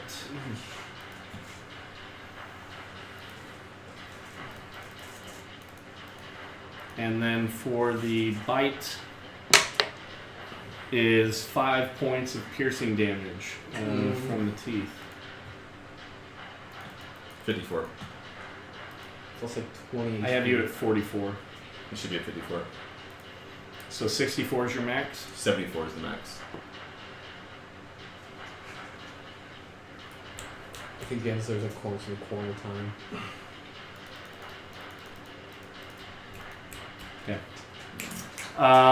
Next up, screaming, running through the ruins, Genji Yoshimitsu with blade in tow comes sprinting forth. And the orange one's right there? Yeah. Alright. Banzai! Running. 1, 2, 3, 4, 5, 6. Whoa, hey. That's how I broke the menu last time. Bro, his legs are gone. Looks like So I'm running up, blade drawn, coming up shoulder to shoulder with Murano-san. Murano-san! It is good to fight with you again, my friend! And then I attack the orange one twice. Yeah, make an attack. Alright. Glad to have you 2 back. attacks. The party's back together, guys. That's a 21 on the first one, 14 on the second one. Both of those hit. Oh, look at that. What sort of damage should I be rolling? Nothing special. 2d6 plus 6? Standard? Same as Yeah, all? whatever it was before. Okay. I'll do that. Oh, sorry. 9, so 15, and then 12. So it's a total of 27 damage across 2 attacks. Yeah, so you fucking slice and dice, and it is thoroughly gooed out. And you're no longer afraid. And there's Okay. nobody within 5 feet of me to attack, so... Nope. Okay. Could have done that a little bit more wisely, but that's okay. And it's all technique. Yeah. Are you raging as your bonus? Yes. Then moving forward, next in order, an old fan favorite, Velociraptor number 2. Oh. Little Monica. Known as the cute one out of this boy band of raptors, Joey, the green one with the spots. The freckles, they just drive the gals wild. Is going to occupy the killing square where 2 velociraptors have fallen before, and will make 2 advantaged attacks against Bronson. So the first one for the bite. So it's the key one, not the smart one. Who says they're mutually exclusive?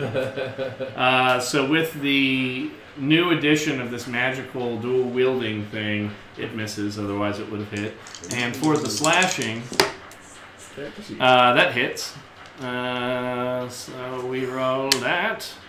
5 points of slashing I will damage. send my ancestors to attempt to deflect the attack. Yes. I reduced that by 10 points of damage. All right. So You see the foot rear up, and you've knocked the head out of the way again, and you're like, I need to quit doing both these flails because it's opening me up. And then Genji's sword swipes down in front, and the spiritual guardians that are these wisps with samurai helmets go up and harass the dinosaur to where it abandons its attack and starts to weave its head about. Namaste. The correct phrase is arigato. Ni hao. But I have already seen you today.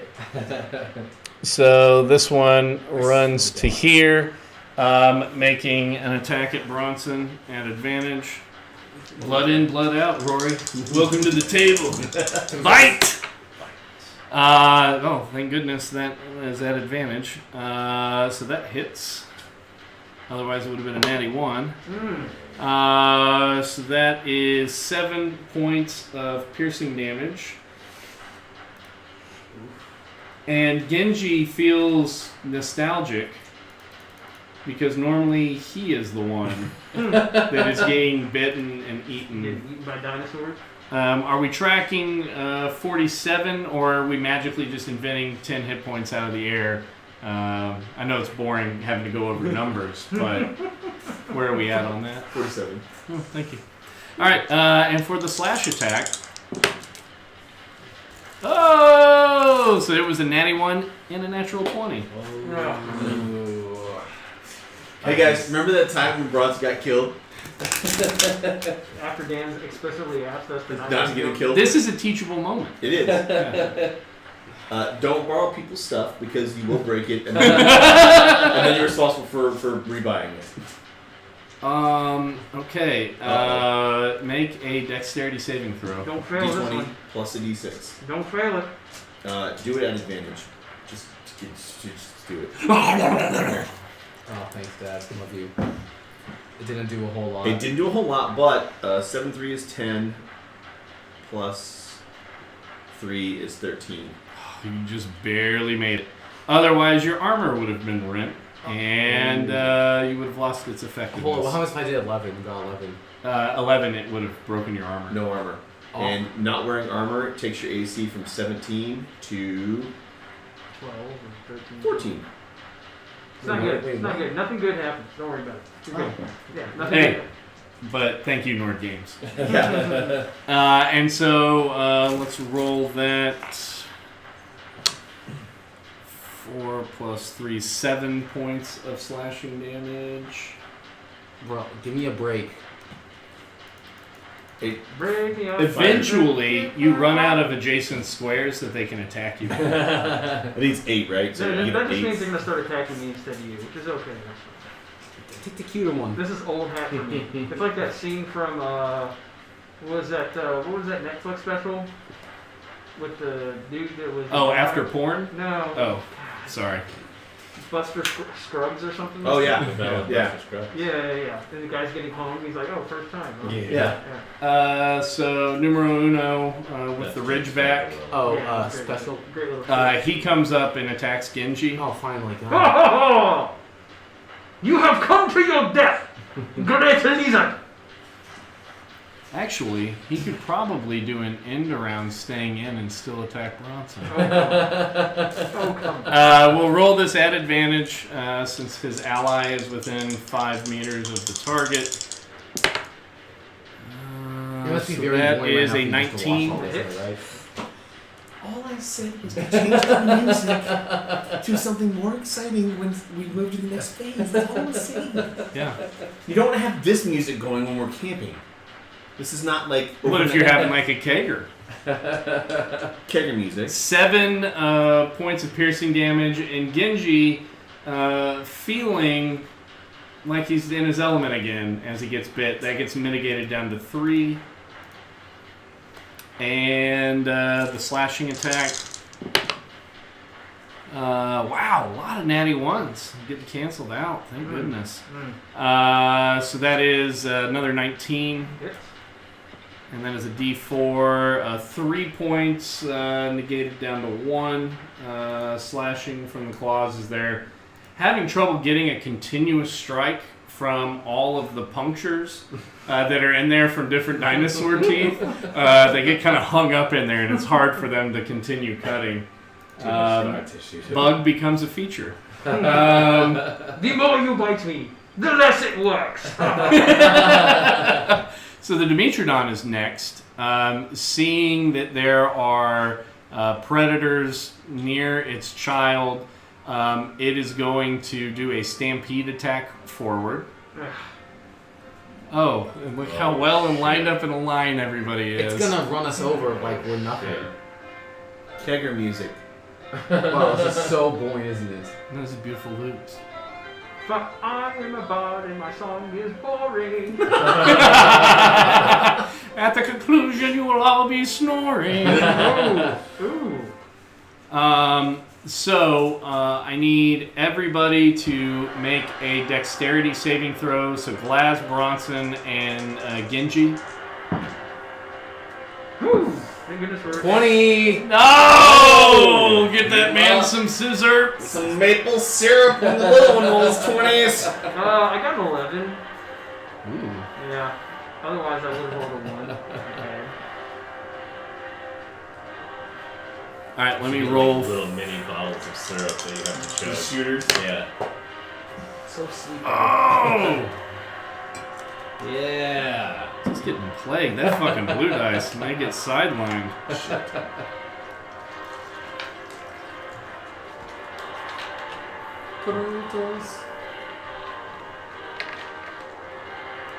So is that a critical fail that you do adjudicate over there? No, it's a 5. No, he rolled. He rolled. Oh yeah, I did roll a critical fail. Oh. I'll just have to re-roll these. Alright, so that is...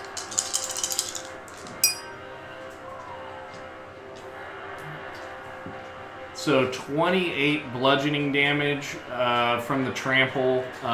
If you pass the saving throw, you had your natural 20, Yeah. so you move 5 back without incurring an opportunity attack. And the blue and the raptor closest to me are trampled and are dead. And this Dimetrodon is over here. You two that failed are prone. And you take the 28 trample damage.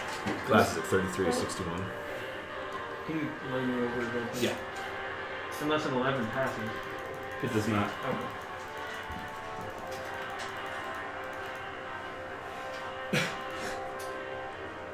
Rar.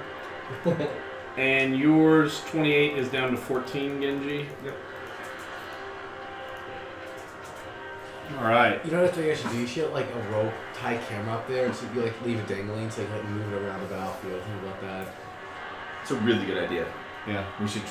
Are you being sarcastic? No, Yes, you'll he is. notice the They lines up tried. there. They tried, and there's just too much ambient wind, so the camera just does this all the time. And when you're trying to watch it, it makes you nauseous. So he, the Dimetrodon, he or she, Shem, makes the sprint stampede over to there, and then we come up on Glasmoon's turn. Yep. Glasman stands up again. That baby's just been chilling the entire time. I mean, it's been It knows its annoyingly place. going, "Ah," but I figured I'd keep you guys from Oh, going. I got that Fire sound. all crazy. And he's still unconscious with the combos. It's just a moan, right? It'd be funny if you guys just left Valkyr in the tree, forgot about him, and like moved on, and say like every hour he's rolling his save. Still sleeping. Can we get more gore out there, please? Yeah. like Yeah, I three guess- three dinosaurs have died, and he got smushed. There you go. Yeah, that's sexy. Yeah, blood. All right. Did you? Did you? No, I'm stretching my legs. This is chair. All right. He's sitting in Dave's seat. Just happens naturally. So Glaz is going to look over between the cute dinosaur and his not so cute Ridgeback friend, and she's going to hold her hand out and she's going to and cast spiritual weapon. Bless you. It bursts forth from the ground, and it's going to smack on Cutie. Dang. 14. Boy band hot gets hit. And it takes 7 points of damage. So all of a sudden, it's almost like a geyser explodes, and clouds of dirt go shooting through the sky, and the gas as it shoots up manifests into this ethereal hand holding a hammer and brings it down with a sickening thud. How much damage? 7. Okay. And has a very anticlimactic hitting. Gladys takes 2 steps forward, pulls her hammer out, and Make a disadvantaged attack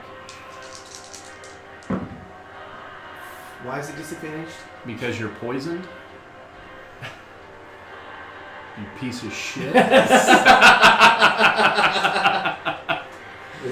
it bad to tell them that's still going? Yeah. 12.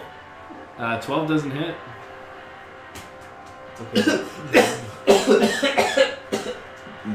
I'm done. You choking on it? No, she's poisoned. Oh. That's why she was coughing. Oh, fair. Okay. Son of a bitch. Valkyr, you're still asleep. Jotun. So you're up in the trees looking down. You saw this huge stampede. People are down on the ground. There's the glistening of the pale moonlight that's making its way through the canopy, glistening off of just this new Olympic-sized swimming pool of blood that's sitting on the ground. Take you some tacos? I can. You want to? Yeah. Yeah. Is it chow time, baby? Can I have 2 beef burritos? That'd be great. No, we're I got tacos. You see tacos like the rest of us. Oh, fine. Okay, princess. Thank you. Yeah. Hey, if you want something special, you can buy it yourself. I don't have any money, Genji. Well, that's Hey, at least he's playing in character. sounds like somebody's Bronson never pays for anything. Is he out there? No, he's not, unfortunately. So we're basically on a tree branch. Is that? Yeah. It's like the Jungle Book, but different. Okay. Yeah, I should probably try and shake Valkyr awake at the very least because I still have a hold of him. Yeah.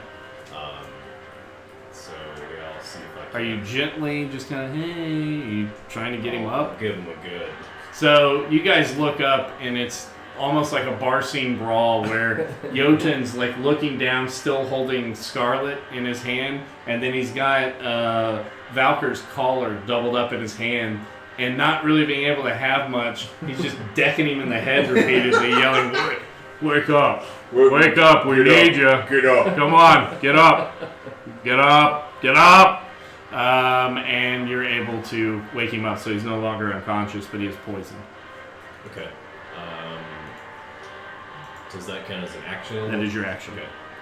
So I You guess- can cast a bonus action cantrip. I have none at the moment, but I'll let go of him so he can stand on his own.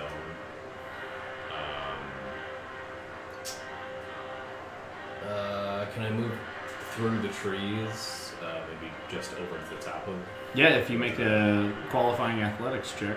athletics? Let me double check. Come on, muscle wizard. Some wizard's gonna do some points. Cast sports. Plus 6, actually. 15. Yeah, so you're nimbly moving about the canopy, Okay. and just move that however you need to. Separate a little bit. He's no longer unconscious, and he's standing. Since you're strong enough to be having him held upright. Yeah, you can probably leave that open until they all get back. It's like it's Marin here. I can't do anything as a bonus action. I think it's my turn. Okay. Then we move to Genji. Oh no, as I was Bronson. Sorry. Bronson. Okay. You've disengaged from combat and are moved back. As the stampede went through, you chose not to get trampled. What would you like to do? Well, I think you're probably the best move. I probably not the best, but smart. I'm probably gonna kind of drag him, like Can Pull move Genji him- back. Yeah, can I move him back? You should attack. Whoa! Quit speaking this blasphemous meta language. Okay, I guess I'll attack. Good idea. I'll move up 1 and attack. Right? The cute one. Make your attack against boy band. You anybody? Yeah. I'll take that heft too if you don't mind. If there's any left. 23. And then 14 plus 9. 25. 3. 2 23s. 2 23s. Both of those hit, coincidentally. I'll say the D4. I'll give it to you. Oh, here. 9, Plus 6, which makes that 15. 6 plus 10, that makes plus 5 is 15. 16, 15. Nice. So you liquefy. Kersplat. I'm just carrying everyone. Good job. Genji. 3 kills of Stampede. So stand up.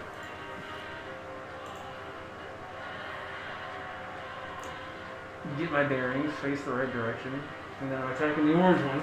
Okay. Wait, how long will it take to accomplish that here? 30 minutes. It's a 26 and a 23. 26 and a 23 both hit. Roll that damage. 29.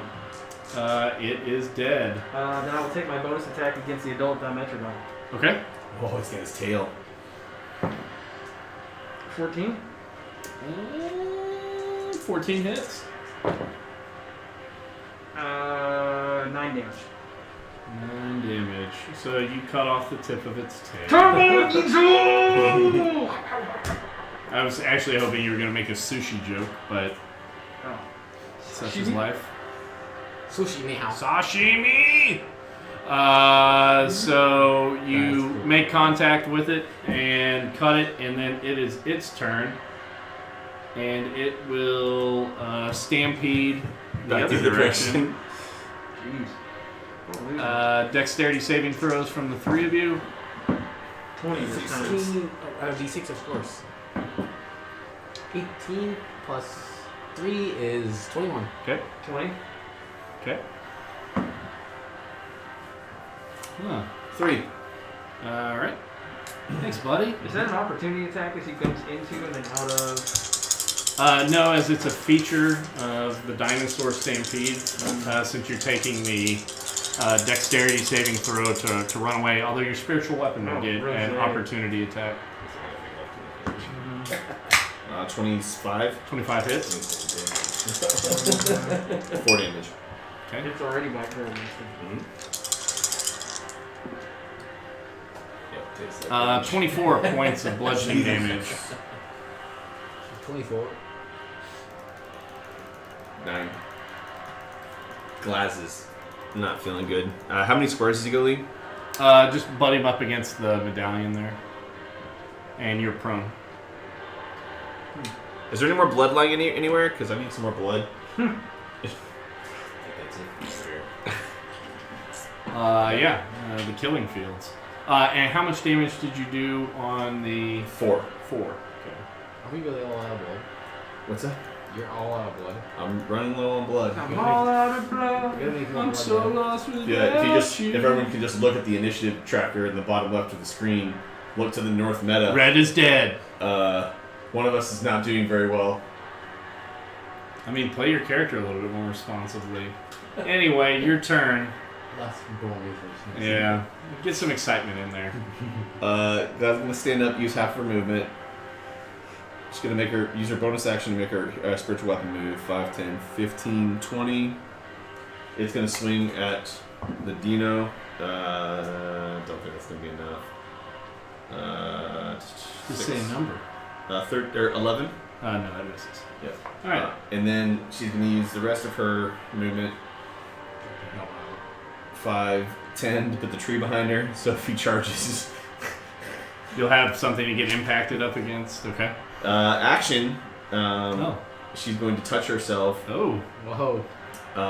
And as she We puts, just received a mature rating. as she puts her hand on herself, she says, "Leon, Telias and cast Cure Wounds on herself. So that's I'm doing that at level 3. Okay. That's 3d8. Come on, d8. 8, 12, 20. Plus 6 is 26. Plus 3, 29. 29. Right. And that is Glaz's turn. Okay, so you're doing slightly better. Slightly better. Nice. All right. The top of round 5, Valkyr, who's finally awake, precariously perched, but comfortably so with his spider silk What has happened slippers. Looks about. What has happened to me? What is this craziness? There is bedlam and chaos. I fall asleep for 15 seconds, and this is what happens? Inexcusable. What would you like to do? So, is there any evidence that that Dimetrodon, is the big one, has been a threat? Roll an insight check. 21. Based upon the spiritual weapon being right there next to it and everybody facing it and trample marks and blood all over your friends, you think it's a pretty good chance that that's an enemy. Okay. You see a braid of red hair hanging out of its jaw. And then you look over at Glaz and see that one of her braids is missing. I know. Looks like Hugh's not getting his restoration spell. Gotta get that hair all done. Get my blow out. I can't believe this. I fall asleep to a flower. Next thing I know, we're in the middle of combat. It's shocking. Shocking, I say. Lightning bolts. I hate you so much. Throws a lightning bolt at the big Dimetrodon. DC 16 dexterity save. Yeah, so they're not really known for their dexterity. Oh! Big dinosaurs aren't dexterous, you say? Although he did, let's see, take the subtraction, 19 minus, so 17. Okay, that passes. So it's going to be half of the 96 that I'm going to throw. 96. It's Jeez. casting at a level 4. Yeah. That's what's on the spell sheet. I can only do what my spell sheet tells me I can do. It's not my character. Just like slap. I'm just following orders. Exactly. Oh. Ooh! Is that a bunch of 6s? That's a bunch of 5s and 6s. Nice. Very nice. 10, So 20, I just like slap you awake and then point you at the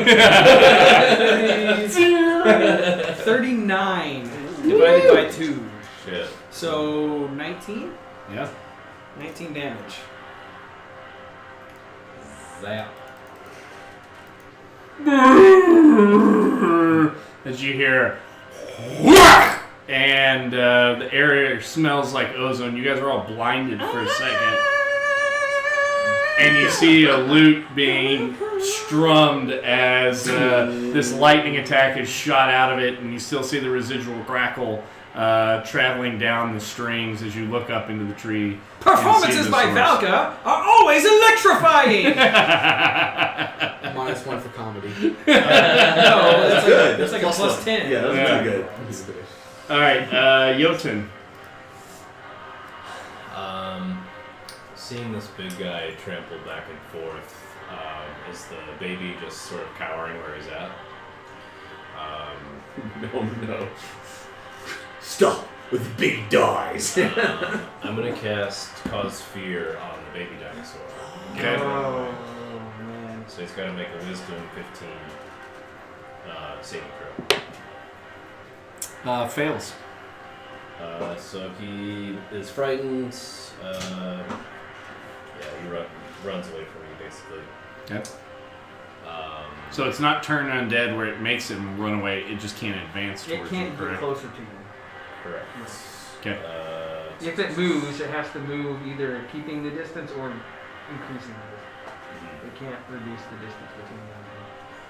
But if you move towards him, That's what I was you can thinking. drive him So away. I'd like to look for a vine or something I could ride down towards the dinosaur, or just Okay, slide so down the do a nature check. If you get higher than a 7, then you can make your athletics check. Yo, son, the jungle, watch out for that tree. I think that's a 7 actually. It's an 8. Hey, there's a vine right there. Athletics check Yeah, cast sports. is a 14. Okay, yeah, so you look up and swinging out and over Bronson, a Goliath riding a vine starts going. Roll a D percentile, and this is to measure the tensile strength of said vine. Anything 75 and below, we'll say the vine holds and you're able to swing. Anything higher than a 75, hilarity ensues. Okay, blue is 10.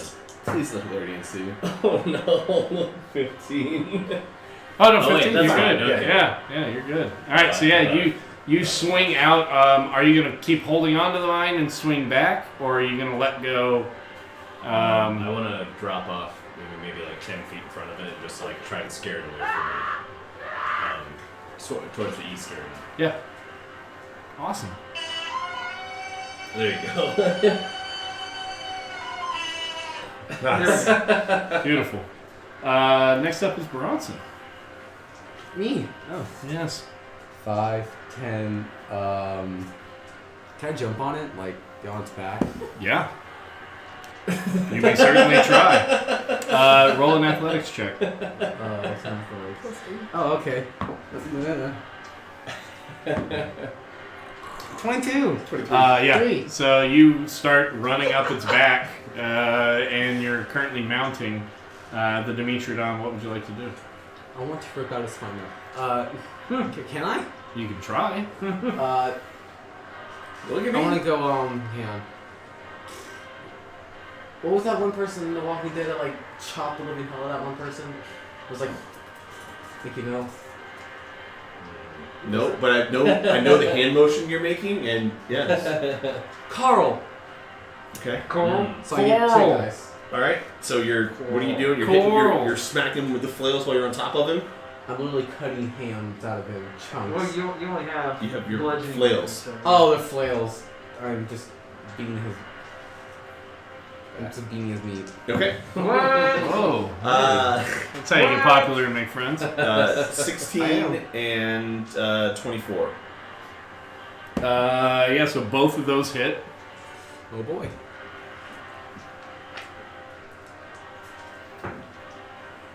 Ten, 5.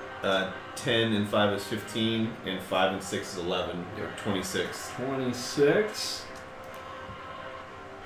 And So you guys see an uncharacteristic athletic play as Bronson, instead of just swinging at something, whatever's closest, sprints up its back and slides down the top shelf to where it's standing on its front shoulders, and then on the base of the neck there just starts boom, boom, boom, boom with his flails, beating off the Dimetrodon's meat as it's sloughing off as he's beating. Make your next set of attacks.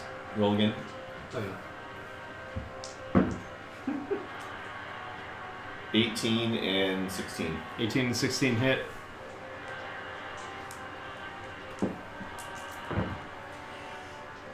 Ten and 9. So 15 and 15, right? what is this? Yeah, 15. Yeah, 30. So, as asked, delivered. After the first round of beatings, large chunks came off at the neck. These next ones get lodged into the vertebrae on this facet joints.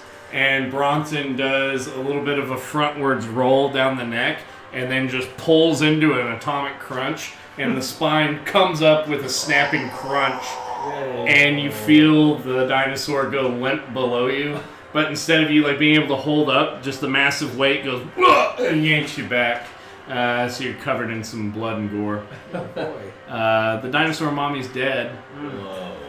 And with that, we are out of initiative as the baby goes baying off into the night, screaming its head off. Yeah. All we try to do is heal a dinosaur. Next thing you know, we killed its mom. Yeah. Yeah.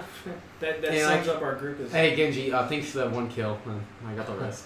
That is very Bronson-like, actually. There were 2 kills, Buddha. Not 1. Learn to count. Go to school. 1 + 1 is 2. Even we know this in Kozakura. Alright, so at the end of combat, instead of a horse bleeding out everywhere, you now have a torrent river of dinosaur blood sprayed out everywhere. What would you like to do? Survival check to try to get some rations out of the meat. Okay.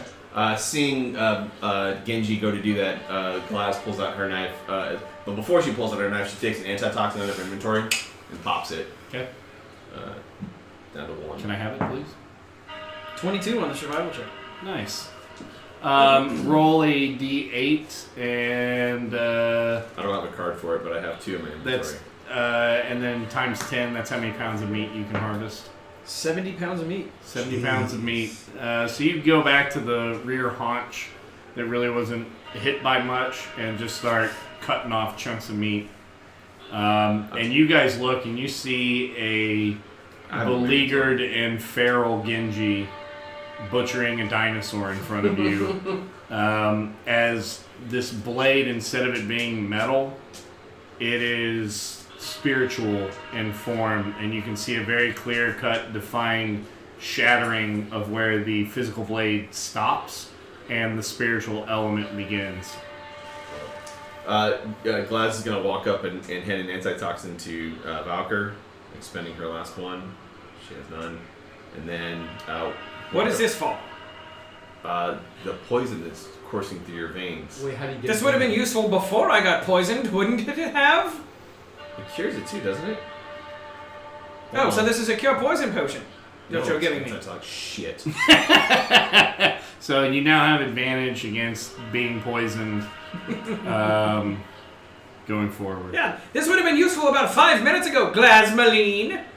Where were you? Oh, sleeping. Probably bored out of your mind. So I wasted 2 antitoxins. Yeah, you did. I That's didn't great. drink. I didn't drink the one you gave me, so you can have that one. Actually, yeah, you can get one back. Alright. I mean, He he did. kind of can't because he's, kind of on a tree still. Damn it! Yeah.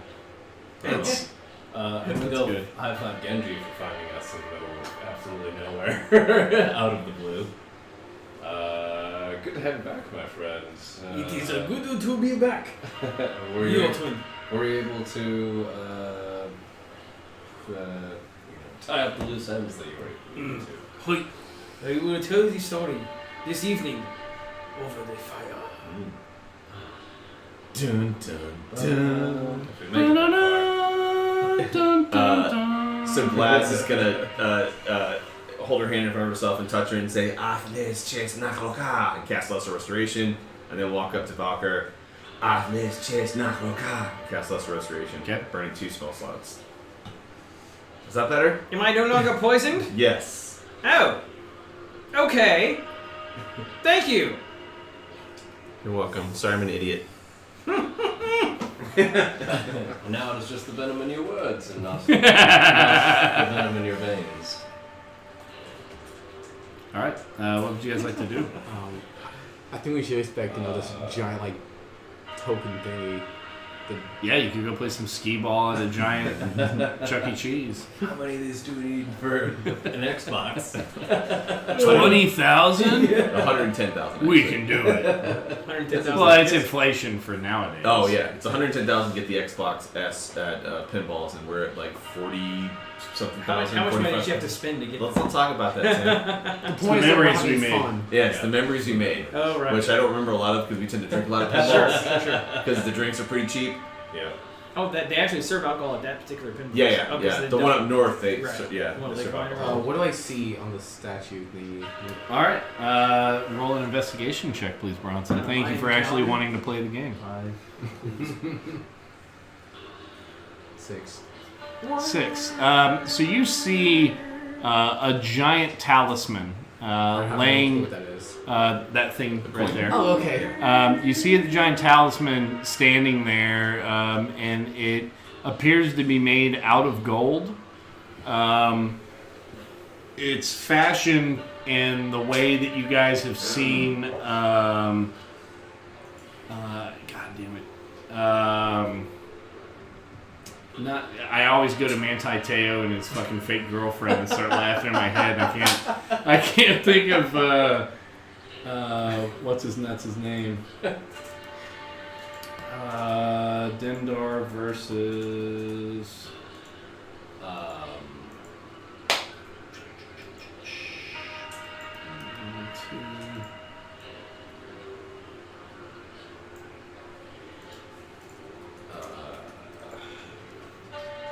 Very Uteo. Jesus fuck. So you see it as an Olmec representing Ubteo, and this was like kind of like the local badass tribal guy on this continent that ascended to godhood, and his sole purpose was to protect Cholt. And in Cholt, there's this huge door inside under a mountain.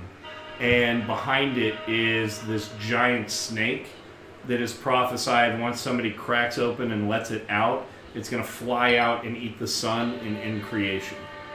So that's like the Armageddon doomsday prophecy for this area. And Ubteo protects this, but Ubteo has disappeared. Nobody knows where he is. Glasmaline had a vision where he had gifted her one of the 9 trickster god puzzle cubes, and she's got that on her person. That's how she's able to go invisible. But nobody's seen or heard from Ubteo in centuries, and this is dedicated to him. And as you guys are looking forward past this, you start to see more and more signs of maybe a city or at least a collection of buildings as its ruins coming forward. I think we're close. This is definitely some sort of tribute. Do you think we're getting close to one of the marks on the map? I mean, we know we're getting somewhat close on the map, but this is definitely signs of some a Dendar and a Teo, and if where we're headed is supposed to be the center of Cholt, where the temple is, then I think we're on the right path. I think so. I mean, there's a giant gate right here. That's So Glass walks up. Right, so as you look right over there, I mean, there's a door. What do? You walk through doors, right? Am I right? Yeah. All right, then we will walk through. We'll be on the other side, inside. It's Bronson. Yeah. He's not a very nice guy. yeah, I can tell. He's kind of sweet though. We probably should. Rest first, right? I mean, Yeah. 2 of us are just What- fine. But I think we What should. time of day is it? So you guys were on your third shift, Oh yeah, it's like 2 a.m. Morning. so it's the middle of the that's night. right. So our rest was interrupted, so we'll have to start. Start afresh. However, you guys do see, the possibility of buildings to the front. Yeah. Shall we move forward and maybe find a structure we can rest in? It's not a bad idea. I am in good shape to move forward, but I would be okay if we need to take a breather here. Yeah, if we rested just for an hour or so, we could. I'll rest in the corpse of the big boy. Nice. Like Go Star full Wars. Tauntaun. Yeah. Yeah. All right. Gross. And I thought they smelled bad on the outside. Yeah. So I'm going to Alright, take a short rest, and I'm gonna roll 1, 2. Can we open that window so we can see the tacos? They're gonna be here in probably about 20 minutes. 20? Yeah, What are we, poor? they were supposed to be here earlier, and the order's been delayed. Can they get through the gate? I don't think they've even finished making them yet, according to the all tracker. 90 tacos. I don't even think we should tip them.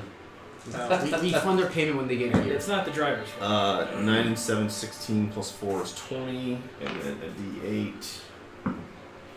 3 and 2 is 5. 25. So I've healed for 25. I'm at 61 to 61 again. Bronson is going to also take that short rest. That's the gate code because there won't be You need a to roll 3d10. somebody there to let him in. Yeah. It's the same one I used to get in, except it wasn't working when I was at the gate. That'll this look last time. And every time I come in, there's like a new layer of security. There's like new devices and gadgets. There's more than one keypad just now. Yeah, we're a protected enclave. 13. Yeah. Yeah. 25. Your tongue friend the last time. Like defense in depth going on at the gate. Bronson's at 65 of 74. And that's what we've done for an hour. Is he Short hit rest. Yeah. I'm basically full, so I can either keep watch or peruse one of my books since I have 8. Glass, what are you at? Full. So I had 61 total. 61, yes. So the other thing that Bronson does during this rest is he walks up to the Dimitриton, is that what you called it? Dimetrodon. Dimetrodon. And he pulls a whistle out of his pocket that's in the shape of a frog, Oh. and he blows it. And if you blow the whistle in darkness or under the night sky, it allows you to cast the Animate Dead spell. The target, and he's cast on the Dimetrodon. I think he's about. If I have to look at the spell to see if. Oh, we got that in the Sunken Citadel. He's never had a chance to use it yet. Animate Dead, 3rd level. Do it. Necromancer. Is it? Oh, is that a large creature? Yeah. I mean, it looks pretty large. I think I'm a large creature. Yeah, it may be a giant or a Okay. monstrosity. It has to be humanoid. Never mind. It says a medium or small humanoid. Fucking cheater. Can you reanimate it into Huge humanoid? beast. Huge, yeah. So it's not. So he doesn't use Nightcrawler because it doesn't What does work. it do? Zombie Wayne. Yeah, you get if we kill a person or something that's humanoid, he can blow the whistle if it's nighttime and then animate it and exert control over it and control it. And then once every 24 hours, he can blow the whistle to exert control over 1 or 2 creatures you animated with it. So once he animates it, he essentially can have 2 zombies following around. I can have a giant dinosaur. I mean, if we could do that. Yeah. If it was homebrewed better. Having known we were going to end up with giant dinosaurs, might have not. How did you not think that was a possibility, Billy? All right. When someone asks you what's in your campaign, you always say giant dinosaurs. Genji Yoshimitsu, are you spending hit dice? Yeah, I spent 2 hit dice. I'm back up to 64 out of 68. I think Valkyrie didn't get hurt. Oh, shocker! Alright. Yeah, no damage. He's up in the trees. Yeah, but he can spider climb down with it. So it's true. Not that big a deal. Instead of having plot armor, he has hot armor. It's too pretty to get hurt. Not in the face. Yeah, No, it's hard. No, it's hard not Oh, to his do battle accents. cry. Yeah, not in the face. I'm too pretty to die. So Genji, you have 64 total? Correct.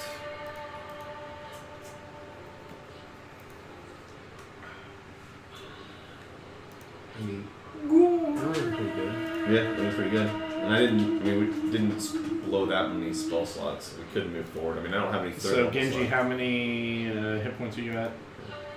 64 out of 68. I spent 2 hits. 64 out of 68. Correct. Okay. Yeah, I got 14 back. You right? I was at 50 out of 68. I got 14 I mean, slow down. Yeah, so it's not your heart. It's so some because what happens is food will get stuck, and then it creates a. It's not a. It's like a. It's not a. I can't remember what it's called. A ripened penis burn. Yes, that's exactly what it is. Yeah. What are your hit points at, Yoden? 51 out of 51. So I have you as 54 as your max.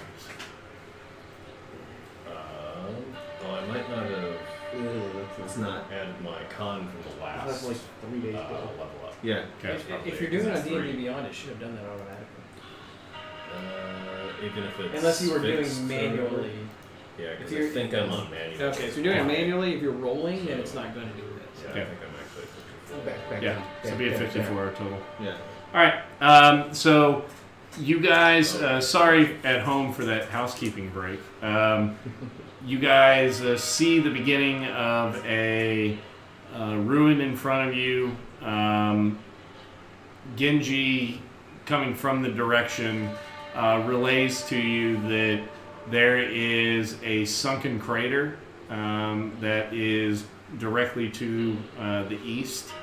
And within it, there is some kind of a redirected river that he had traveled down after coming out of Hanzo's lair. He has told you that somewhere in the area that there is a demi-lich that has taken control or exerted control over the general area. Hanzo was being forced to work with him. His youngest sister is captured and is to give birth at any given time, and he's worried that the baby will be used in some kind of unholy lich. Oh, Lichness. he took off with my sister. I thought I read. Oh, wow. Okay. Yeah, you didn't rescue her. Oh, jeez. She was on the other end of that portal. Right. Okay. Whenever she yelled out. Stardog says he has a friend watching. Can you share your grog alcohol concoction? Oh yeah, dude. Which one? Yeah. Yeah. So we got the captain's poop deck, which is a spicy cinnamon deliciousness, good for the high seas. Thumbs up. We've got from the Wizard of the Wines winery in Barovia, Purple Grape Mash number 3. It is unremarkable. Colors might not be as depicted because of the Yeah. green screen. That Hold we're on. Because I'm not actually in a cave right now. Oh God! That's Oh, so no. great. His buddy's laughing. He wants to swab the deck. I will swipe right to that. Gut Rub's Gut Rot, and this specific one was brewed up in 1489 Drow Reckoning, and this is made of goblins, for goblins, by Gut Rub. So that's a delicious mix, and we put it with Wild Tigers, which was your energy drink of desperation in Iraq. Total activation. Total activation. Found in the Feywild, whenever Jotun and Valkyr went and milked a dryad. As one does. As one does when you're oopsie daisies, delectable milk sap. So this is a milky concoction which only gets fuller whenever I'm in here on conference calls alone. It's weird. Oh no. Then you've got from the Feywild, Zinfis bestows Fairy Fire, which is modeled after the spell, and the tagline is Fairy Fire, attack your day with great advantage, as the spell gives you attacks of advantage, and you've got 2 ass-to-ass unicorns making things happy. Then we had a limited run beer that was also from the Wizard of the Wines, the Red Dragon Crush, which was a red imperial stout, tantalizingly rich red, which was really good. But it was too good and was not a concoction that you could make people suffer through. So I saw no need for it. I love it. If Lee can't torture us, it's not worth his effort, is what I just heard. Yeah. So Genji, your sister is actually a thrall of this demi-lich. Do you know his name? What do you know about it? So you would not know necessarily the name since Hanzo was impaled on your sword and then fell off into a lake of magma. So the information exchange was low. You do have missives and letters that went between an Acerak, who is mostly known by A on the signatures on a lot of these letters, and then there's some type of a Wanti undead creature named Raz Nisi, who is also working for a Serac in the area, and is one that is also operating in the area. So him and Hanzo were like the two lieutenants that were to go after and start finding puzzle cubes of the trickster gods and unite these as they're going through the ruins of Omu.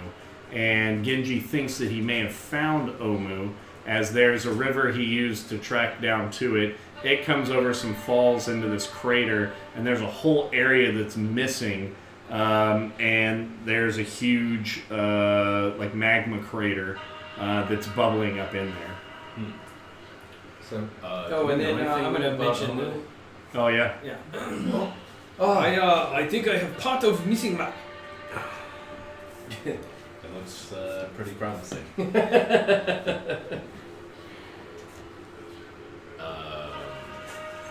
So we think this A person could be the Demi-Lich? Is that what we...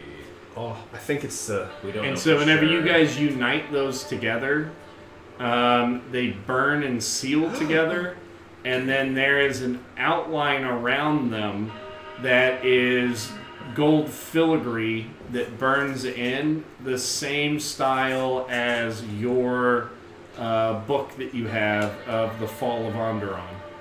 Whoa.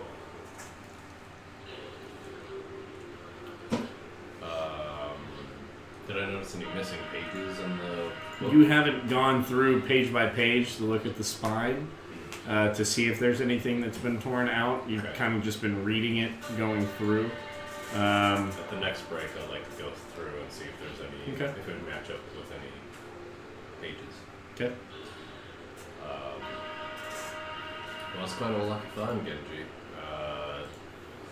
Still too bad we don't have an end for your sister at the moment, but it seems we're heading in this eastern direction anyway, so perhaps this magma cavern would be a place we need to go next anyway. I believe you are right, Yot. It seems that our mission to find the Atropo is also linked to these Demi-Lich. I think in order to get to one, we must go through the other.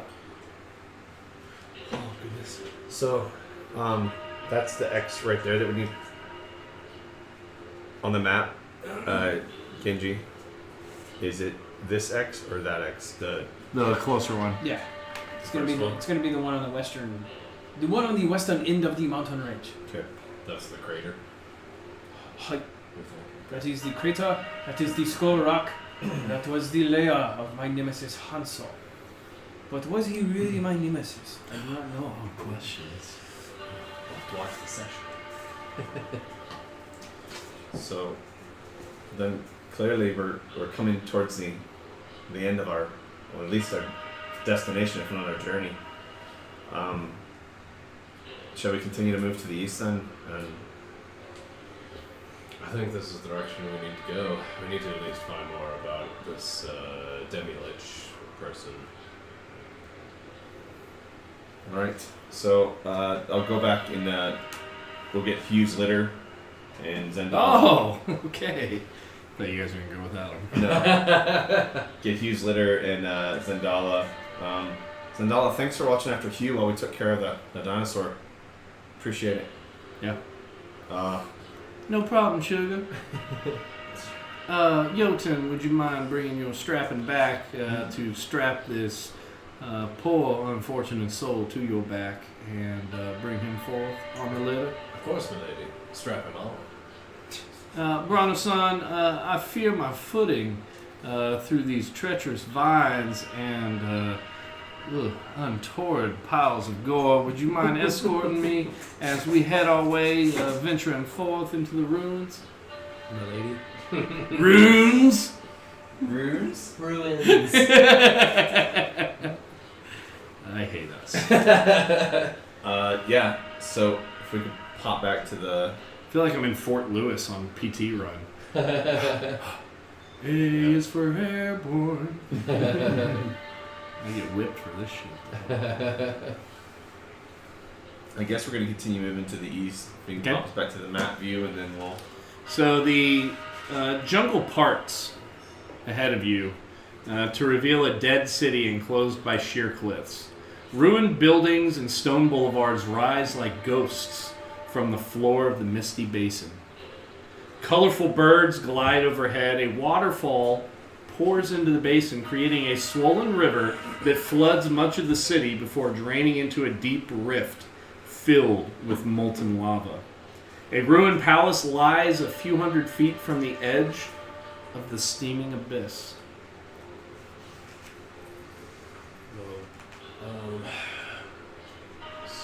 So you guys look in. The cliffs are about 150 feet high to 100, depending upon undulation and the topography, both above and below. As you guys are looking, I need you specifically to roll a history check.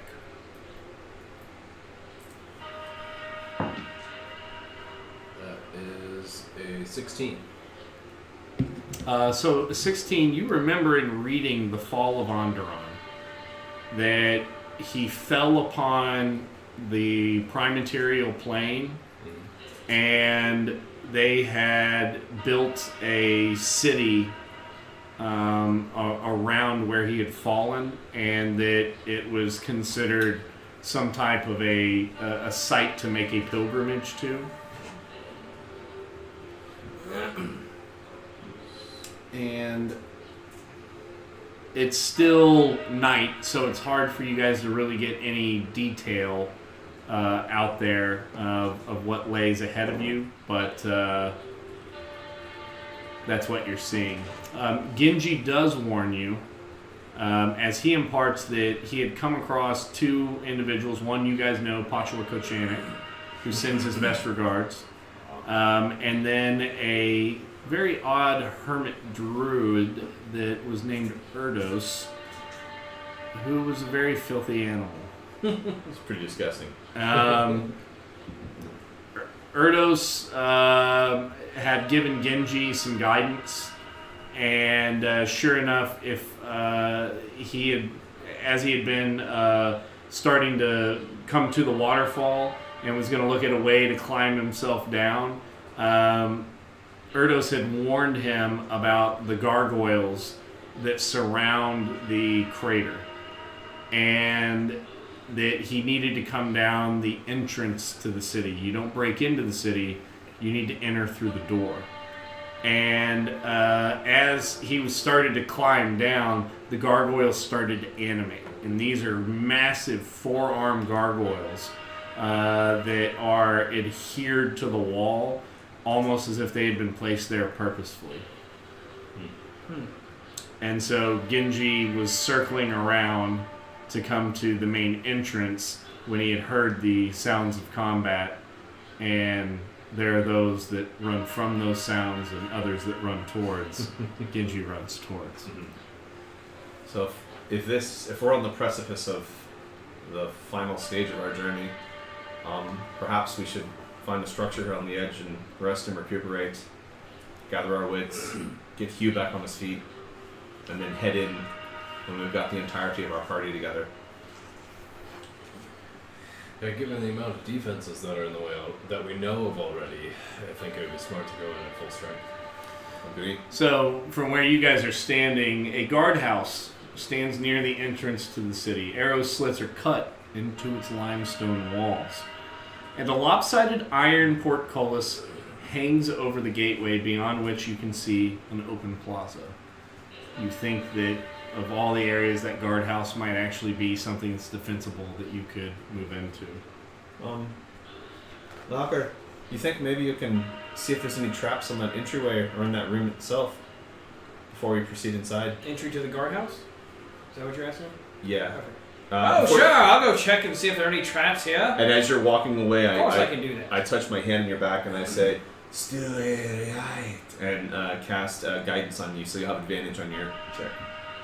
This is Or well you- within my capabilities. You can roll a d4 and add that to the roll. Sorry. Okay. And that's investigation? Yeah. D20 plus D4. Where are my D4s from? 17 plus 4 is 21. 21. So, as you are looking about the entrance, there's no door to the guardhouse. It's been long removed.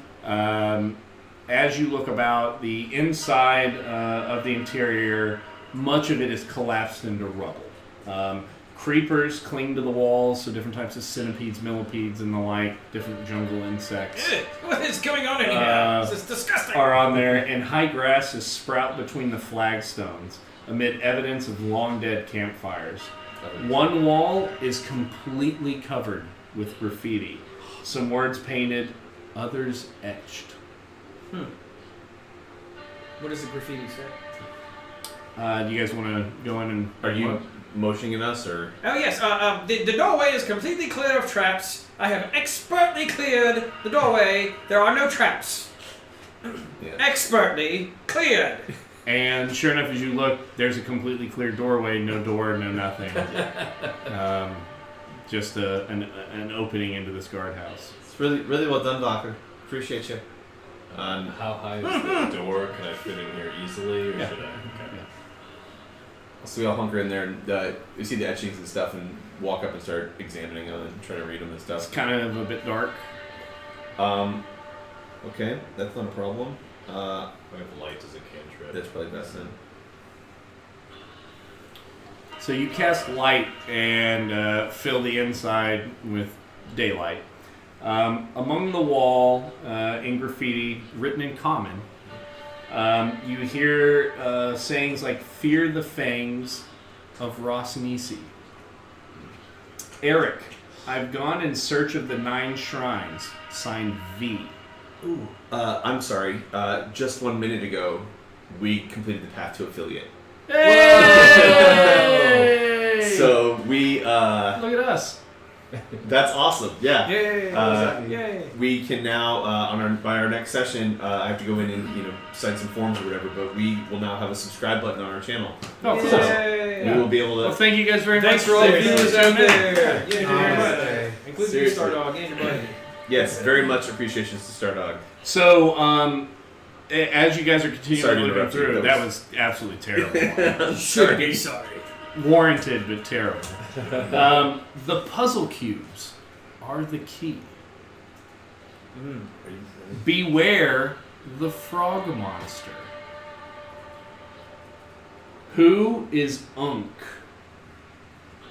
All hail the king of feathers. The snakes are not what they seem. Kubazan equals bravery. Shagambi equals wisdom. Moa equals question mark? Is that spelled MOA?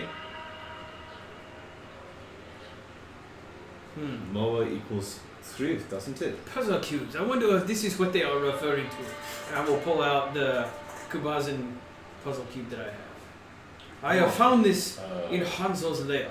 And I pull out which was formerly my holy symbol of Dungmar, and it is it right? It looks like that with a different symbol on it. Yeah. What was the one before All Hail King of Feathers? Who is Unk? UNKH. I'll clip and highlight these two, Mike, so Okay. we will have them. I got the rest. Wow. What happens when we put them together?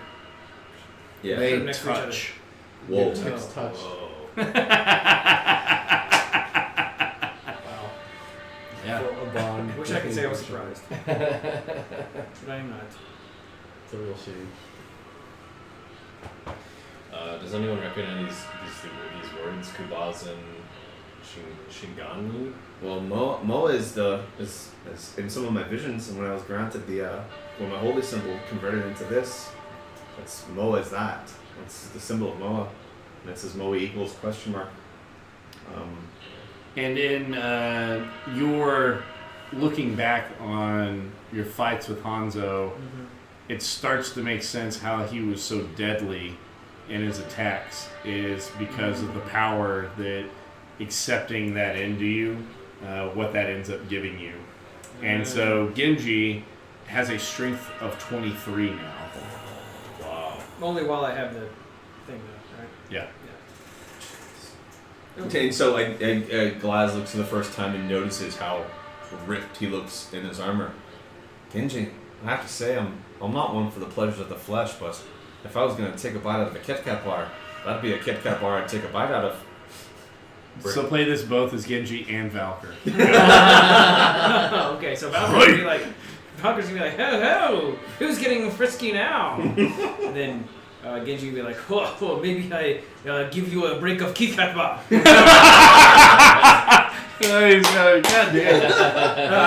Genji doesn't have the inspiration yet, though. So that's a Valkyr's- Valkyr. Yeah, that's Valkyr's There you go, inspiration. Awesome. In having a slight chuckle, of course, but looking about the room, there's the open doorway behind us, the plaza. Is it have a roof? There's a roof over this, A substantial one enough to keep rain off you. and then any other exits or entries into the area. Okay. No, just like into the areas in the guardhouse. Yeah. Guardhouse only has one portal. And how big is the space that we're in right now? It's probably about 5 feet longer than the room that we're in. Okay. Cool. And again, you have arrow slits in several of the walls to be able to cover the entrance that you made, and the front was so overgrown that you think, wow, if somebody was trying to defend this area, you probably wouldn't have seen it as you were coming up to it. Okay. You said some of the graffiti was painted and some was chiseled. Etched. Yeah. Can we tell if there's a difference between like why someone was chiseled in versus? Make an insight check. 3. Whoa. Some people had knives on them, other people had paints. Yeah, fair enough. Is there any one in particular that stands out, like etched, or like is there a theme to the etches versus the paint? Between the two, no. No. So one of the ones that say Moa, the other says Koda. The one it could be one or the other. There's nothing. Yeah. Okay. Do you think it's mostly just, like the Hillary step? People are leaving stuff as they're making their most dangerous part of the expedition, the summit. And so you are, this is on Mount Everest. The Hillary step is before like the most dangerous part of the climb. Before you get up There's like 4 outposts. into the death zone. Yeah, no, I read a book. It's really boring, but it's. Oh. Okay. No, literally, God, what's the deal with your fucking family saying everything's boring?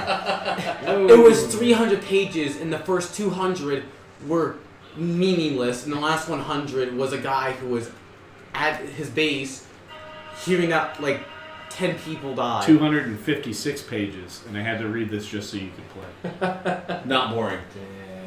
Repeatedly. That you wish. It's probably a way for you.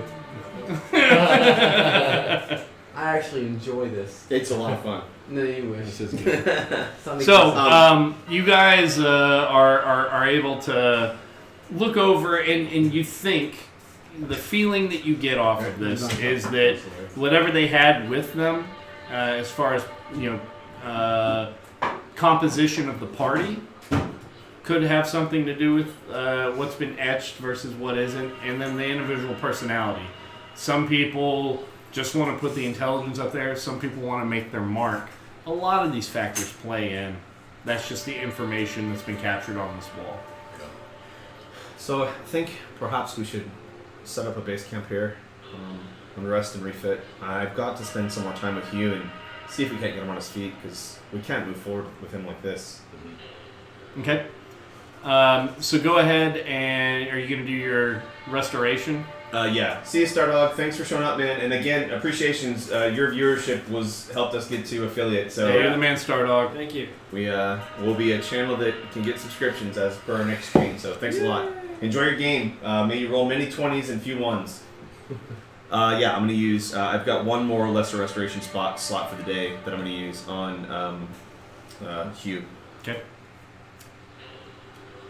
Yeah. So Hugh's eyelids are fully functional enough to where you feel like you could let him out of his, medically induced coma. Okay. That you've put him in. the mind, you're not sure because nobody's talked to him since Tinder. Yeah. I would propose that we break and wait for the rest of the party to wake him up and do that. If you guys, because Valkyr and Dan, that would get them a good starting point for next time we play. That's probably the best choice. Is that the best choice? Yeah, no, most likely I'll get killed. I'd do something stupid. You know you did not. No, I probably will if we wake up this maniac. I I'll mean, probably be like, hey, would where's it be the would it kids? be as stupid as casting a spell on a group of creatures and it not working because they're immune to it, and then the very next time you meet with those creatures, you do the same thing? Would it be as stupid as that? Yeah, he's What are you deflecting. referring to, Glass He's deflecting off of the antitoxin you say. And would you take an antitoxin, which is anti-toxin, not cure toxin? Yeah, I did that too. Oh. You couldn't have done anything more stupid than that. I actually forgot. I could tell him. I could tell him. Brain block. I could just tell this guy, hey, where's your Wi-Fi? And that could get us all killed. No, that actually got us a hotel room that night. That was Wait, yeah, really? yeah. Valkyr's a charismatic son of a bitch. I don't know what you guys think. You wanna? I mean, we The can. rest would be good. Chow was almost there. What do you want? What do you think, Lee? Are you wanting to like cut? Yeah, I mean we're 5 hours and 15 minutes in. Okay. Yeah. Well, I don't, and I think to Billy's point too, like if we're kind of at the Two. You're not anywhere We're not close to it. Two. Okay. There's a lot of other stuff you got to do before you get it. Oh, okay. Nobody's I thought we were at already the precipice of the Tomb of Annihilation. Yeah. Oh. Well, then we don't need to cut yet. Okay. Yeah. Well, that's right. We can take it. Yeah, that's right. Where are my fucking tacos? That was my. Shelly that was is my almost point. here. Okay. Shelly? Shelly is almost here. Okay. So then let me call up your.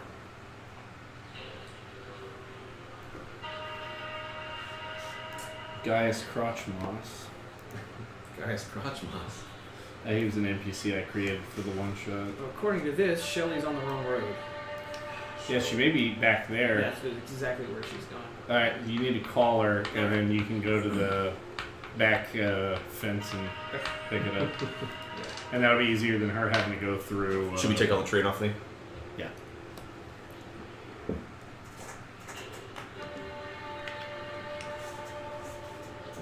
Just set it over here.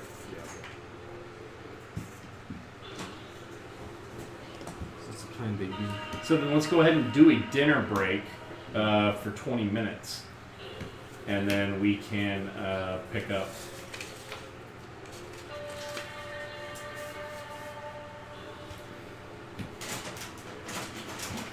All right. I will put us on a break screen then. So cool. Like we said, dinner break for 20 minutes, and then we shall return. Alright, appreciate it. Will you reach out and meet that? Yeah.